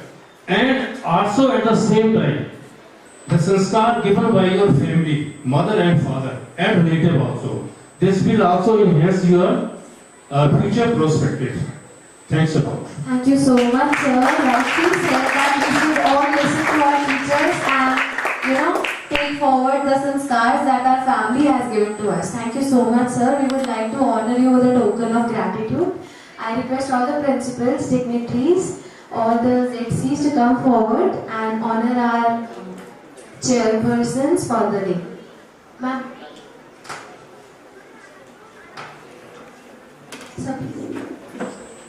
All the principals, ZCs, coordinators, ADs, please come forward. R&D heads, Nandakishore sir, please come forward.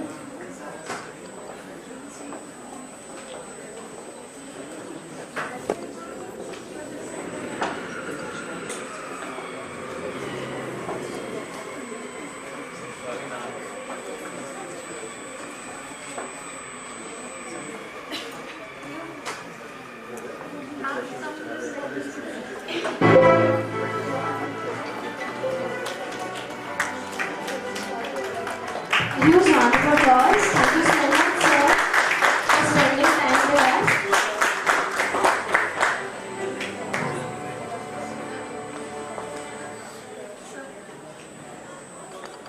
Juhi ma'am, please join.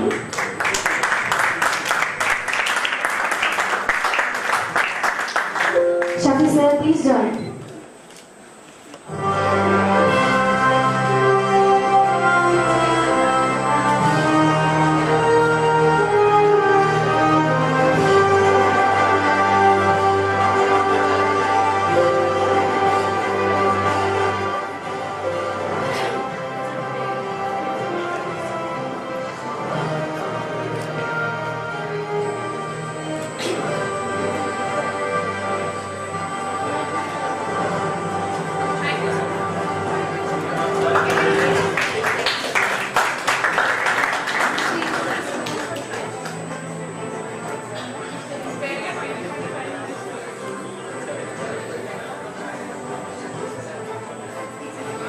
Dignitaries, you may all proceed with the lunch. All the dignitaries, I request you all to please proceed with the lunch. I request the delegates to please remain seated.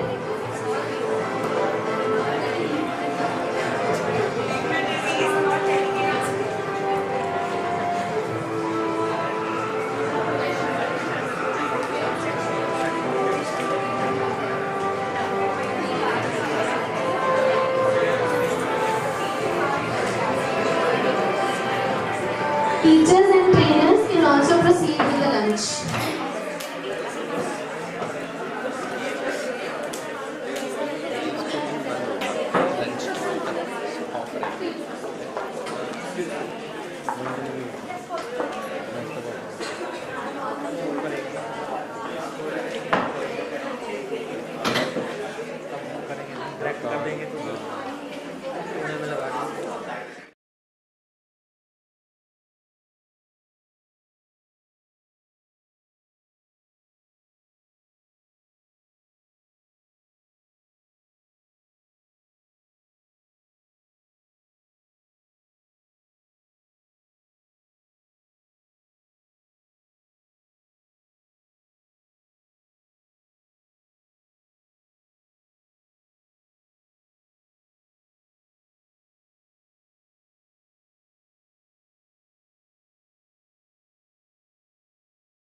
Forward, and we are going to proceed with our topic 5 for the day, which is peace and security. So let's discuss peace and security. Peace and security are fundamental for stability and development, ensuring societies can flourish without fear or conflict. To start our conversation on this critical issue, I now invite the delegate of India to share their perspective. Over to you. Honorable Chair, esteemed guests and distinguished delegates. Namaskar, greetings to all. Today, I stand before you as a representative of a nation जिसने देशों को युद्ध नहीं बुद्ध दिए हैं. India believes in the philosophy of Vasudhaiva Kutumbakam, meaning the world is one big family. Our vision for peace and security extends beyond our own borders. We urge all nations to collaborate on cyber defense, counterterrorism, and arms reduction. Throughout history, India has remained a beacon of peace. When the world was divided in Cold War rivalries, India opted the non-aligned movement.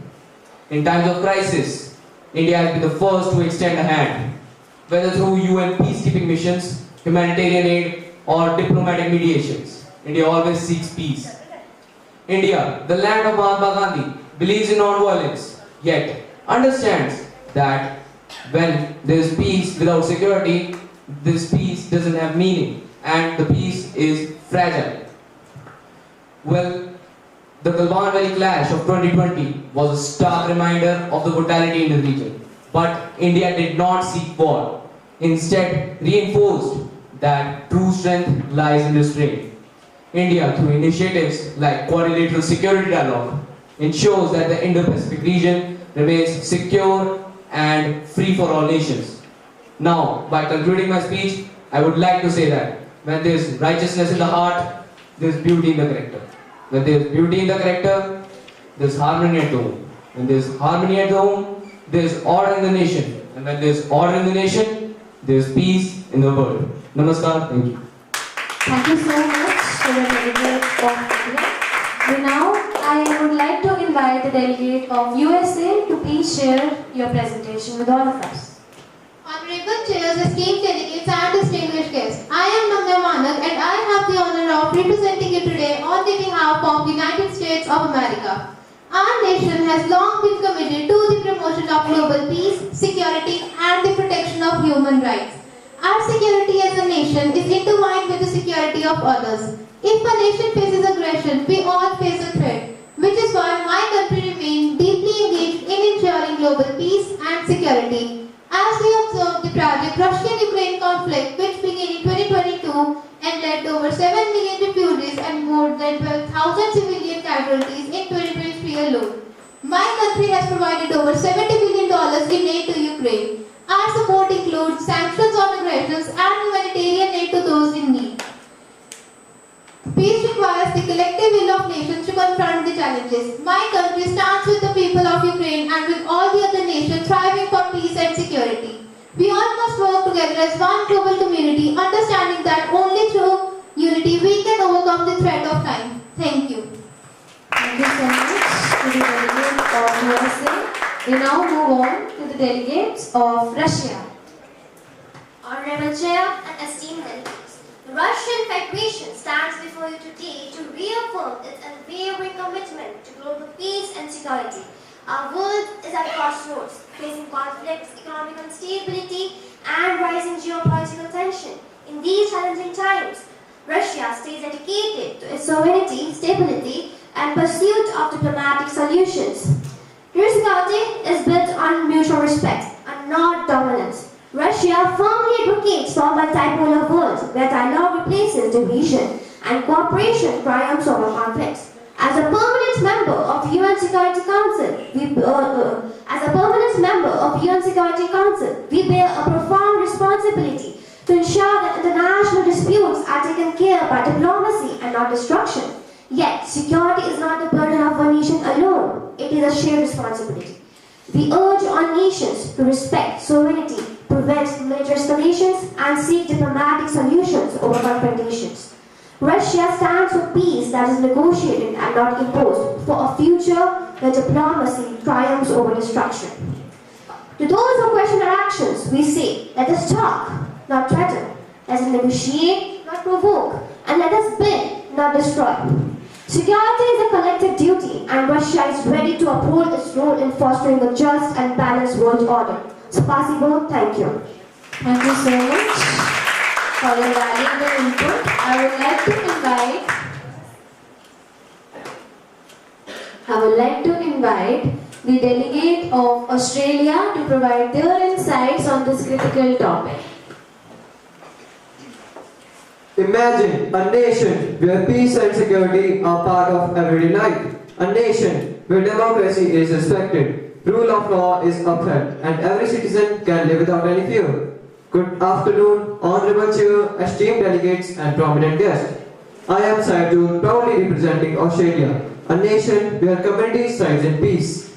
Australia's peace and security are built on a foundation of strong institutions, low crime rates, and a law enforcement system that ensures safety for all. On international level, Australia strengthens its security through Australian Defence Force and emerging threats which are in the country.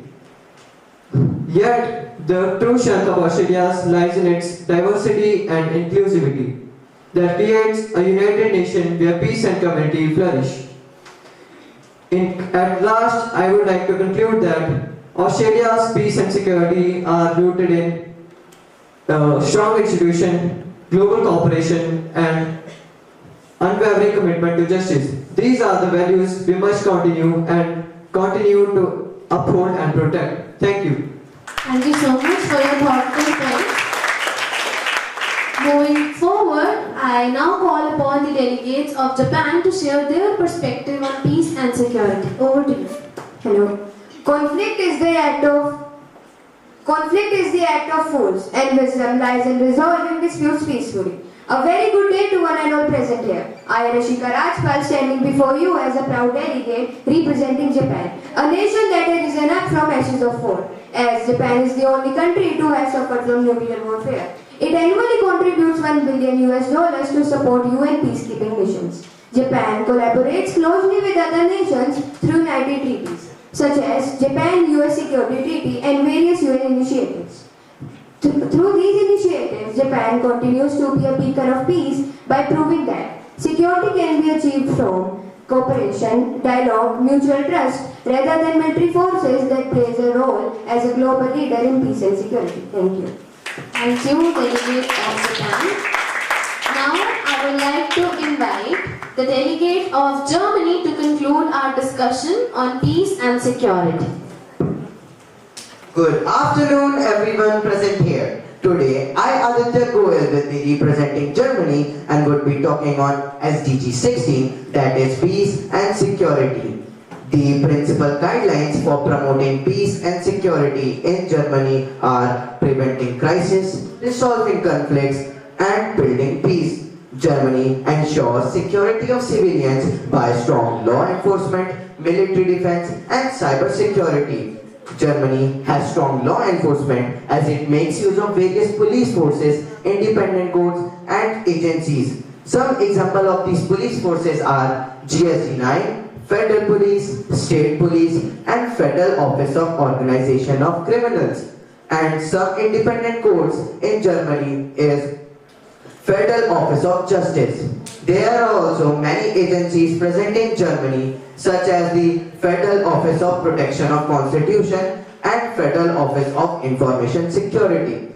Germany not only has strong law enforcement, but it also has strong military defense, as it is the part of NATO, which is North Atlantic Treaty Organization, which was made on 4th April 1949 and is an alliance of 32 countries to ensure global security and collective defense. Collective defense means that if one country is attacked, then all the countries will respond together.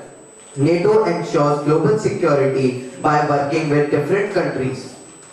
Finally, I would like to conclude with a very beautiful speech a very beautiful quote, that is, peace is not there because of absence of conflict, but because of presence of justice. Thank you.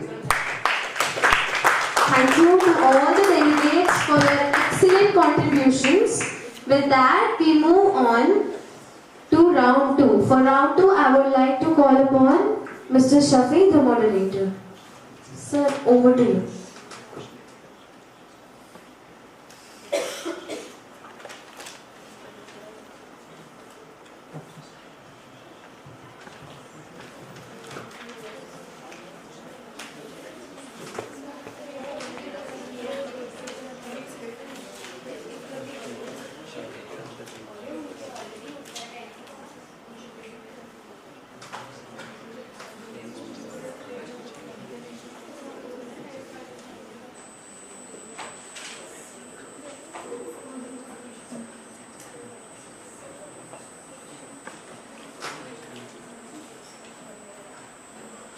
Okay, so moving ahead with the round 2, I hope we remember the round states for, delegates can ask questions to the fellow delegates.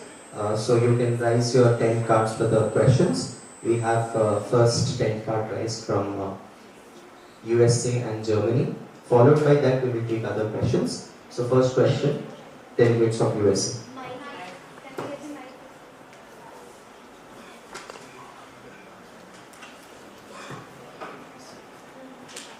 Peace is important. Honorable Chair, I would like to dedicate this question to India. Peace is important from India. Illegal immigrants are coming with a threat to US. What has the government done for it?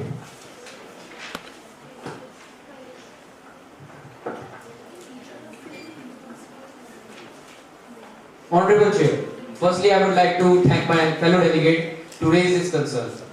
Well, illegal immigrants in India are and the large amount of illegal immigrants in the USA and which are majorly Indian is due to the reason of the misinformation spread in the community and immigration companies. Well, they charge more and they also spend a lot more than required to get to USA, and they do not actually even know that if this is the right way or an ethical way.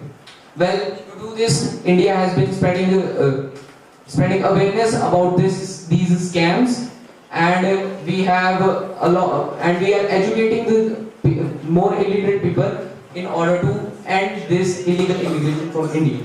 Thank you. Thank you, Delegate of India, for the answer, and we request Delegate of Germany to please ask the next question. Honorable Chairperson, I would like to ask a question from the delegates of USA. Right now, USA is trying to make Canada the 51st state and has also taken exit from the WHO and is trying to occupy Canal of Panama and Gaza. So, how can you justify that USA is still trying to promote peace throughout the globe?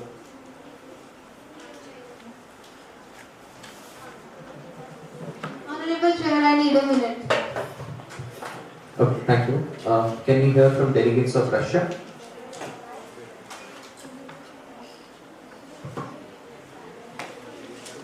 Honorable Chair, my question is to Australia.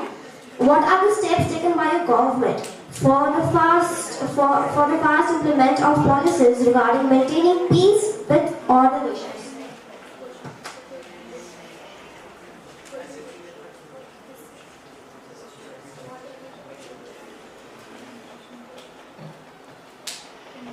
Can you please repeat the question once again? My question is to Australia. What are the steps taken by your government for the fast implementation of policies regarding maintaining peace with other nations? Thank you. You can take your seat. We request the delegate of Australia to please address the question. Thank you, Honorable Chair, for letting me answer. The peace is maintained in Australia as there are some many treaties like ANZUS Treaty and AUK-US Treaty with UK and US and ANZUS Treaty with New Zealand and ANZUS and US. So there is no such a big issue of peace and security in Australia, as peace is maintained with, for example, this ANZUS Treaty and UK-US treaty. So, thank you. Thank you so much. We request the delegate of Japan to please raise the next question. Delegate of Japan. Honorable guest, I have a question for delegate of USA.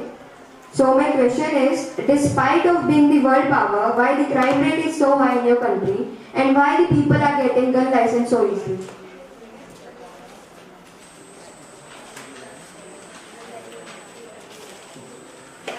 Requesting the delegates from USA to please address the question. So the crime rate has been reduced in the USA. Also, new policies are made for the gun issue, and there is some specific gun time in the US. Also, in US there was a problem of bullying, which was on the workplaces as well as schools. So with new laws, which is reduced. So technically, in the crime rate, US is reducing. I hope this answers your question. Thank you. Thank you. Do we have We have the delegates of Australia for the next question. Delegates of Australia.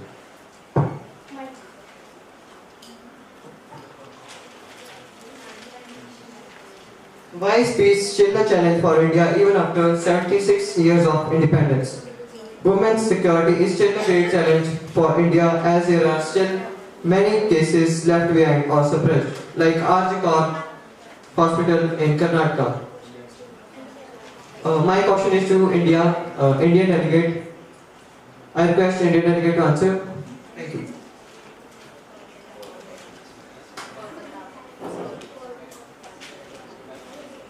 We request the delegates of India to please address the question.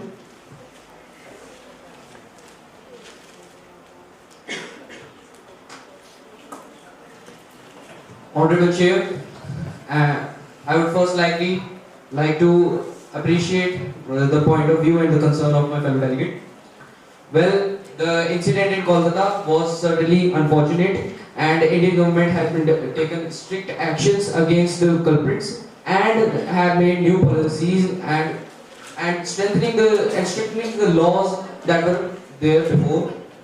And I would like to name some laws which are the POSH Act, Prevention of Sexual Harassment, in order to end the sexual harassment against women in the workplace and public areas.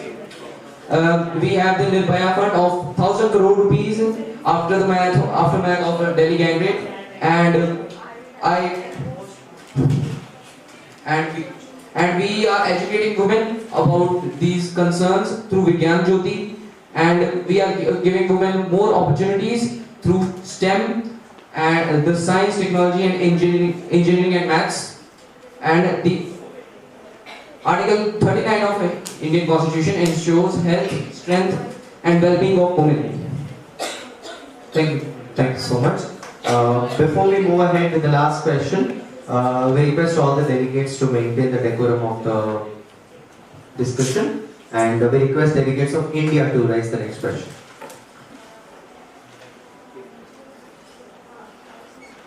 Honorable Chair, my question is directed to the esteemed delegates of Germany, Japan and Australia regarding their heavy reliance on US defense forces. If a conflict arises where you are attacked alongside the US, how will you ensure national security without over-dependence on America? Thank you, Honorable Chair. We request any of the country delegate who has been addressed, Australia, Japan or Germany, to answer the question. Germany, followed by Japan and Australia. Honorable Chairperson, I would like to answer the question asked by the delegate of India. The answer is that as Germany is the part of NATO, the USA is not the only main power that the troops of NATO are getting supply from, but there are also many other strong countries present in NATO that help Germany to conduct operations on various aspects and also conduct trainings with the troops of the Germany. We are also conducting drills on a monthly basis. Not only that, but Germany is also itself becoming a more powerful in military defense, as it has increased its budget double the amount from the previous year, from 50 billion euros to almost 100 billion euros because of the ongoing war. Not only that, but we are also conducting trainings, daily trainings for police forces present in Germany. Thank you. Thank you. We request Germany of Japan to please address the question. So after World War II, Japan has signed a peace treaty with US, in which Japan has told to US that Japan will not have any force, but it will have defense force, and in danger or in any war, US will help Japan to defense Japan. US will help Japan to protect the country from the war and the conflicts. Thank you. We request the Australian delegate also to address the question. Thank you, honorable chairs and esteemed delegates. Although it is a better option to be self-independent rather than being dependent on US, still it offers strategic advantages like shared intelligence, and it may decrease efficiency of Australian government on other key points such as peace and security. Thank you. Thank you so much. With this, we are done with the deliberation and question and answer round with all the delegates. We are left with a question needs to be answered by the delegates of United States of America. We request to all the delegates of USA to address the missed question asked by one of the fellow delegates. Honorable Chair, there is no official statement or document given by the government of US till now. The posts that we see on social media are not entirely correct. Okay, right. Thank you so much. With this, we are done with round 2 of Model United Nations Punjab zone, in which all the countries, India, USA, Russia, Australia, Japan and Germany has actively participated, raising the questions and answering all of them very responsibly as citizens. Now we are moving ahead with the next round, unfold the solutions. So please be ready, ensure the rules, the decorum of the committee and the UN Council. We request all of you to be ready for the question, and the question is,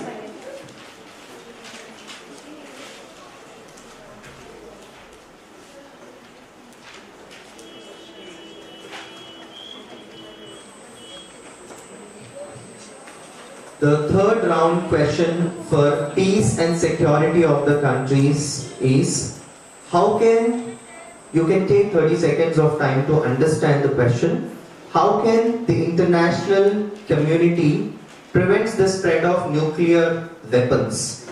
How can the international community prevent the spread of nuclear weapons and cause mass destruction? And cause mass destructions in the country.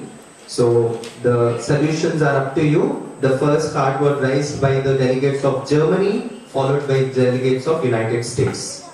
So we will listen from the first country, delegates of Germany.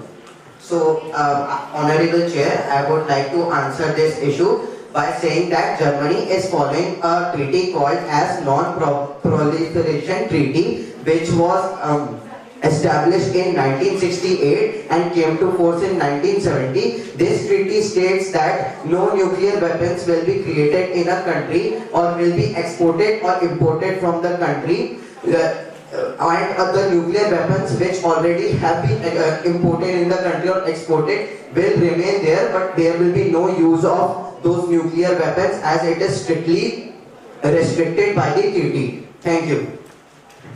Alright, thank you, delegates of Germany. And before we move ahead with the next question, we already have a parked position from delegates of USA who will be sharing their resolution. Before that, we would like to take the votes for the solution shared by delegates of Germany. We request all the delegates to please share your proposal cards, opposing or agreeing or disagreeing cards. We request you all to please cast your votes. Little higher, up the air.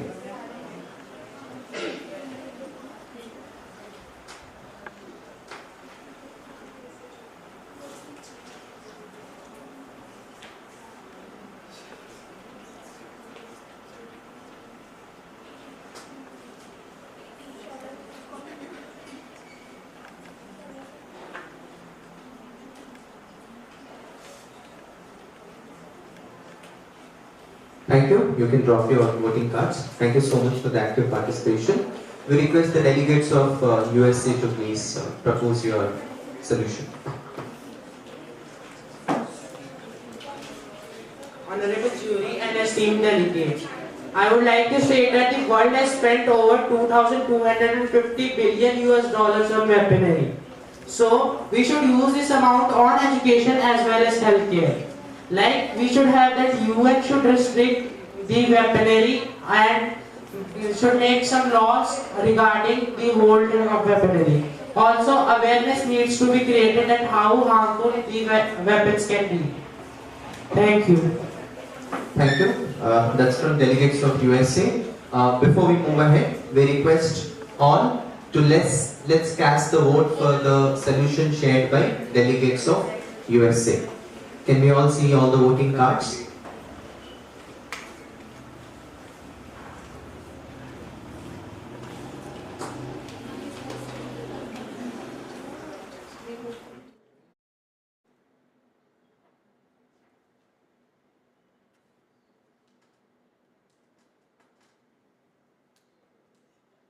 Alright, thank you. You can drop your cards. Okay. Alright. Can we hear from delegates of Japan, followed by delegates of Russia?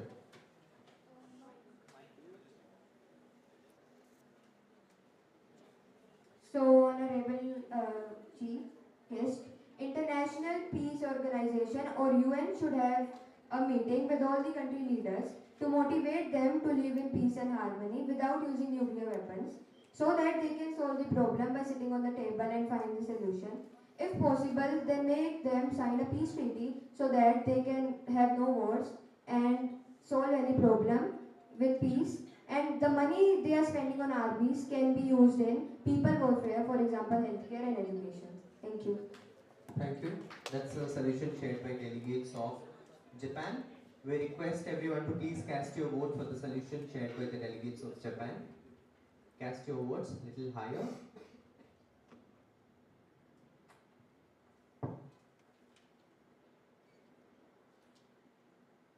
Thank you so much. Please drop your voting cards. Can we go ahead with the delegates of Russia? Delegates of Russia, please. Honorable Chair, my answer for this question is, that we can form a committee where all the countries sign a treaty where you can't use the nuclear powers, and also we can use nuclear power plants and nuclear icebreakers for a much better result. Okay. So, can we hear from all the delegates? Can we get to the voting? We request all of you to please cast your votes.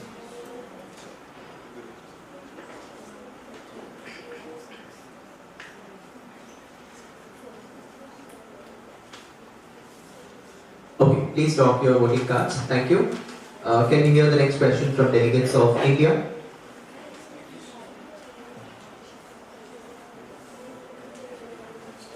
Honorable Chair, world has adopted many treaties, as my fellow delegate said, the Non-Proliferation Treaty and the Comprehensive Test Ban Treaty, which does not allow the use and test of nuclear weapons. We can also adopt a similar treaty that India has adopted, which is the No First Use Nuclear Policy to strengthen nuclear security measures. And we can also have a committee that, as my fellow delegate said, but to ensure that nobody is misusing their power in order to mass produce nuclear weapons and threaten any other countries in order to produce more nuclear weapons. Thank you, Honorable Chair. Thank you so much, delegates of India. We request all the delegates to please cast your vote for the solution shared by delegates of India. Please cast your vote.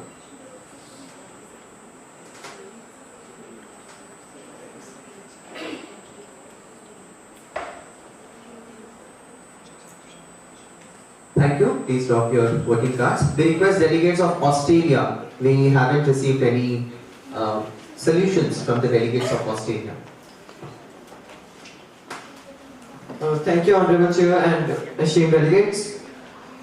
Australia promotes multicultural. Australia promotes peace among countries through policies and communities engagement to build trust with minority countries. As one of the delegates said, that over many money spent on defense and attack of nuclear weapons.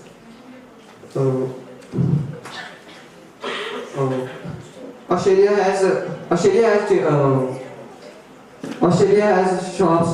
stopped smuggling weapons to other countries, and as Australia have Angels Treaty and other treaties for peace maintaining and defense, every country should maintain peace and security among them.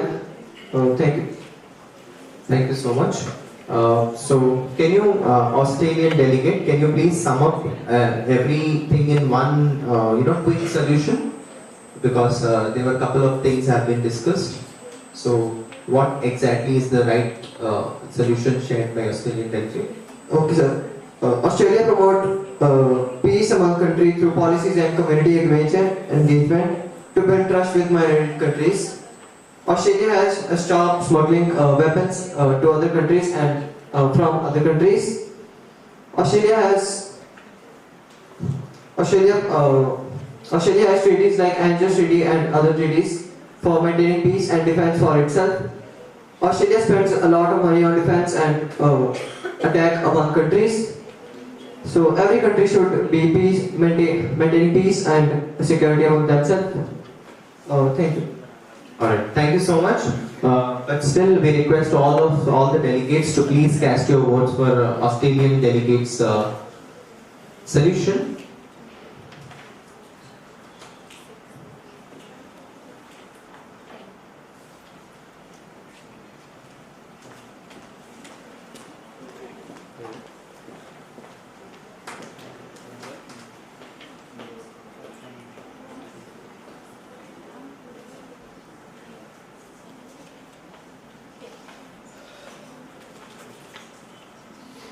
Alright, thank you so much. You can please drop your voting cards.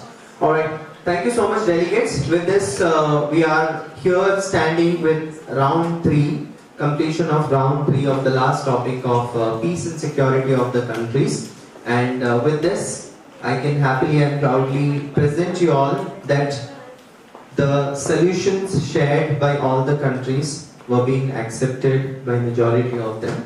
But when it comes to the numbers, when the solution shared by Germany was having the acceptance, 18 delegates have accepted out of 30 delegates, standing on the highest acceptance. So congratulations, delegates of Germany, for the maximum acceptance for building the peace and securities of the country. And when it comes to the next holding second highest acceptance, that was the country with culture, country India. So India is standing with 13 votes, 13 out of 30. Congratulations. And followed by, we have the suggestion and the solution shared by the delegates of Japan, standing with 11 votes out of 30. And the next stands is Australia, 10 out of 30. Australia standing with 10 acceptance. And then we are having United States of America, 9 out of 30. 9 out of 30. And last but not the least, Russia, 7 out of 30. So thank you so much for the wonderful participation. And yes, no doubt, it is always said the peace and security of the country is maintained when we all have an open communication with each other. Believe me, all the delegates, when there is a solution shared by any delegate and it was accepted by all the 30, believe me, there will be a global peace. So, where everybody accepts it and take it further because they believed the idea of that country and they wanted to.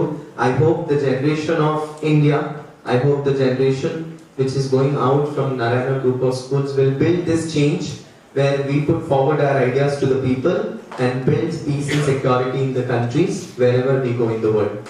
So thank you so much for your wonderful participation. Without a delay, believe me, the topics what we have done so far, but the topic what we are going to have from Chairperson is the core of Chairperson. I can say that our Honorable Chair belongs to the background of peace and security of the country, standing ahead high on the borders and protecting the nation. So let's request with honor the Honorable Chair to raise the next question to the delegates.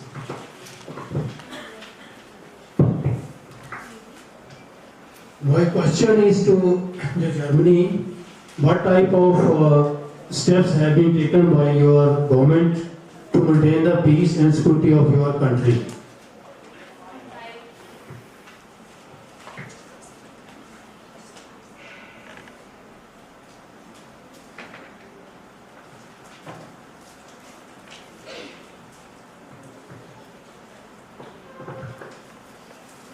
Honorable Chairperson, I have got the steps that have been taken by our country to maintain peace and security is that Germany had become the part of NATO in 1955, and the Treaty of NATO, Article 5 says that if one country is attacked, then all the countries will respond together, which comes under collective defense. So if one country tries to attack Germany, then all the countries will respond together. That is the security of the country, and for the harmony inside the country between the people living in the country, the answer to that would be the various laws and acts that have been passed by the government of Germany, such as the Equal Participation of Men and Women Act, which states that all men and women could be provided leadership positions in almost 3,500 entrepreneurial buildings in Germany, which would increase their status and also apply to harmony between men and women. Not only that, but we are also welcoming any of the immigrants inside Germany, so that all the people around the globe can feel secure in coming into the Germany. And obviously, the person who is coming into the Germany had to run some checks so that to ensure the civilians of the country are safe living near them. That comes under the Asylum Act, which was passed in 2007.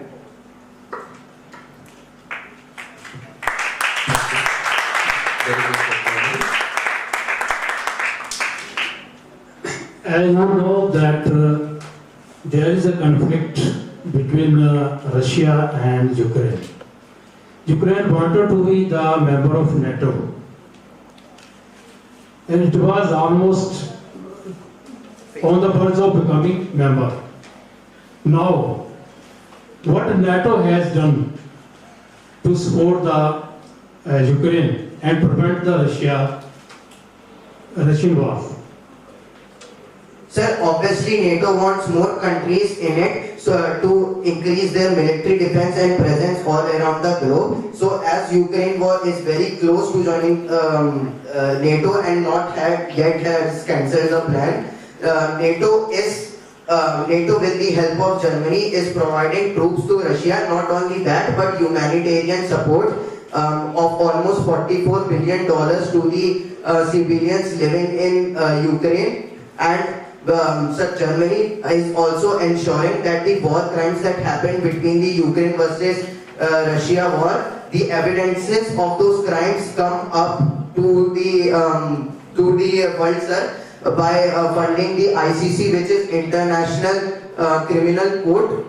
And the Germany is financing ICC to help investigate these war crimes, and also providing experts to help the ICC to investigate, sir. Okay, thank you. Thank you so much. Thank you so much, delegates of Germany. Any other questions, Honorable Chair? Yeah. Now my question is for the Indian delegates. Steps taken by the Indian government to maintain peace and security of the country. India's peace and security, well, it is a little complicated as the neighboring countries in India are a little complex to handle. We have, and due to radicalization and religious radicalization, there are many tensions between India in this northern borders and the coastal borders. Well, India is always defensive, not offensive, and India is not the first one to attack. India has taken many initiatives in order to prevent terrorism externally and internally. Well, the Prevention of Terrorism Act prevents terrorism, external terrorism, and the Finance Action Task Force blocks the financing of terrorism, and the National Investigation Agency and the Investigation Bureau of India and RNAW provides intelligence and does intelligence sharing in order to prevent terrorism. The other threats such as internal insurgencies have initiatives like integrated action plan. Cyber security, India has many initiatives such as National Cyber Security Policy, the Cyber Emergency Response Team of India, and for the geopolitical strategies, India has the Act East policy. India is always defensive and not offensive and always prefers peace.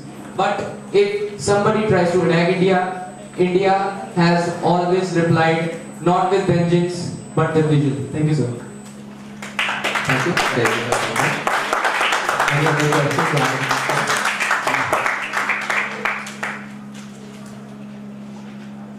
Russian delegate, please tell your point for that global peace and security.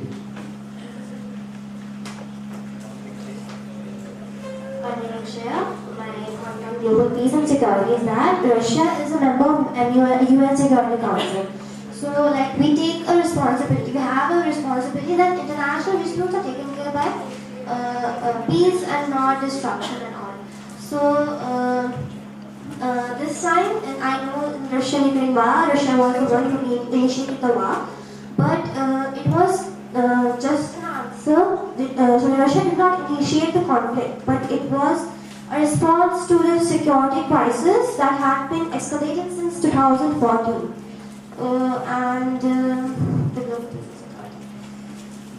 I would like to say that Russia has also used its veto power in Syria for almost 20 times to, it has also used its veto power in Syria for almost 20 times to block the resolutions that would hold Bashar al-Assad regime accountable war that were against human rights, abuse and use of chemical wars and weapons, and it also, Assad has also used its veto power in many countries. In which way it has, promote the peace and security in the globally?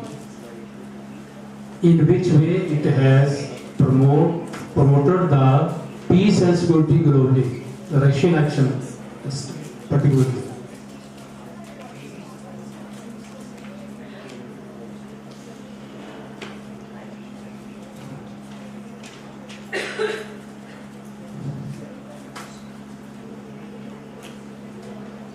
Honorable Chair, can I take 1 minute? Yeah, certainly you can take 1 minute.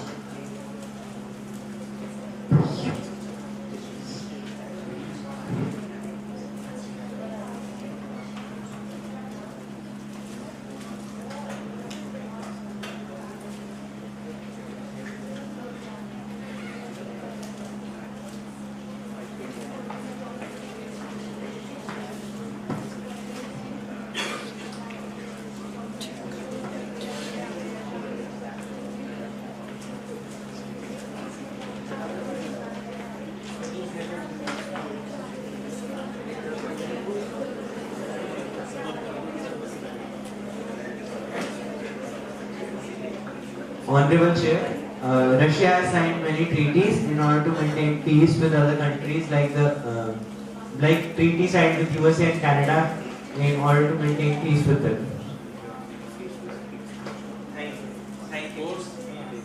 Of course, it has not answered. You have not answered my question, but still it's okay. Now this peace and security is a very sensitive issue, which I will also not be able to discuss it openly. But to maintain a peace, we have to prepare for the war.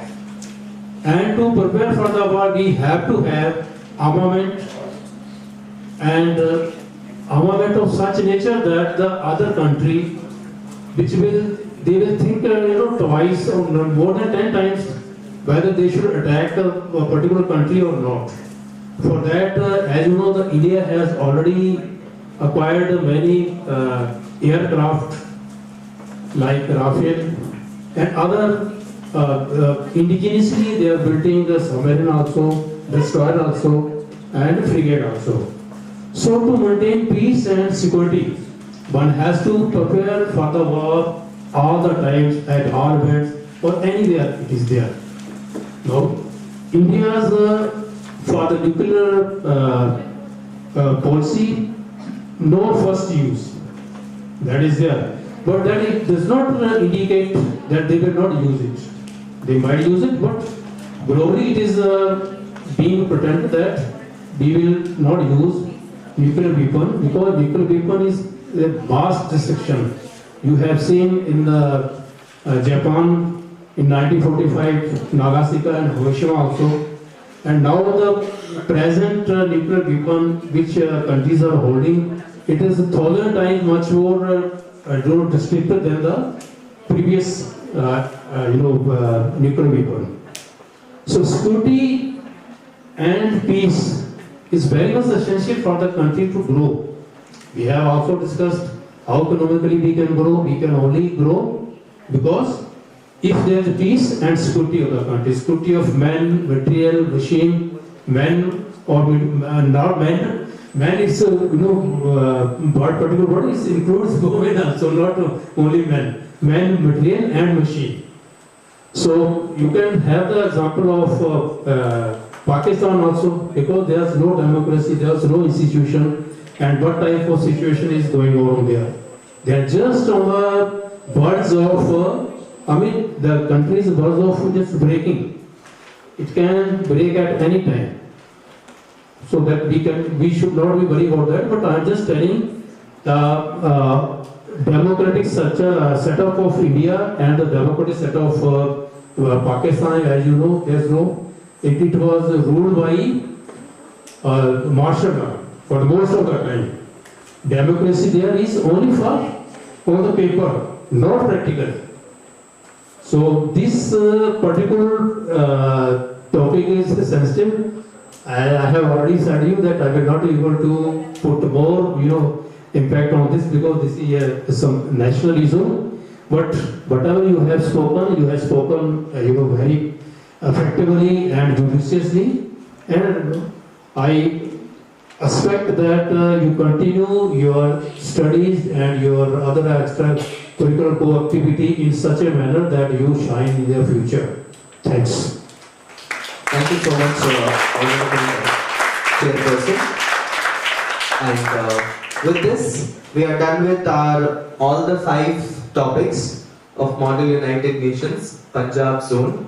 And now it's high time to go with the valedictory function, valedictory appreciation. But before that, we would like to share with you all that we have already made a note of all our declarations who will be signing the treaty sheets. So basically, treaty sheet is a sheet where a country has shared a solution for which we have received a maximum acceptance. So that particular country, one delegate, whoever belongs to that particular topic, whoever has researched that particular topic, will be coming forward to sign the treaty sheet under the guidance of the Honorable Chair. So on to the left side of the sheet, the delegates will sign, That means that delegate who have researched on the topic will sign. On the right side of the sheet, the Honorable Chair will sign as a mark of guidance to the students. So we would like to call upon the first country, that is the topic good health and well-being, that's Russia. We request the Russian delegate who have researched on good health and well-being to please come forward to sign the treaty sheet, and we request Honorable Chair to please guide the students.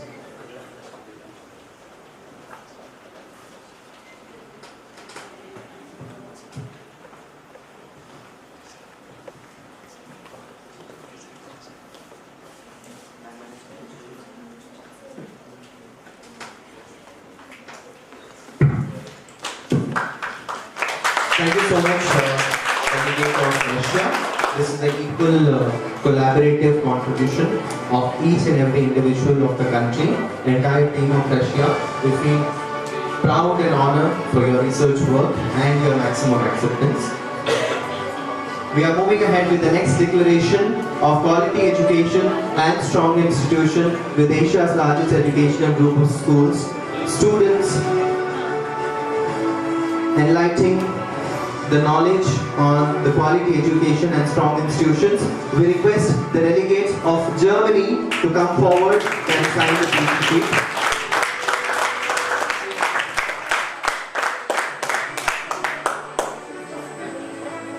Let's give a huge round of applause, ladies and gentlemen,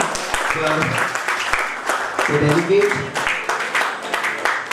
for signing the treaty sheet for the maximum acceptance on the topic quality education and strong institutions. Moving ahead, we would like to call upon decent work and economic growth, and we would like to take honor to call upon the delegate of United States of America to sign the treaty sheet, and we request Julian to please come forward to assist and guide the Honorable Chair for signing the treaty sheet.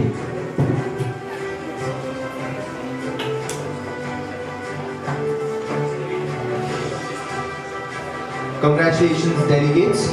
Moving ahead, technology, industry, innovation and infrastructure is the one of the most booming industry in today's generation, and today we have the delegates not of one country, but we feel honored to see the delegates of two countries having the maximum acceptance. Let's feel honored to call upon delegates of India and delegates of Germany onto the floor to come and sign the treaty sheet.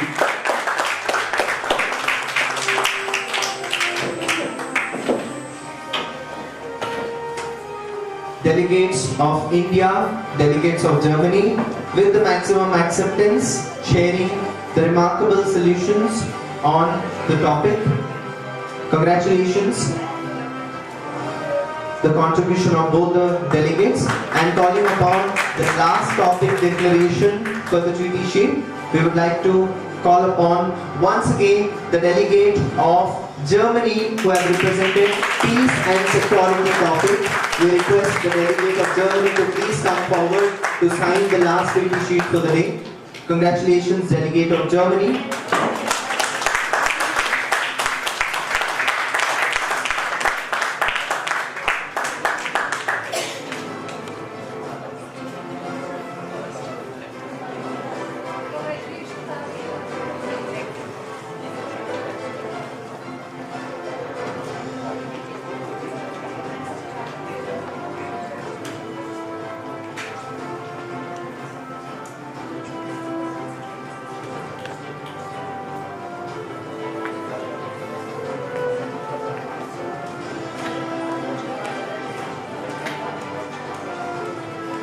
Alright, so moving ahead, we have come to the most important, most crucial moment.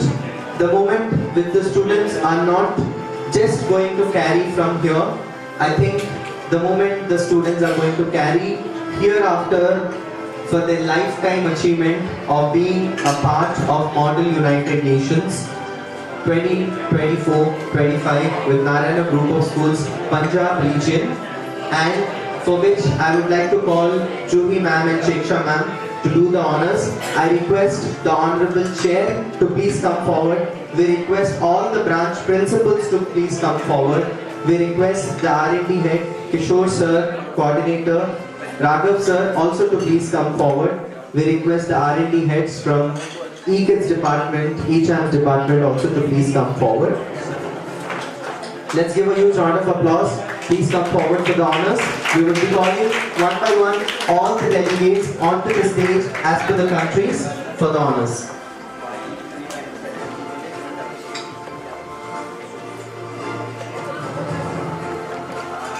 We are going to be starting with the flow as we followed the flow the whole day. So we are going to start with Alpha City delegates of Team India to please come forward for the felicitation. Please welcome them with a huge round of applause, everyone.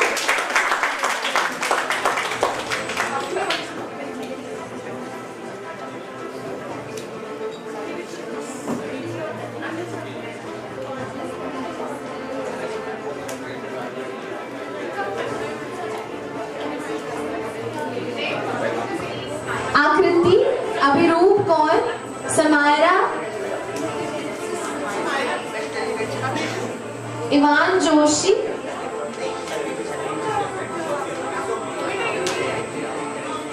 I'll be calling one by your names. Akriti,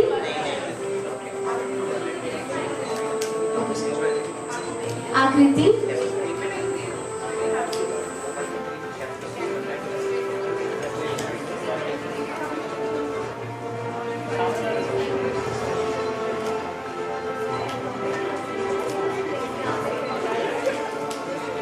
Abhiroop Kaur,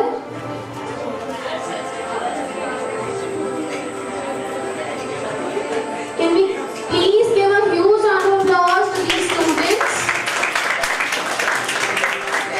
Iman Joshi,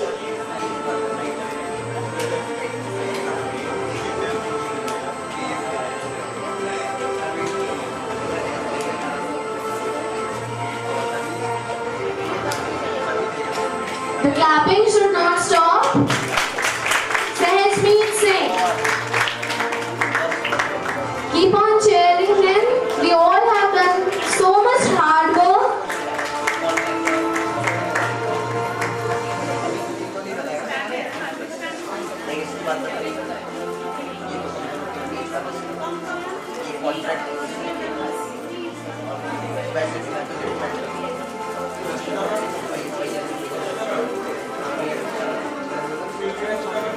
सारे sound देखिए sir गाना सारे sound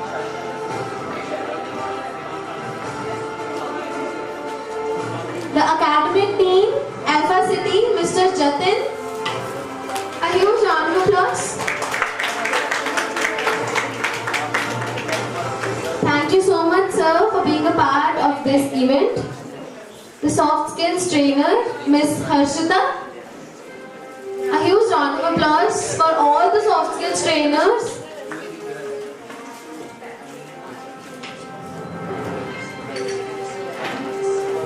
And social studies teacher, Miss Aanchal Verma. Thank you so much, ma'am, for being a part.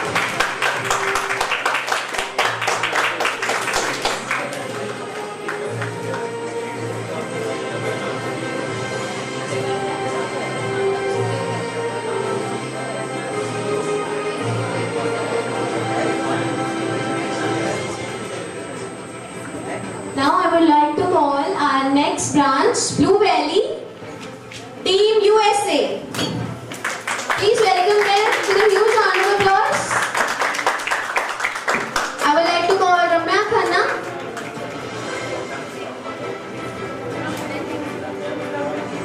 I would like to call everyone, trainer, social studies teacher from the Blue Valley branch to please join. Clapping should not stop.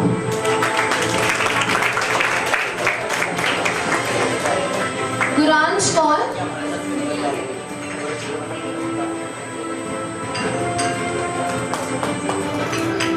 Yes, please give a huge round of applause for everyone who has put so much hard work behind this event. Namya.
Saranjot Kaur, Principal of Blue Valley Ranch.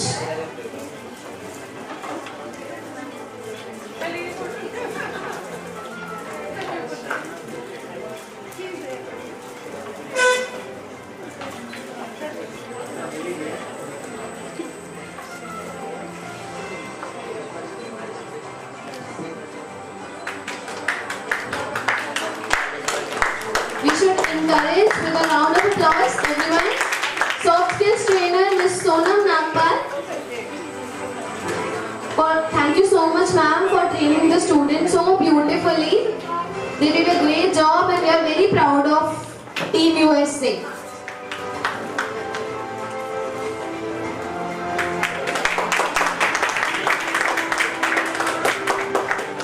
And social studies teacher Ms. Priyanka. Ma'am, thank you so much for coming after such a long journey. It's an honor to have it.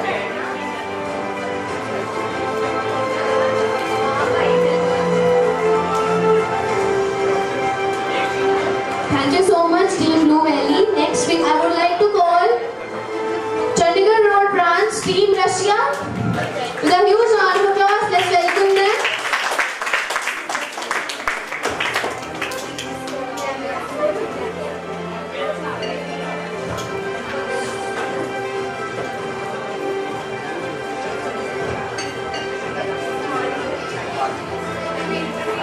Ridhima Bist. A huge round of applause for these delegates. They have put such a great effort and it has turned out beautifully. Arunima, a huge round of applause.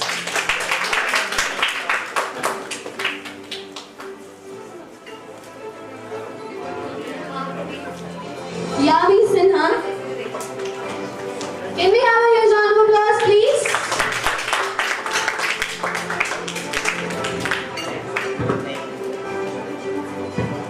Siddharth Kaur.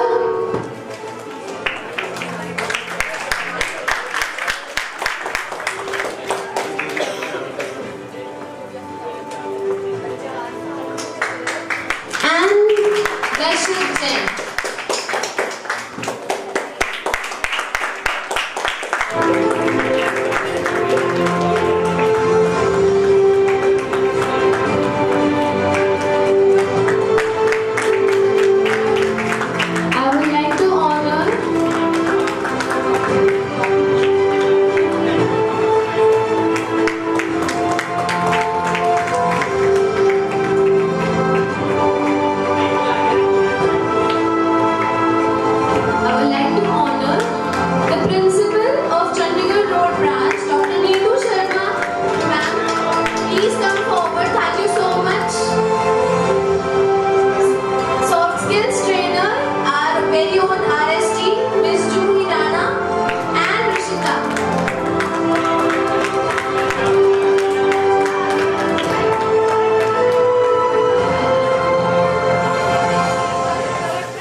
Miss Kusuma Roda. Give her a huge round of applause. She's the reason we are all able to complete this MUN. She has been welcoming us since yesterday. Academic team, Miss Nandini. Soft skill trainer, Miss Teksha Khanna. Give a huge round of applause for Miss Teksha Khanna.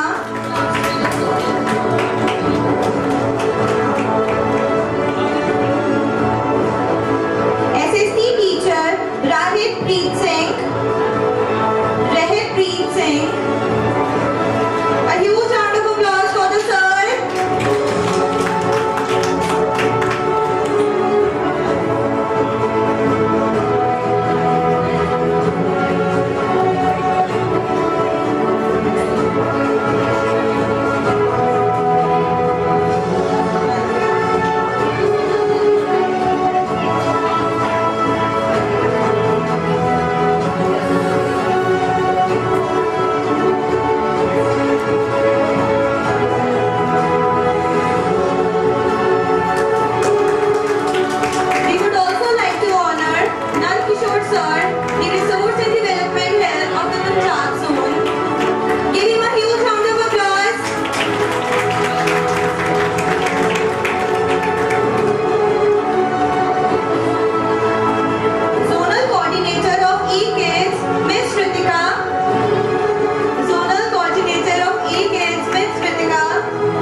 Yes, the team leader of the soft skill department and the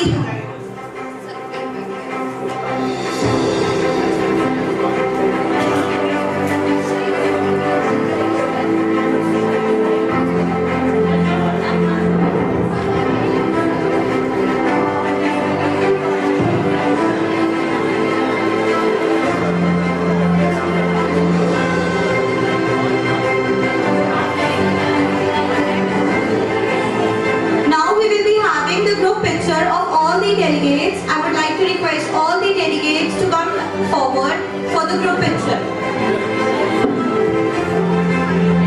Let's all give a huge round of applause to the heart of the Narayana group of schools, Mr. Shafi. Let's all give a huge round of applause.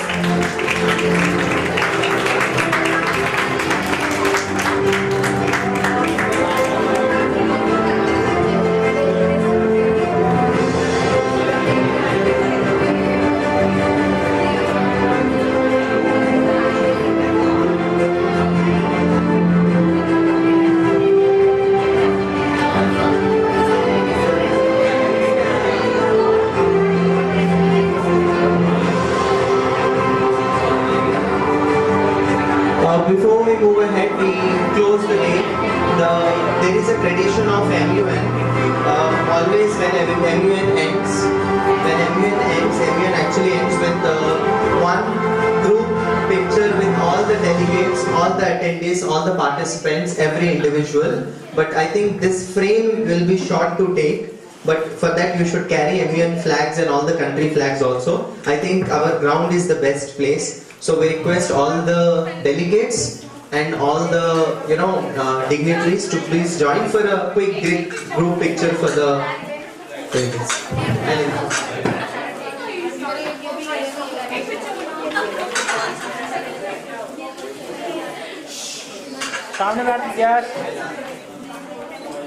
We request everyone to please have your refreshments and tea.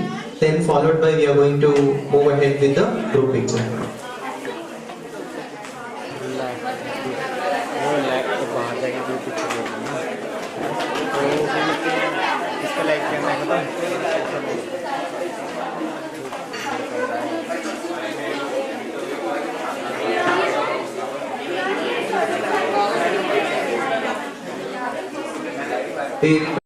Please have your refreshments.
Okay, before we end the day, we would like to call upon for the most important part of the event, that is vote of thanks. We request the R&D head of high school department, Nandakishore sir, to please come forward for the vote of thanks. Let's invite sir with a huge round of applause.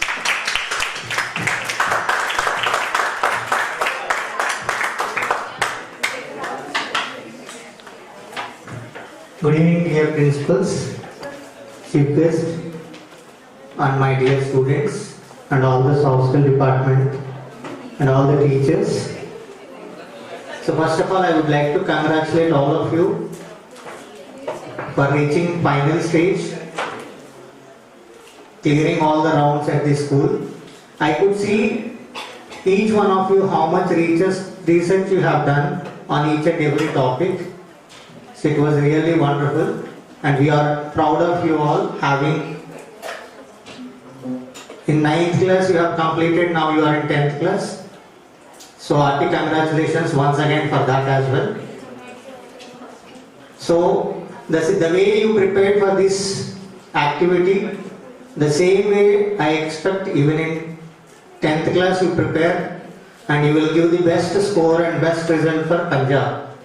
So I'm pretty confident. I could see how confident you are. So all the best to all of you, and I thank soft skill department for introducing such activities and encouraging our students. I expect many more such activities in future as well. Shafi sir, thank you, and Juhi ma'am, thank you, and all the soft skill department, thank you all. Thank you.